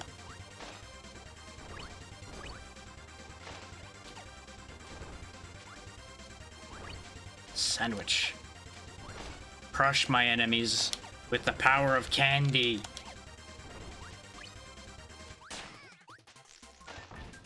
Yeah, I crash after I have a bunch of candy as well. Okay. Line up with the card. Nope, fucked it up again.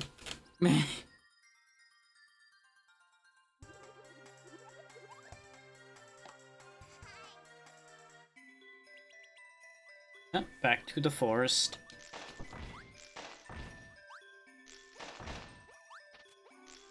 I'd be changing abilities a lot more, but I know we don't have like 90% of my moves, so I'm like, I'm just gonna use what I have then.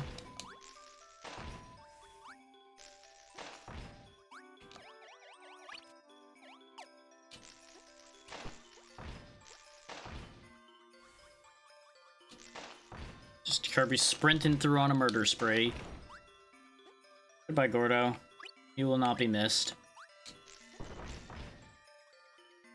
The stars, by the way, are working towards getting us 1-ups.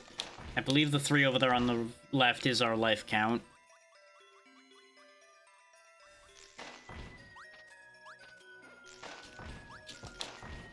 Spider slimes.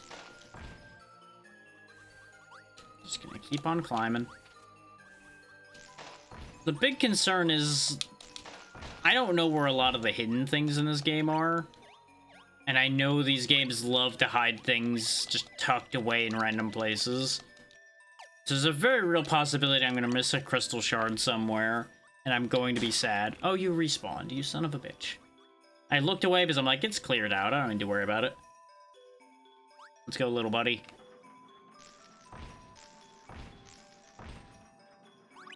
We're going on a ride.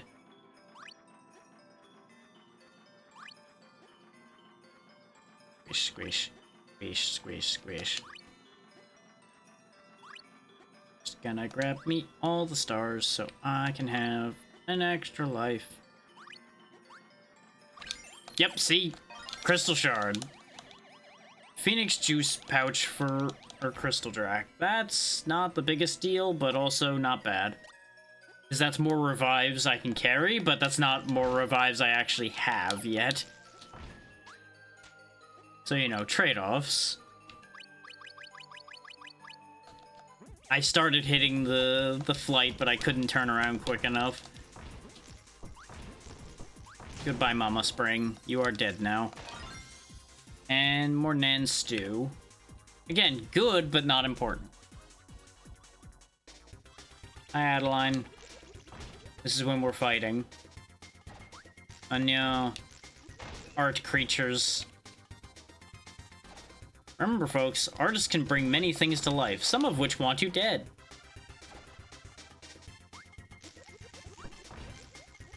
And sometimes art goes beyond what you might expect it to be, like that thing that grew extra legs.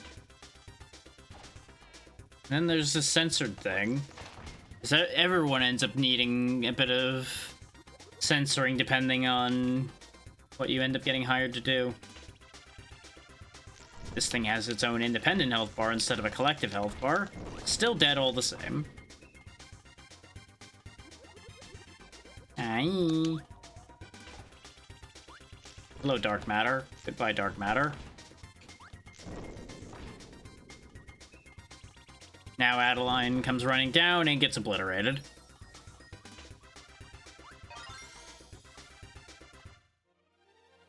Progressive dagger for Crystal Project. Okay, that's at least something.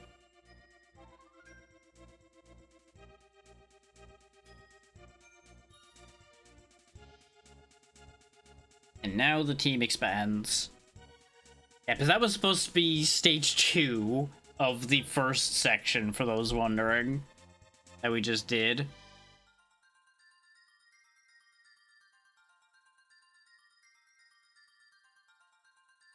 There's a card right next to me. We actually got it. Let's go. Are these a check? They are. And it was a stage, so I'm glad I... Oh no, that was just from completing Popstar. Okay, Dark Prison for Bomberman Hero was from beating that stage. I saw it pop up and I got very concerned. No, the cards do not seem to be relevant at all, so I don't need to worry about going after those. Because I didn't remember seeing a setting for that, so I got very worried that I just missed a setting. Fun fact, this is the stage I did when I was testing this.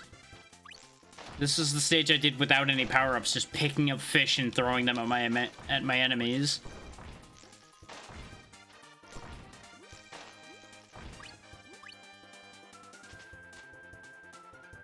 Now, Kirby 64 is a game I had played in the past. I never played it that much, admittedly. I mostly just messed around with combining the powers and then just never focused on actually going and making any progress. I just wanted to see what all the neat abilities did.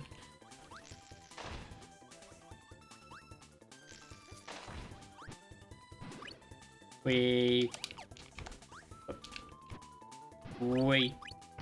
Now, I have seen this game done in completed at some point. And of course, you know, we did that Archipelago with Vale all that time ago, where Vale had played Kirby 64 for that. Which is why I at least know how the majority of the mechanisms for this one worked for the randomizing. That was just Diamond Dust for Crystal Project. Bonk.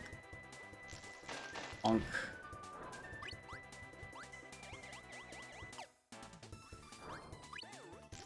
Frog. No, the frog. They bait you with candy and then they eat you. Now we have 5 lives.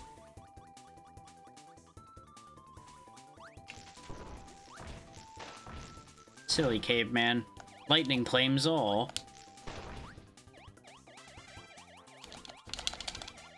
Food. Food get. But great success.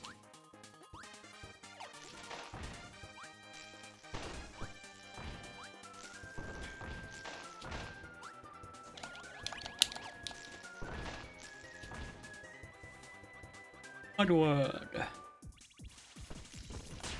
Beating this guy without any power-ups was mildly annoying. Because you have to grab the spike guys from underneath and then throw them at him. And that was an egg. God damn it. Everything is egg. Yeah, there's a specific thing you trigger here. I don't actually know how to trigger it.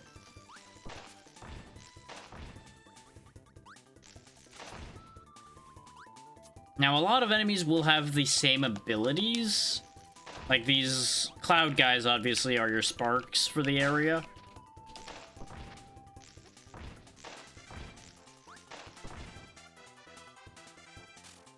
I forget how to get down through here. I believe it's like using rock or something. You break through this, go to the green thing, and then you get launched up through this ceiling that's here. I obviously don't have just regular plain old rock. I believe usually the combo abilities count for something like that. Just they are a little harder to use for these things sometimes. That might be just barking up the wrong tree. We'll worry about that later if we need to. Dang it, I waited too long again. Wanted the one up. Now that I know I don't need the cards.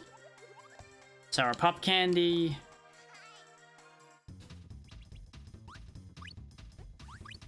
Okay. Got some jamming going on now. Pretty sure this is a later stage. They always break out the serious music once you get into the later stages.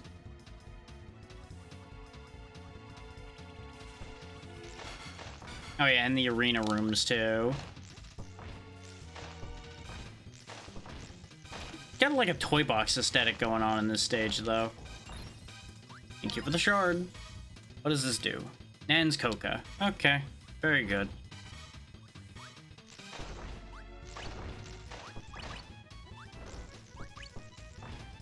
Kirby soundtracks always just go so hard for no reason.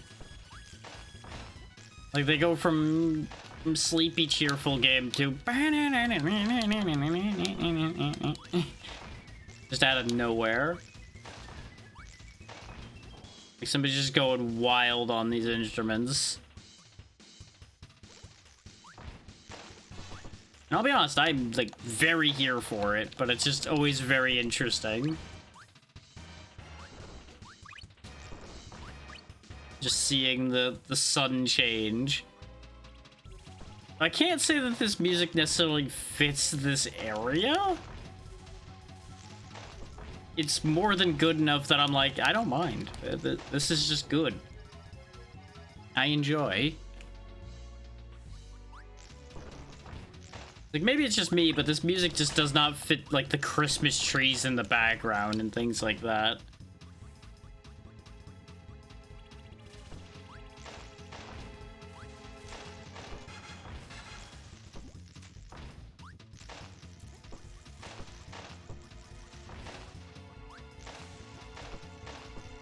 So then again, I'm saying that while I'm destroying everything with a murder ball. So, you know, what do I know about what fits, right? Instead of everything going in the square hole, I'm putting everything through the round hole. Because if you throw a big enough rock, anything is a round hole.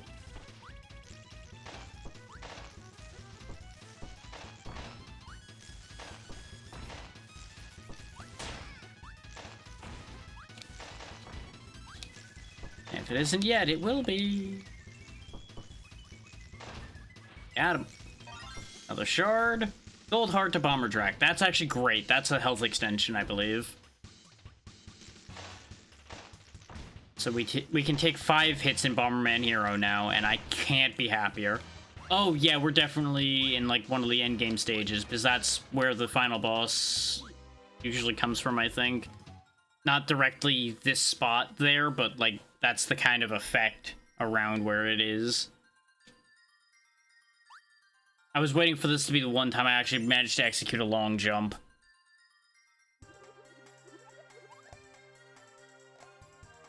Oh. Guess there's just nothing else there. Oh, I think I don't have what I need to go further. Can I go Ripple Star at all? No. Oh, nothing in Shiver Star. Neo Star? Nope. I don't remember seeing stage unlocks for this. So I don't actually know why I can't go forward. The only stage I haven't done is that one, and I clearly was able to go past that. Oh, I did miss some shards. So I could go back for those, potentially. Let's try the stage that didn't work again and see if there's, like, something I can do about that.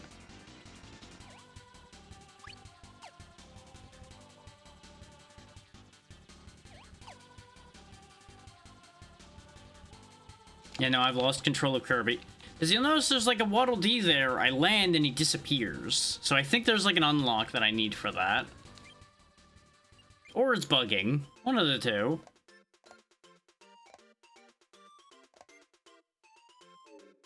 So do I want to backtrack or do I just give Spyro extra time? So I think it might be like shard count or something that I need to be able to go forward. Something like that. So I could go back to like that first jungle stage. Where I'm missing 2 crystal shards early on and see about grabbing them.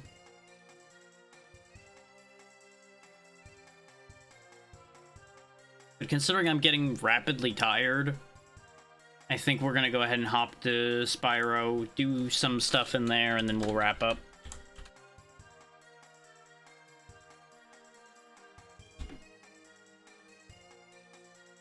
It would help if I could spell.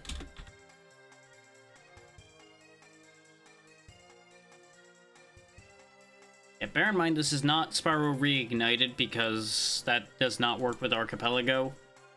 No, that I know of. So you'll be seeing like the original PS1 graphics and everything.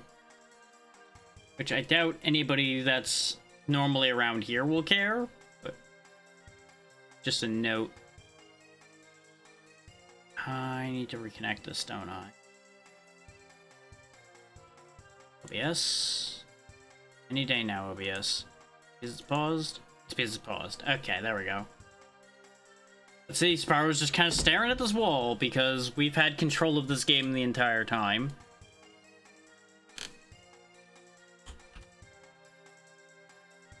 And I know, Kirby music's still playing. Don't worry about that part.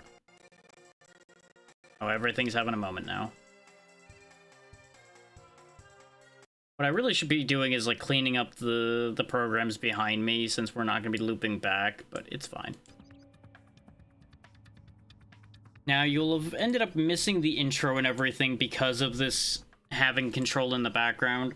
Short version is, Mysterious Sorceress is stealing all the dragon eggs for herself. For reasons we do not as yet know. As usual, Spyro has to do everything. And there you go. That brings you up to speed. Now, things that were randomized for this. 25% of the gems in a stage matter. I could have done all gems, but I don't hate myself that much. Eggs, of course, are going to be checks as well. There we go. Sometimes they'll be my own eggs, sometimes they'll be items.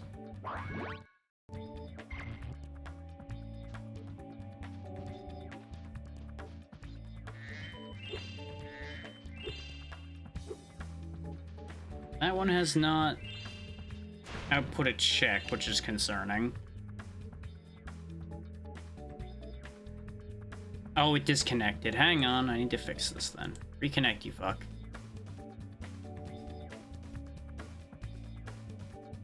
There we go, it was our own egg.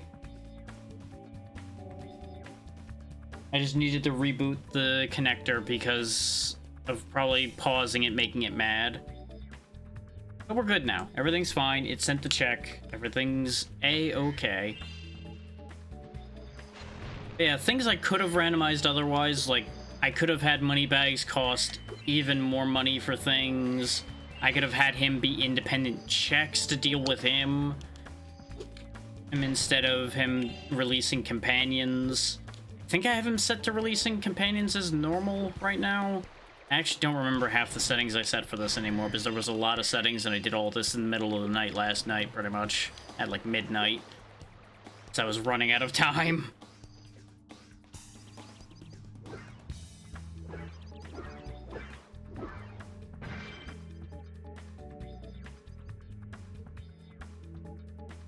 Oh, I see the dialogue broke. Okay, never mind. There's supposed to be voice acting here, but it's not happening for some reason. Probably because of how long this was left paused, perhaps. Yeah, that's Bianca. She works for the Sorceress. She's a problem. Yeah, no, the voice acting's just dead. I don't know why. Yeah, we need 2,000 gems to free Sheila, so that ain't happening anytime soon.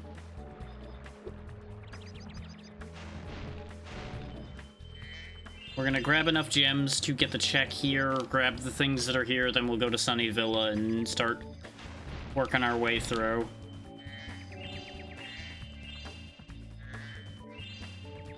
These pots specifically have to be head bashed. They're not burnable. Reloading an area might fix the voice acting. We'll see what ends up happening. I can guarantee you it was working earlier, so it's not an emulation issue. So now the music's also given up. There it goes. It was just an awkward loop, I guess. Wait, Hunter, how are you here and over there at the same time? Huh. We can open this up because of the egg we have, but we can't actually go into Tiki Lodge. He can, but we can't. I think if I hit this properly, I can break this. This is cracked. Because of this being the original version, the camera is something.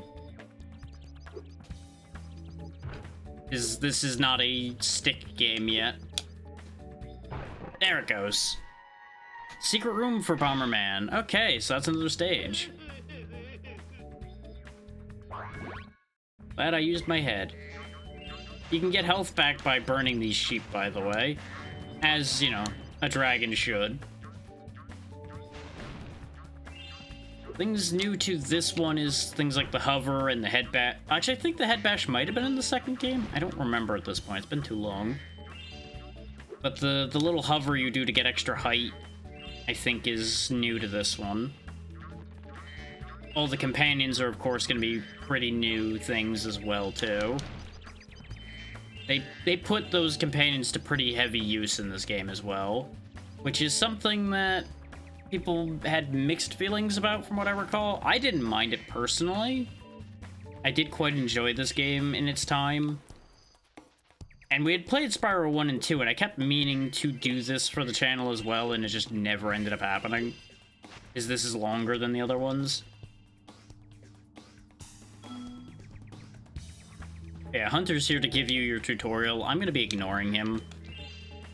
Because he's A, bit of an idiot, and B, he's telling me things I already know. He's also going to make fun of me for not making the glide, even though I went to a different platform. Like, here's how you actually glide, you dumb dragon. As if he knows how to glide when he doesn't have fucking wings. Yes, you're getting in the way of me getting to the place I'm trying to get to. Yeah, because this is your flutter tutorial. And now he gives you an egg. Because, you know, he's supposed to be helping us. But he hangs on to these damn things and makes you do challenges for them. He's a bit of a dick that way.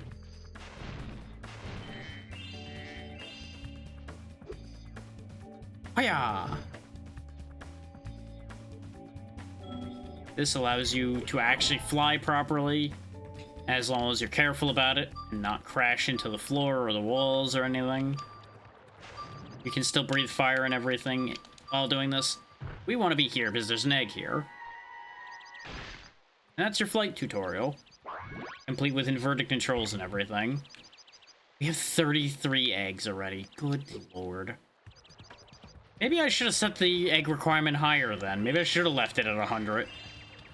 I thought 100 was ridiculous. Turns out, I'm the ridiculous one. I feel like I should have hit the 25 gems by now. The 25% of gems in the particular area, that is. Did I miss the prompt for it? Yeah, I did. Progressive level to Crystal Project. Okay, so we're done here. Off to Sunny Villa, then. The actual first stage of the game. Look at us going in order. What a weird world we live in. Now those gems are going to be infinitely stored for us. Permanently stored is probably the better way to phrase it. Yep, no, the voice acting's still broken. What a shame. The voice acting in this isn't bad. Sometimes it's less than stellar, but it's not bad. But, well, I'll get around to covering this game in full at some point, probably, so it's not really a problem.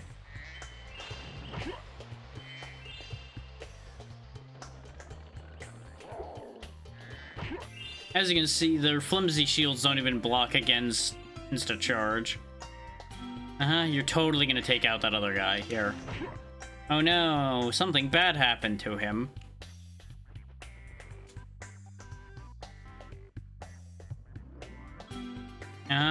You totally would have had it if you weren't outnumbered. That's why you ended up doing nothing.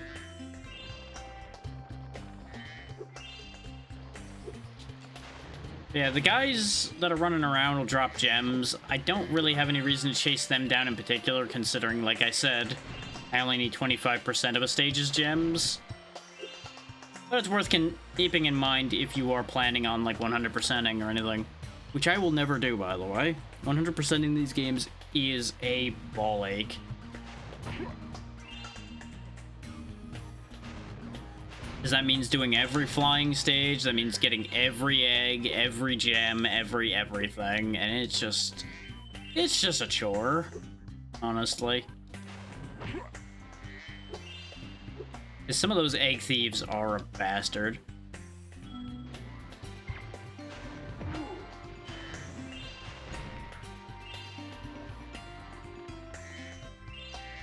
And bear in mind what I said about, like, the 100 eggs that would have ended up required if I left it at default settings for this. And I don't think that's every egg in the game. I'm pretty sure there's more than 100 eggs in this game. So, you know, just keep that in mind as a concept.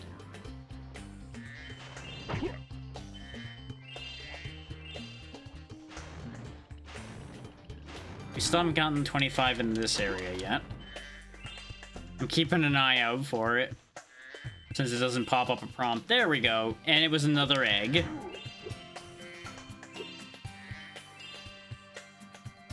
Speaking of another egg, that too was an egg. It'll play the animation for the baby dragon regardless of whether we actually get the egg from that. I'm pretty sure.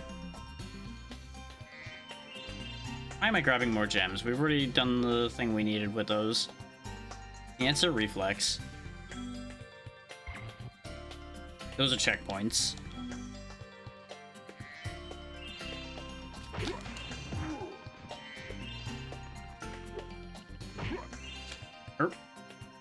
Chicken. Well, rip that chicken. I mean, I was gonna do that myself anyway, but you know. Rude. You good? I forget who gives me stuff, so I kind of have to stop and check with everybody. I mean, eventually he would have gotten tired of chasing you, this is true.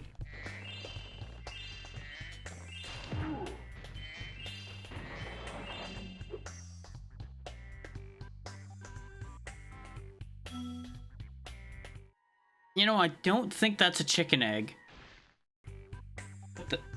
Found their sunny villa complete. Huh.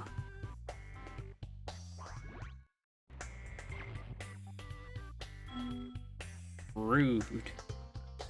Yeah, that's this area done if I'm getting the complete prompt. This did not take long at all, but it is also stage 1. There's this door over here, though, which I think is a bonus area. And I believe these have checks. Oh, yeah, the skateboarding. I actually kind of enjoyed this. Can't catch all 15 lizards running around here. Okay. I believe we would normally get an egg for this.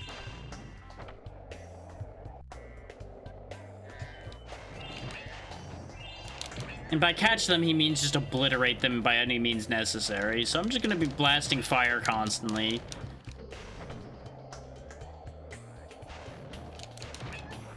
Woo! Yeah, you can do tricks, but you gotta kind of, you know, make sure to land it afterward. The lizards do hide from you if you're not skating, so we need to get a board back. Turning radius.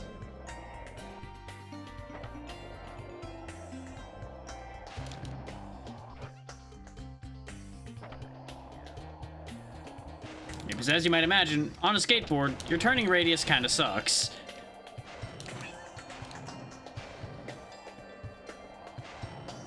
So they can easily evade you if you don't time your fire breath properly. Where did you run off to? You're on the other side of that ramp. God damn it. Yep, there he goes, hiding in the ground again. I forget if you have a time limit on this or if this is just like a, hey, keep going until you succeed or you give up in frustration in the situation. Missed it.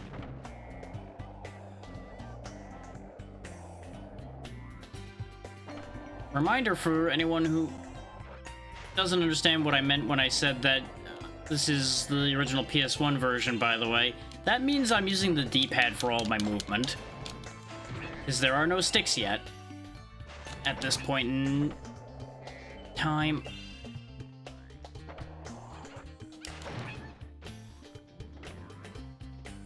Oh, come on. I didn't fall off the board. I just landed it sideways. I keep thinking I can turn around well enough to do that. It just does not work.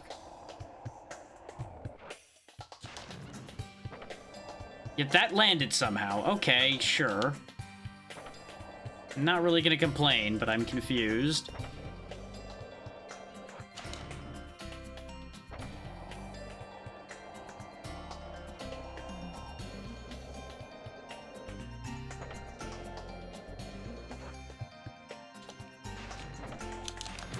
Come here, coward. Getting some of these really high up ones is gonna be a chore.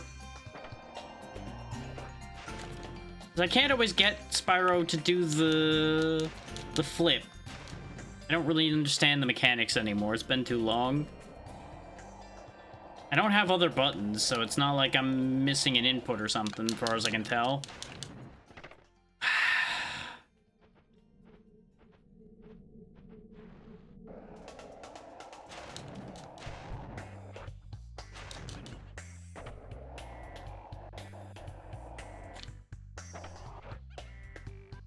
Maybe I just need to have the right speed when I get to that. Maybe that's the problem. But I could have rolled back. It's fine. Shenanigans video game. I didn't even want to be back on the board again yet.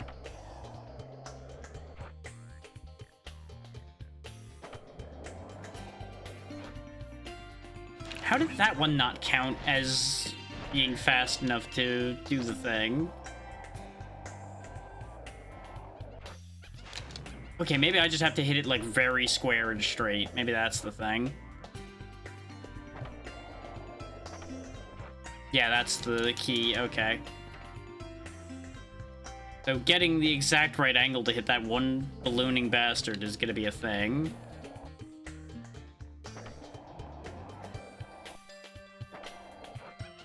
Gotcha. Of course, I say that and immediately land it.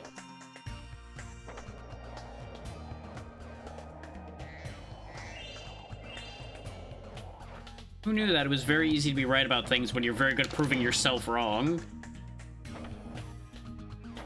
If that sentence doesn't make sense, good news, it wasn't meant to. Wah! Wah! I'm starting to remember the tricks. I've gained the powers of skate and board. Ow. As I fall off the board again. I don't know if there's a gem check for in here. I should probably grab them before I get the last lizard, just in case.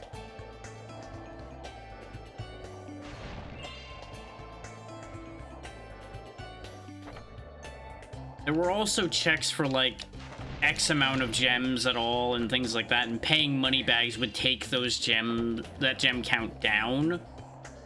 So you would have to actually make sure to not spend too many gems before you made like totals and such, and it was just not a thing I was gonna want to deal with, considering the scale of what we're doing here. If I was playing just this as part of like a bigger archipelago, I probably would do exactly that. Like I would put that setting on and everything to keep things interesting. But under these circumstances, it's just not a good idea. You know, I don't even need to be on the board for the gems. I'm just gonna grab the gems. I was trying to be in the spirit of the thing and get the gems that way too, but that one ridge there was gonna be a pain. Okay, let's see about that lizard biz. I got basically all the gems here, and I didn't see a prompt pop up for it being enough for a thing, so I'm gonna assume that it's not gonna matter. Come on. There it goes.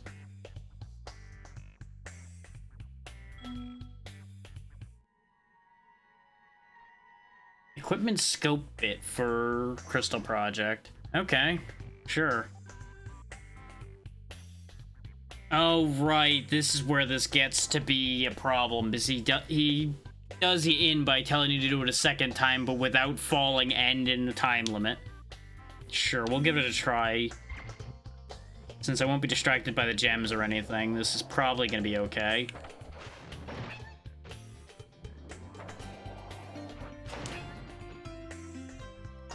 I just gotta be really careful about the not wiping out part. Because, you know, after all, this is just the first of these challenges, so it's not meant to be nasty yet.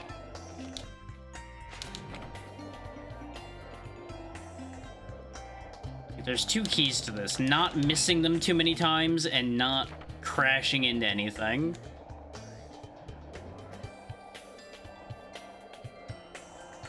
There's the little shit. Gotcha. We're halfway through almost. We got a lot of time left, so just need to keep my cool. Or, you know, he's just gonna go weird on me and crash. Yeah, I'll try one more time. It started to do the, like, I'm going up into the air thing, and then it didn't follow through. He just kind of fell out of the air like a stone. Okay, good, they gave me that one. I wasn't sure if that was gonna count as me landing it properly or not. Let's get this guy.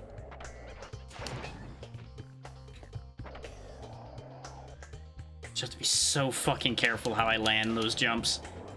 Ooh, at least I didn't crash. Okay. Everything's fine. Come here, you.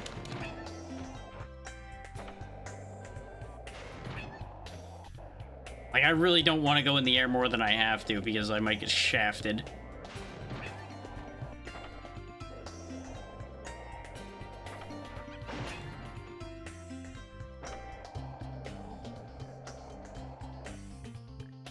Missed it. I jumped early, so it just ended up being a complete waste of time. Back through because I need that one. Well, never mind. We'll come back to that later. If I find out that I need that. Because the skateboarding, like I said, is enjoyable, but not enjoyable enough for me to want to sit there and do that right now. We're still in easy check territory. I don't need to do every single check in the game at this exact juncture.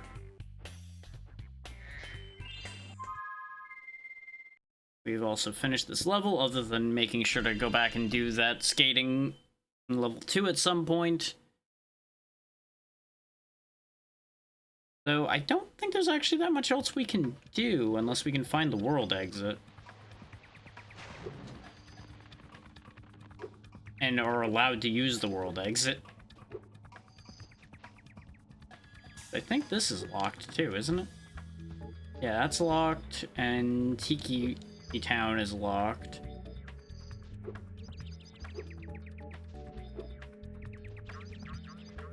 Oh, over there's a thing, possibly, though.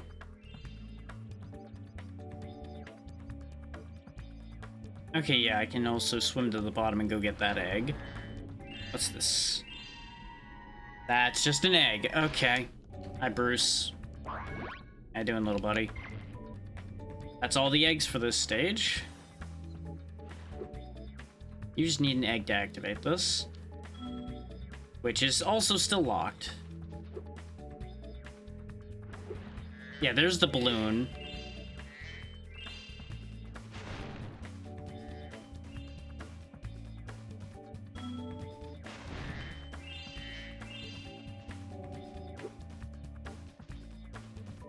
I think we need multiple characters for this, though. Yeah, we need somebody from every world in order to go to the next part. So yeah, I can't actually proceed until I have all the worlds unlocked. Despite the fact that we've unlocked the worlds past this a little bit, I'm missing a bunch. So it's probably in places that are... Well, it would have to be in games we've already played, because this is the last one we're doing today. I just missed the checks for them somewhere. Well, that does make it conveniently line up with the 5-hour mark if I want to just stop then. Which ends up being roughly equivalent to playing each of them for an hour. Or to start the Archipelago off. So, yeah, I think that's fine. It means that Spyro and Kirby only got played for a half an hour, but considering my only move here really is to skate more, I'm not that interested at the moment. So we didn't actually get the all eggs prompt in Sunny Villa, did we? Let me go back in there and see what's missing, because I don't know if the egg in the challenge counts as the Like, I don't know if that counts toward the egg count for that section or if it's its own egg count. I forgot the atlas just tells me everything. No, we only have 3 out of 6 eggs. Oh, but it does count the lizard skating, but there's 2 more eggs missing here somewhere. So let's see what those checks are if we can find them.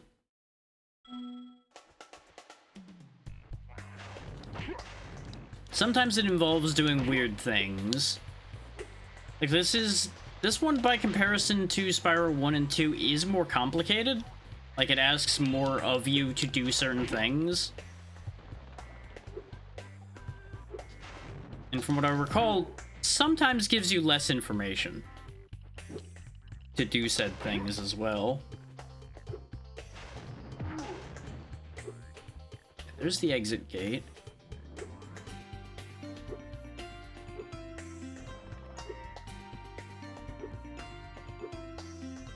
I think there's only the 2 lizard skating missions, so I don't think all of the remaining ones are more lizard skating. There might be an egg thief that spawns in there too. 'Cause I remember having to chase an egg thief on a skateboard. At least once. I think there's one for rescuing all the villagers though, and I might have missed one.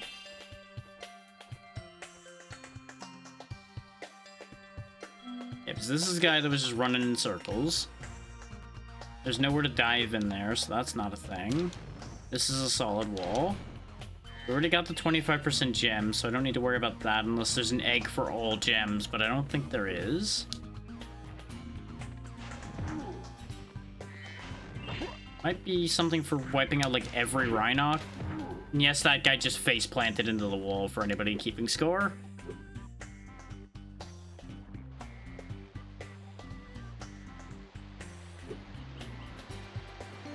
I remember spending a good long while trying to fly up there. Is there even anything up there? And there's a tree, so presumably... I think there might be like a whole thing where you jump pillar to pillar, perhaps? Yeah, because I think you go up into that tower and then you fly over to the pillars as a landing point, and then you go across to the platform there. So that might actually be an egg.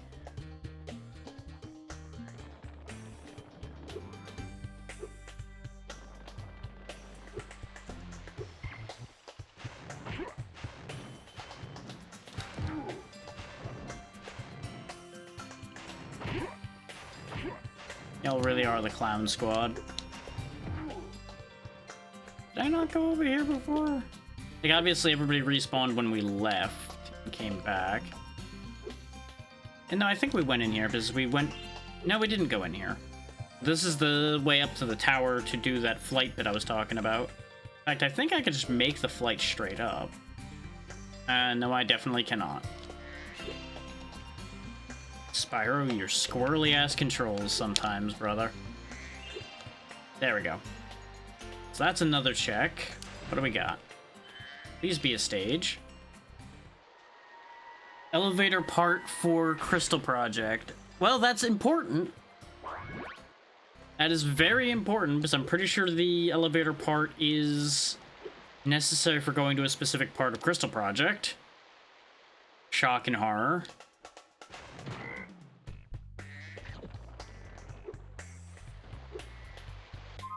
So that leaves us with just 1 egg unaccounted for that isn't a lizard thing. Yeah, because that was the last egg for the area.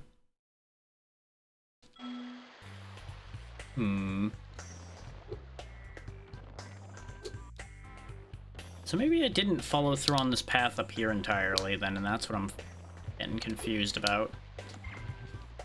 Spyro, please.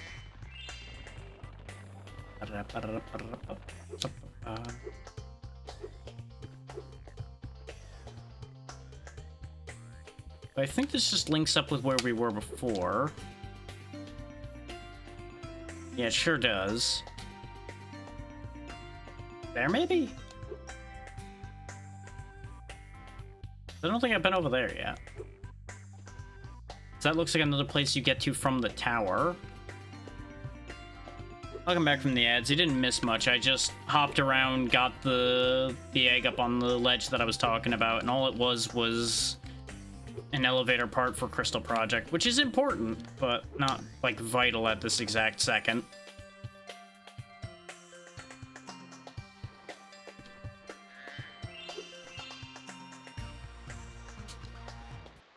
Oh, right, this needs Sheila.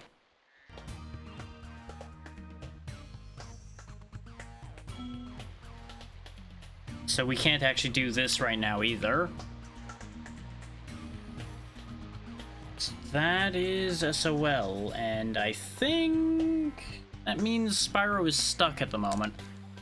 It's a good thing I saved Spyro for last, because he's just like immediately BK'd.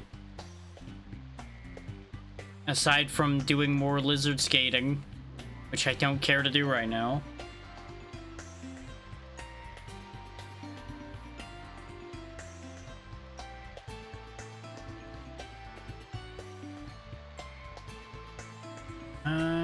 So do I want to do a loop back to Bomberman Hero or anything, or do we want to just wrap for now?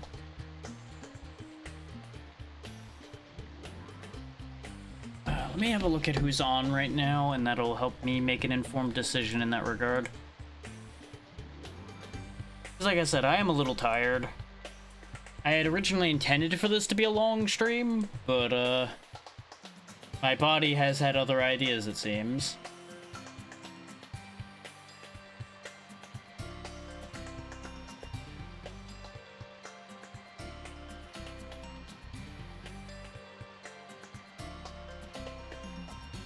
Which I've got plans for things tomorrow and things like that as well, so really, it's probably for the best that I don't destroy myself with a super long stream today.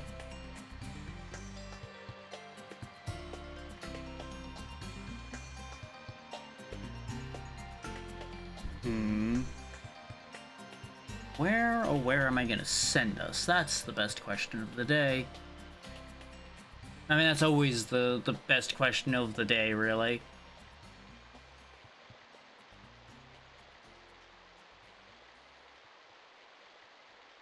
Having to look to see who's doing what and see who out of the people I see would understand what an archipelago is, so I don't have to do a whole long explanation of that.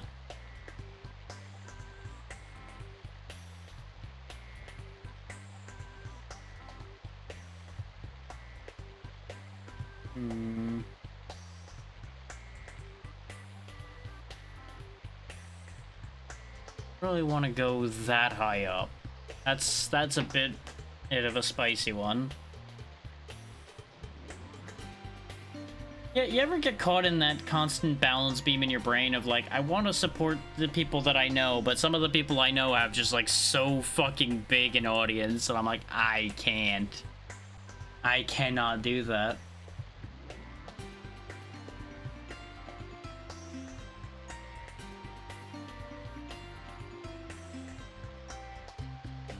Even if that, you know, it's one of those things where it's like, I want to show them support, but the level of support provided relative to how much they have already kind of ends up putting it in a weird dynamic sometimes.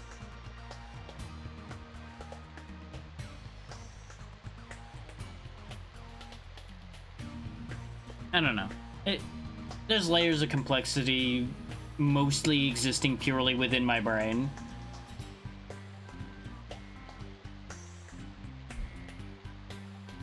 It is one of those things that would be like incredibly useful for exposure, but I don't want to do it for that purpose either, so it ends up being a whole thing.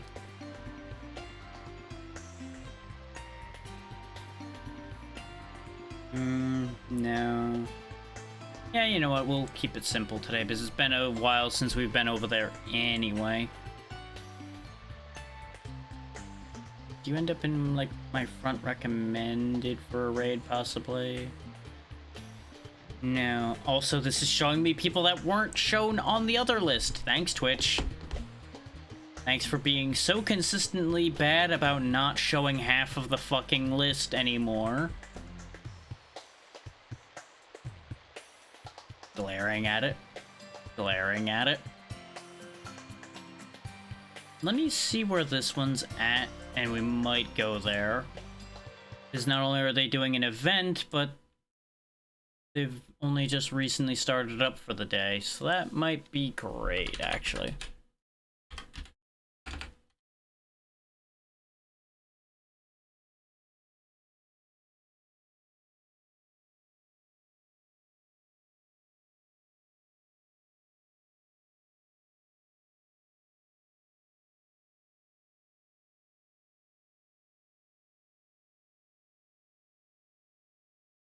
Yeah, you know what?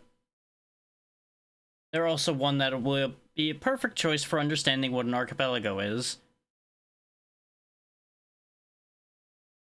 Okay, so, thank you all so much for taking the time to be here.